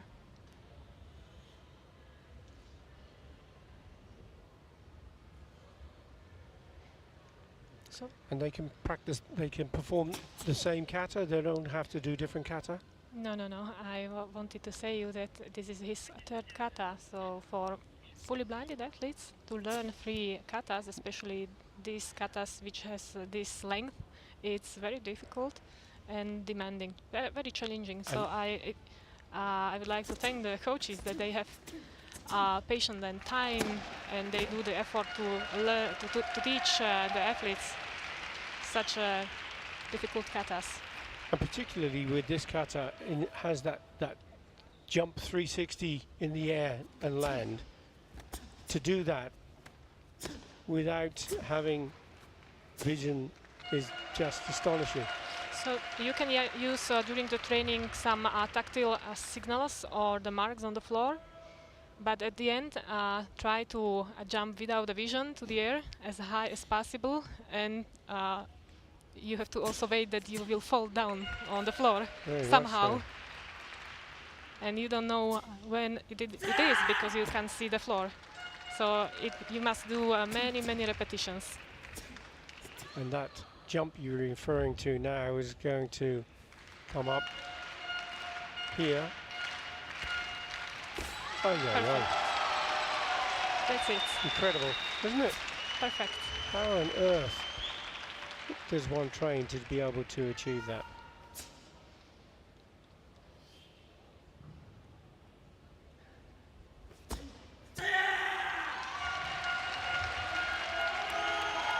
Oh, no doubt he'll be really pleased with that performance. Yeah, so we will see if the judgment of our judges will beat this advantage. So he has 2.5 advantage because of the visual impairment severity. So maybe it could be confusing for the audience, but we have to do it. And that is added on at the end? Yes, exactly. So we have the normal evaluation as for able-bodied athletes, and then plus extra score at the end. So the scores are being put into the computer now, and let's see, 7.976 for Doreen, 7.978, 7.978, 8.81. Remembering the additional points need to be adjusted afterwards. 8.082, 8.3, 8.2, 8.7. That's a big difference. 8.3, and then when you have the difference here, 42.6, 40.1. And it is Nohan Dudon of France who takes the gold medal at the 60th Senior European Karate Championships here in Yerevan, Armenia. But did you see the difference? It was exactly 2 points, or 1.5. So now the extra score played a vital role. He made the decision. Yes. Phenomenal.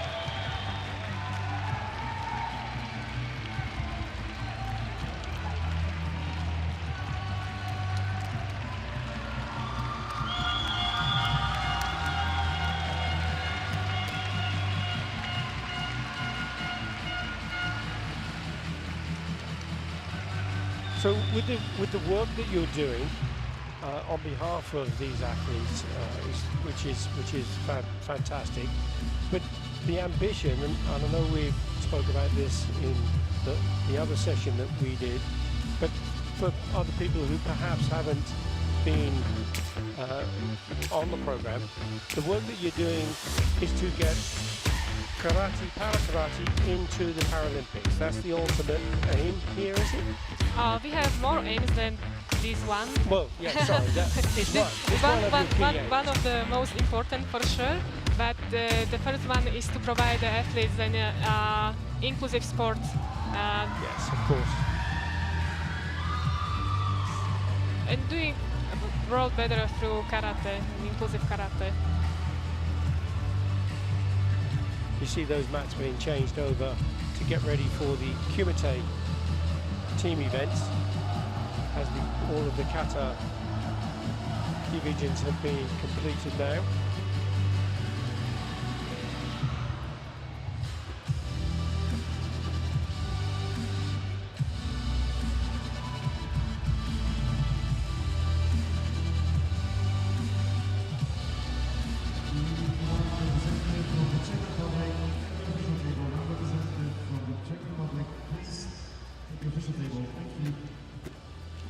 And how are plans for the development of para karate coming along? Are you happy with the way things are working? Yeah, we have more and more athletes and more participating nations, and now when we have better statistics with the entries, we can open the new categories, because first of all you need to have a baseline, then you can provide more and more. So we are thinking not only to divide this sport class into two, but also provide the competition for juniors and cadets, and for physically impaired athletes who have another kind of impairment and can perform the kata standing up. That is, there are tremendous plans there, and I know, Kashana, that you also work with other sports in terms of para sport. Yes, I'm the medical manager for classification in the Slovak Paralympic Committee, my nation, preparing all those documents for the other sports like boccia, para table tennis, track and field, para hockey. My goodness, you must be an incredibly busy individual, and you're a professor at the university. Well, when I was preparing the classification system for para karate, I had to learn all the systems and to find out the best way how to start and how to develop our system to be in line with the International Paralympic Committee and its classification code, and I mean international standard. So I checked also para taekwondo and all other combat sports to have a better classification system for us. Now we have very well educated coaches and national officers, so we can go further. Amazing. It's amazing what you're doing. With regard to the other discipline, we're still to see more para karate later as well, after the award ceremonies and the Team Kumite events have been going. There's still more para karate to come out. Do you have, I suppose it's it's an unfair question, I was going to say, do you have a favourite group that you like to work with, or are you equally committed to all of the para karate athletes? Yep, I have to say that I'm the workaholic. So I try to combine the sport and research, and not to do the research for itself, but to do the better sport through research activities. And not only are you committed in the way that you are with all of the fabulous effort that you put in for para karate, but you were an athlete yourself, competing internationally in kata. Yes, so I enjoyed this competition because I saw Kuru Runfa in team competition, and I was also individual athlete and competing in team competition with Kuru Runfa. So I finished with Anand final team competition in 2012, so before 13 years. Wow. So we're having the medal ceremony now for the male team kata.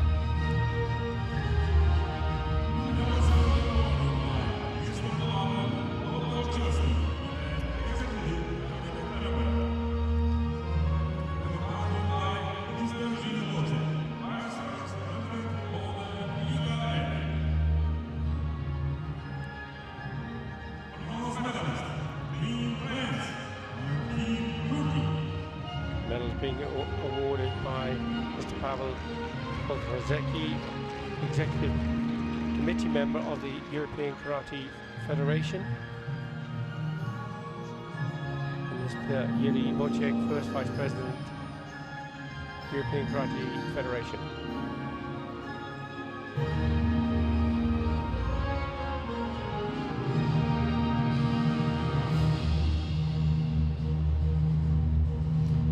It must make you feel incredibly proud when you see athletes going up onto the tatami to compete, and then in some cases go onto the podium to receive their award. It must make you a very proud person at that stage.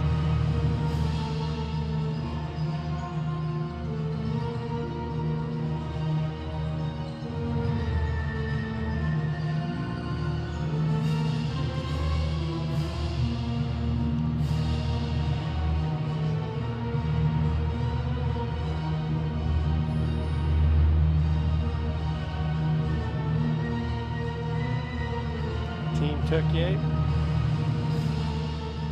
taking a very incredible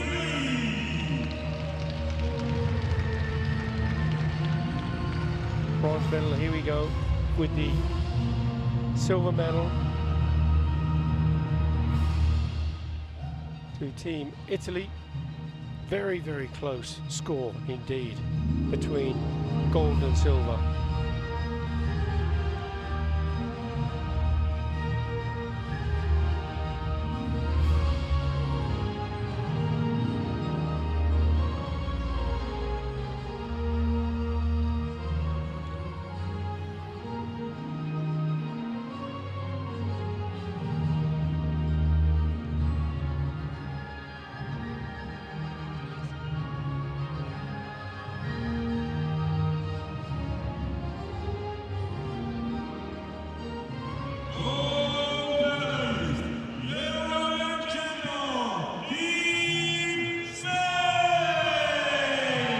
Spain taking the gold medal and the European crown in the male Team Kata division.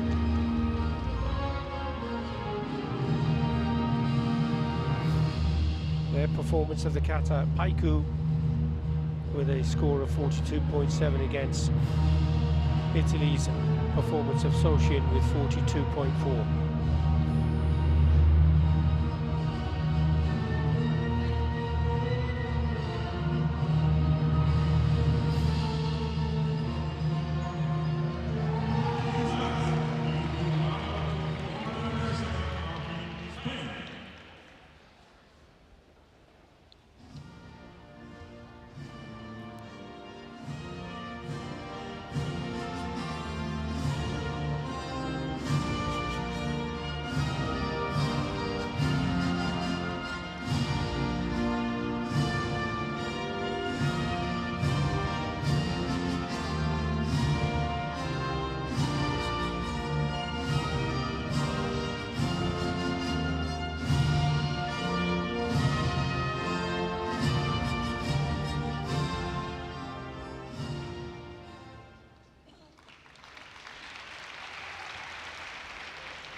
Congratulations to the medalist. Team Spain. Proud moment. All the teams coming together. Your medalists for the male Team Kata division.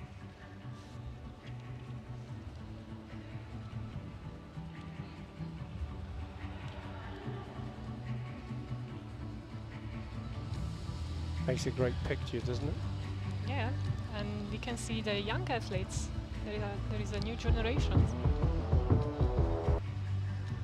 Only Turkey is famous from the previous years.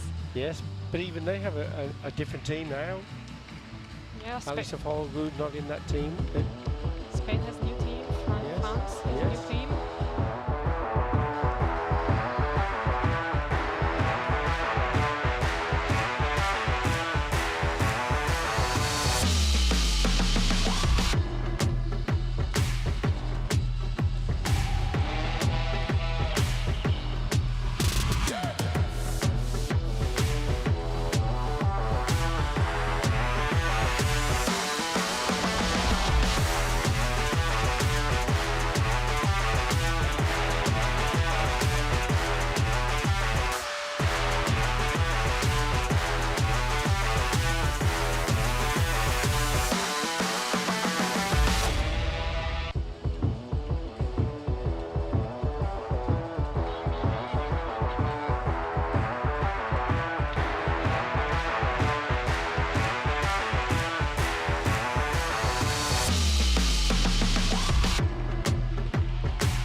Female Team Kata medal award ceremony.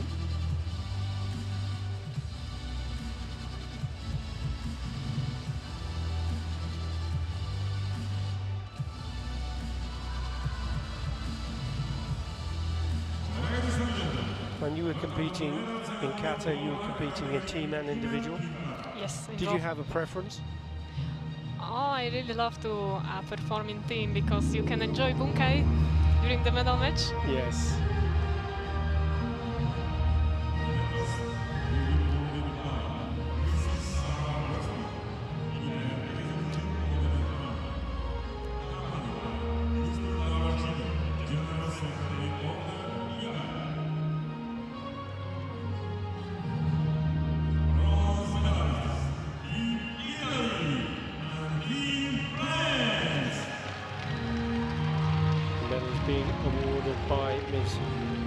Sarah Venstrom, Executive Committee member of the European Karate Federation. And she is being accompanied by Mr. Davor Tipek, General Secretary of the European Karate Federation.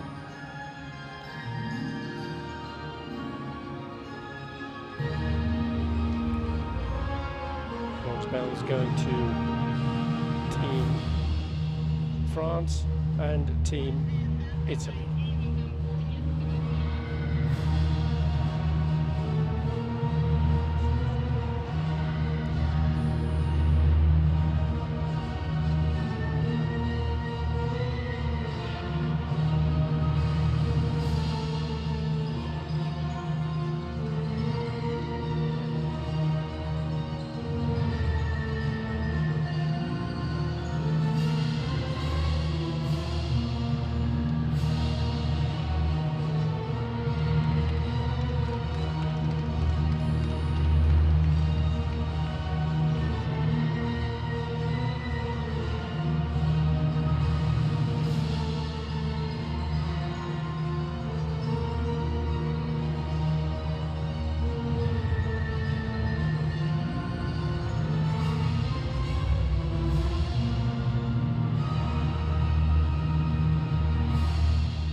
Their fourth member, their reserve. Silver medal going to Team Portugal.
Spain taking the European title and the gold medal, of course.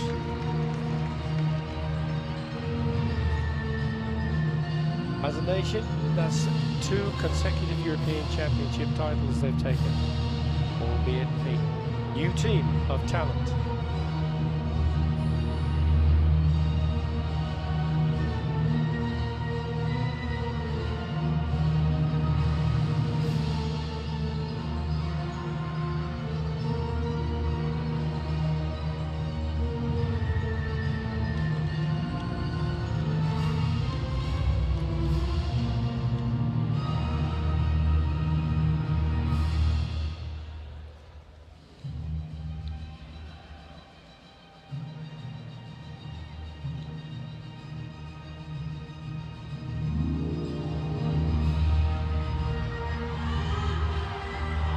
Something disappeared.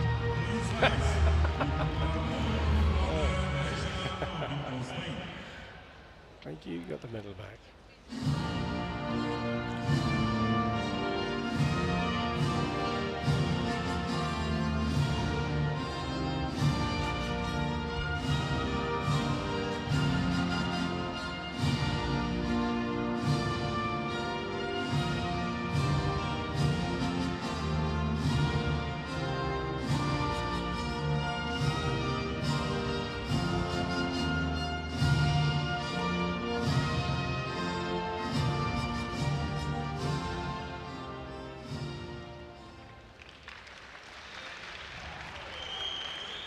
Congratulations to the medalists.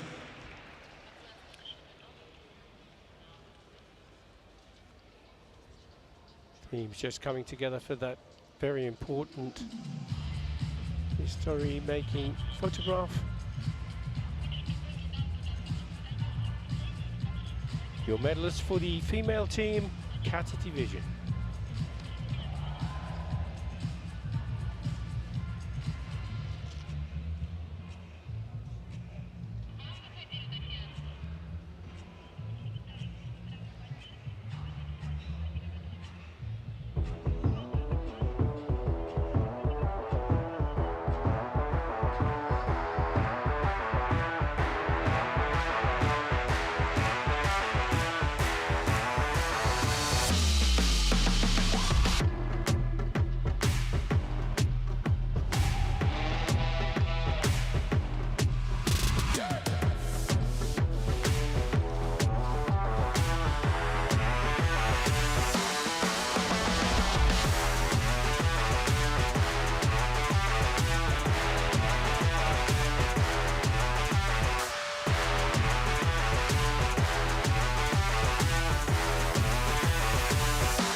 And now we are moving on to the medal award ceremony for the Para Karate visually impaired K10 division.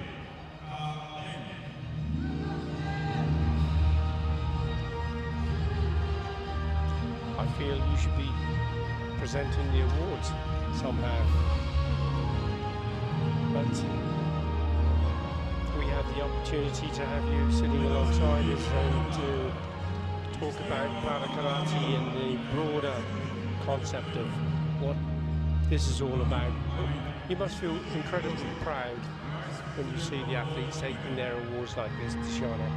Yeah, I'm very proud. I'm very proud and very pleased that WKF included Para Karate into the able-bodied competition, that our athletes can enjoy all this environment around the competition and the team support.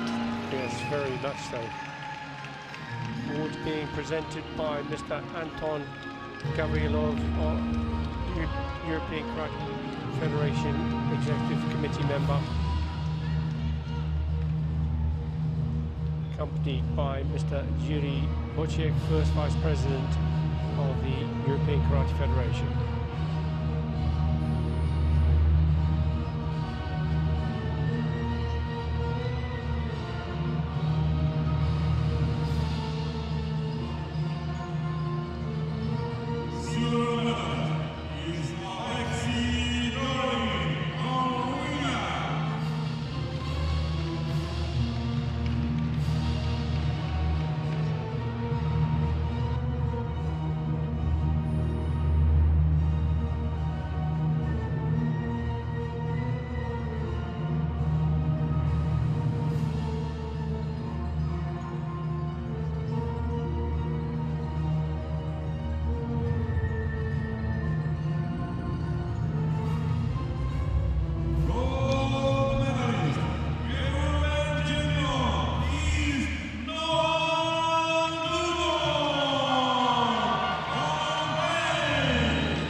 Taking the gold medal for that winning performance of the Kata Onsu, the amazing jump that he achieved.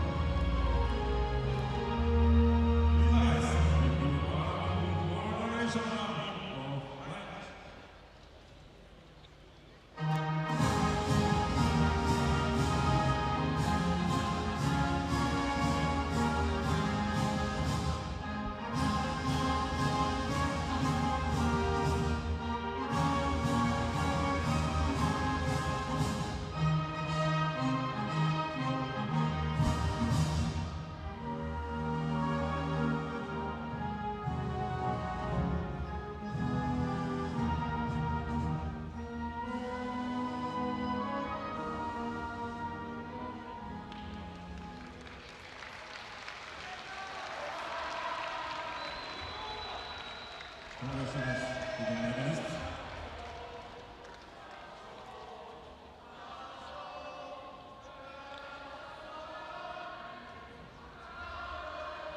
Your medalists for the Para Karate visually impaired K10 division.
So what's next for you on the program at the moment?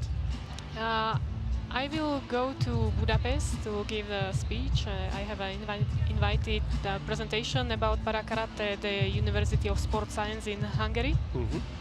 And then I will fly to Asian para-karate championships and karate championships to Asia, to Tashkent in Uzbekistan. Organize also championships like this for Asia Karate Federation. Tremendous. And all of that hard work is paying off that you're being involved in. And we had the last of the medal award ceremonies for para karate in the K10 visually impaired. It's for the female visually impaired athlete.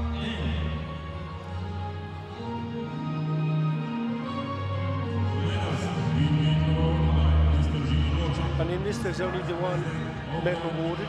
Yeah, it was a surprise for me because I expected more than 15 athletes in this sport class. But I spoke with the teams. They told me that there is very difficult to travel with athletes with visual impairment to this destination. And several of them, they told me they have some health issues. They couldn't train and practice. So at the end, we have only one athlete. And the medal is being awarded by Mr. Yuri Bocek, first prize president of the European Karate Federation, accompanied by Mr. Davor Cipek, who is the General Secretary of the European Karate Federation.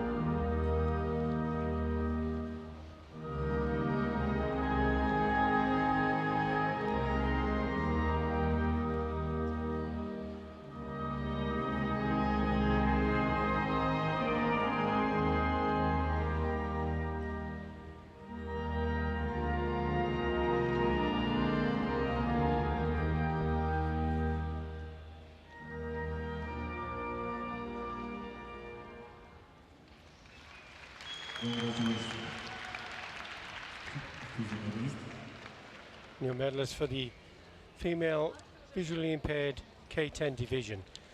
And whether there is 101 or just one athlete, you have to be in it to win it. And you have no idea who else is going to be there. So you cannot take anything away from that athlete. She thoroughly deserved that gold medal. Yeah, sure. So she deserved. She trained hard during the whole year, and she didn't expect that some athletes will have this unaccepted situation. Situation. But it is. She's earning points for the ranking, for standing in the ranking to be seeded in during the World Championships in Cairo. So it was very important for her. I spoke with her. It was not very nice feeling for her because she wanted to beat her opponents from previous championships. Well, Dishana, I'm going to have to say thank you very much indeed for all of your help and, of course, all that hard work that you do for para karate. And we'll see you again, no doubt. But in the meantime, we're going to be with the female team Kumite. So we're going to change guest commentators once again. So Okay. Thank you very much. Thank you so much. Bye-bye. Bye-bye.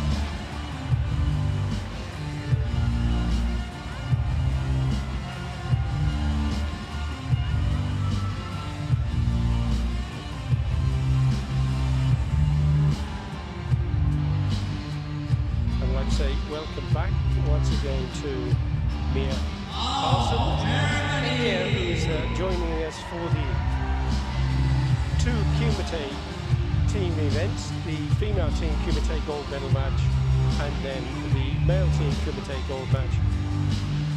Now, no doubt, Mia, as a kata player in particular, you have been watching the para karate division, visually impaired in particular, is so incredibly impressive, isn't it? Yeah, I couldn't describe it with better words. It was incredibly impressive. I think they did, both of them did their katas with excellent timing and excellent performance. As a doctor, of course, cardiac surgeon, but as a medical practitioner, I'm sure you completely understand how difficult it is to have people with such challenging impairments achieving such high levels. I cannot use a better word than impressive. It's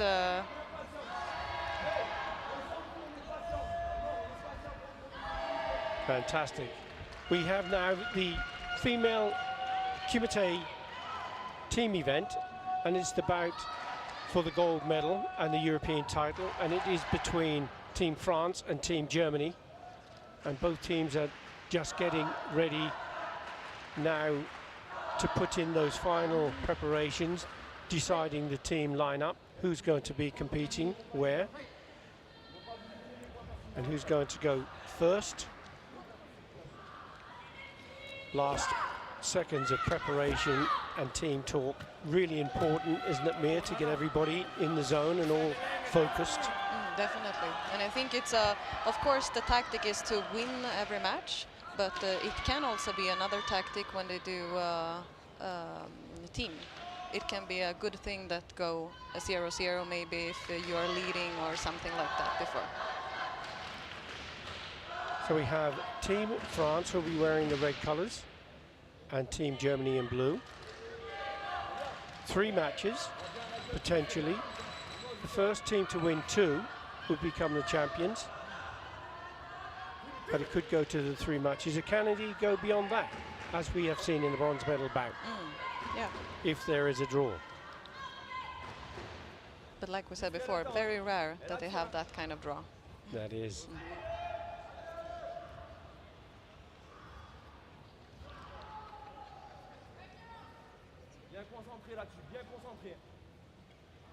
Repay for France wearing the red colours and Riedel for Germany. This opening few seconds, very slow, cagey, testing each other. Mia. Yeah. It looks like they're just feeling the timing and feeling where they have each other. The referee not satisfied with the level of commitment, so will invoke a passivity warning. That's the yellow card, as you see.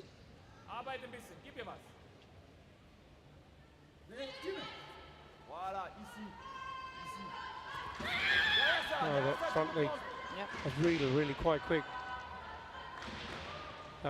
Here's where he's competing in the right stance, so it's a toe-to-toe encounter. Can be quite difficult as in boxing terms, a southpaw it's referred to, as opposed to the more orthodox right-handed competitor. Tries a side kick to the body from Riedel. Gets a 2-point score from the judges.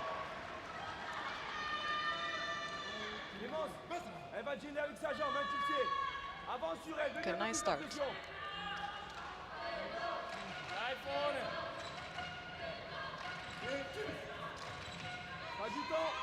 And she has the Senchu to go with it.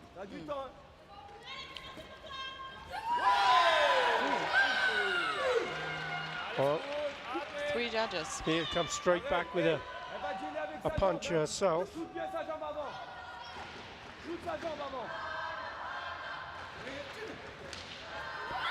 It's quite clever. She ducked out of the side and put in a punch. It's done exactly the same thing. 4 judges have gone for the score. Very determined. Very much so.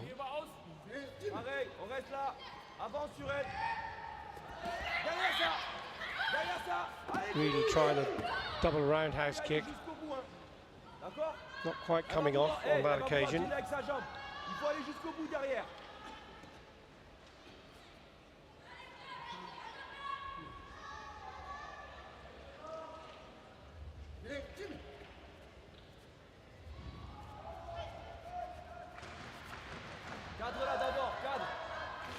As in Kata, it's possible to use all of the area, all of that square, that red square, but in Kata you can actually go off that area, can't you? There's not the same level of restriction. No, not the same, but in some kind of way it is. But then we have not the same area. You most definitely try to perform within that area, don't you? Yeah. Another score going in favour of Riedel.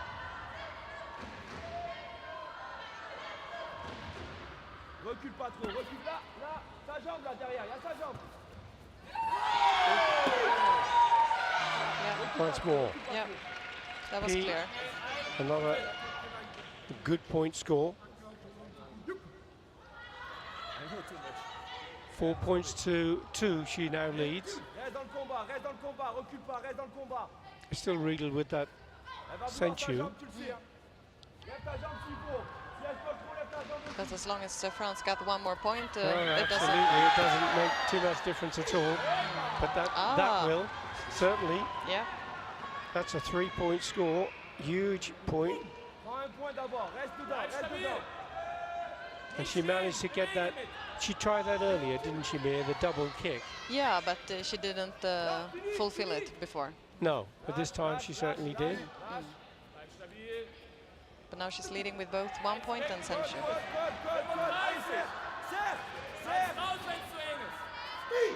She decides to take that Jogai. She can afford to do so. That's only the second Chewy.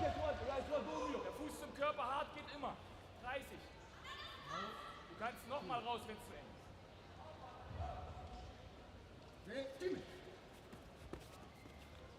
30 seconds left. She goes for that high kick again. P from France pushing her as hard as she can. She takes another point and there'll be a Jogai. Hey, il faut que tu la serres, te précipite pas s'il te plaît. Tu la serres vite par contre. Tu la serres vite, elle va craquer, elle va se blesser.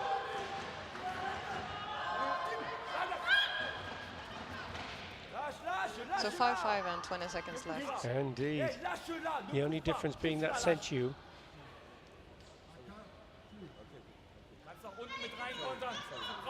But we have to be mindful that Riedel had scored a Nippon and a Wasari, which are the stronger points.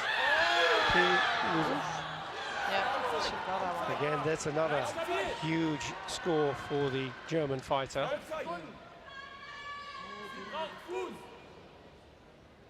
She takes away the lead now with just a couple of seconds left.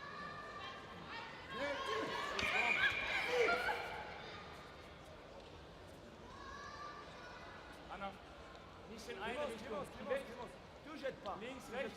Il y a 12 secondes. Te jette pas. Essaie de coller au score. Je te demande que ça. Colle au score. The score is reading 10 points. It was reading 10 points, but it's actually 8 points. 2 Ippon and 1 Wasari for Riedel. 12 seconds on the clock.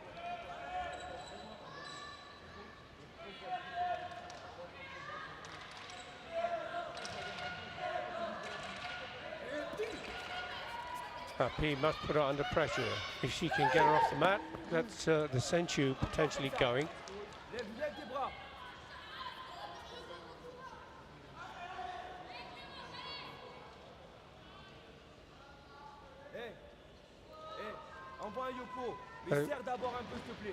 Going to have to be a really incredible comeback to do anything here with this just 8 seconds left, Mia.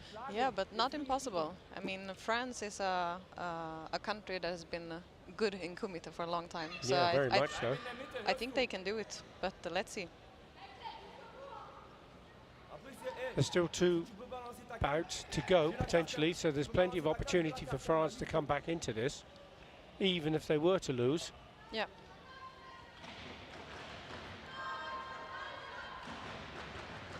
So let's see if she loses sensu. No? Oh.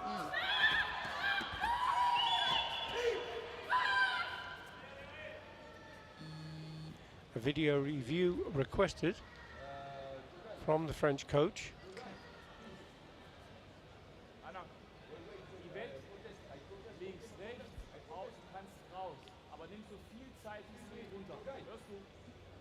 Let's see. The video review team, or referee should I say, doesn't know what's being requested. All he can, or she can do, whichever the case may be, is look at the previous 6 seconds to see if there was a valid score. Yeah.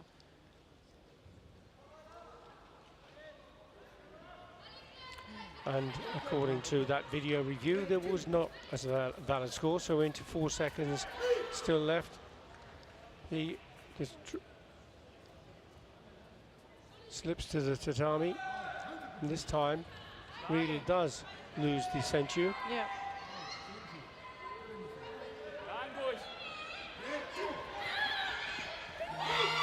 That hooking kick coming up now there was a video. That was close. Yes, the video review request was called.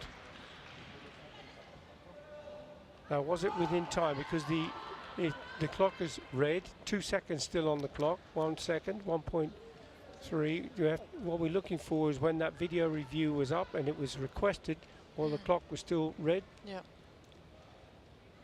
So it can go ahead.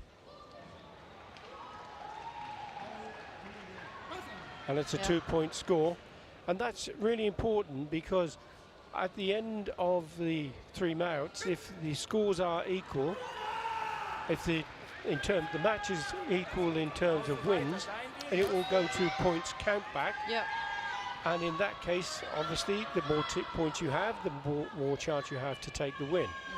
But also Germany has now they have a lot of kicks they got points for. They Yes, has they have. advantage. Yeah, exactly. 2 ippons and 2 wazaris. Yeah. Big scores. Match number 2.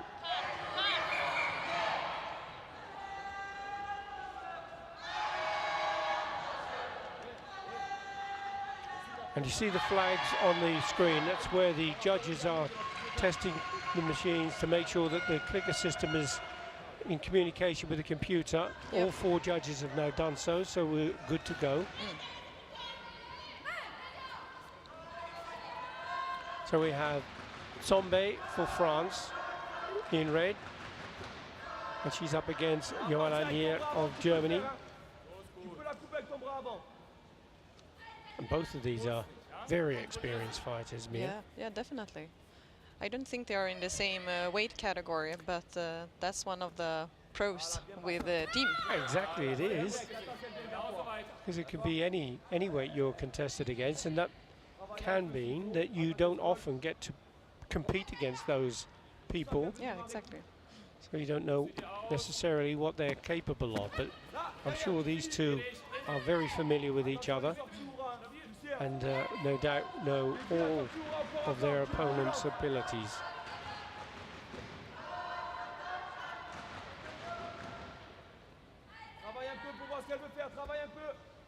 And in your own case, Mia, do you prefer kicks or punches? I don't do so much Kumite, but if But I... you still have to kick and punch to do your kata. Yeah. But I would say punches in kata, not the kicks. And it's amazing the ability that these athletes have now to be able to kick or punch and from pretty much any distance as well, isn't it? Yeah. So now when Germany takes the lead, they have a shot for winning the title. They do indeed, because if they win this match, it'll be 2 bouts of the 3, and the match will be over at that point.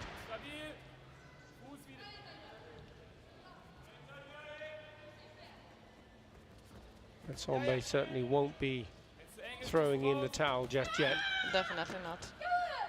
Écoute-moi, elle attend pour enrouler son bras. Écoute-moi, elle attend pour enrouler son bras. Et je veux que tu la travailles d'abord. Dès qu'elle a de la jambe derrière, tire. Ça va passer, ça.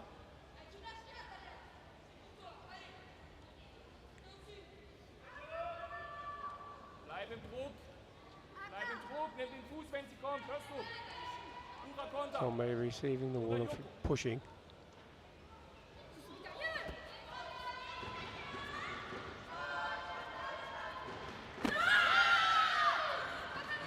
Yeah, fast front hand once more, all 4 judges. 4 judges, yeah. Yeah, you saw the screen sort of flickering, and you might wonder if it's something to do with the connectivity of the electricity and the cables and the like, but that isn't the case. What happens is that there is 2 seconds potentially between the first judge and the second judge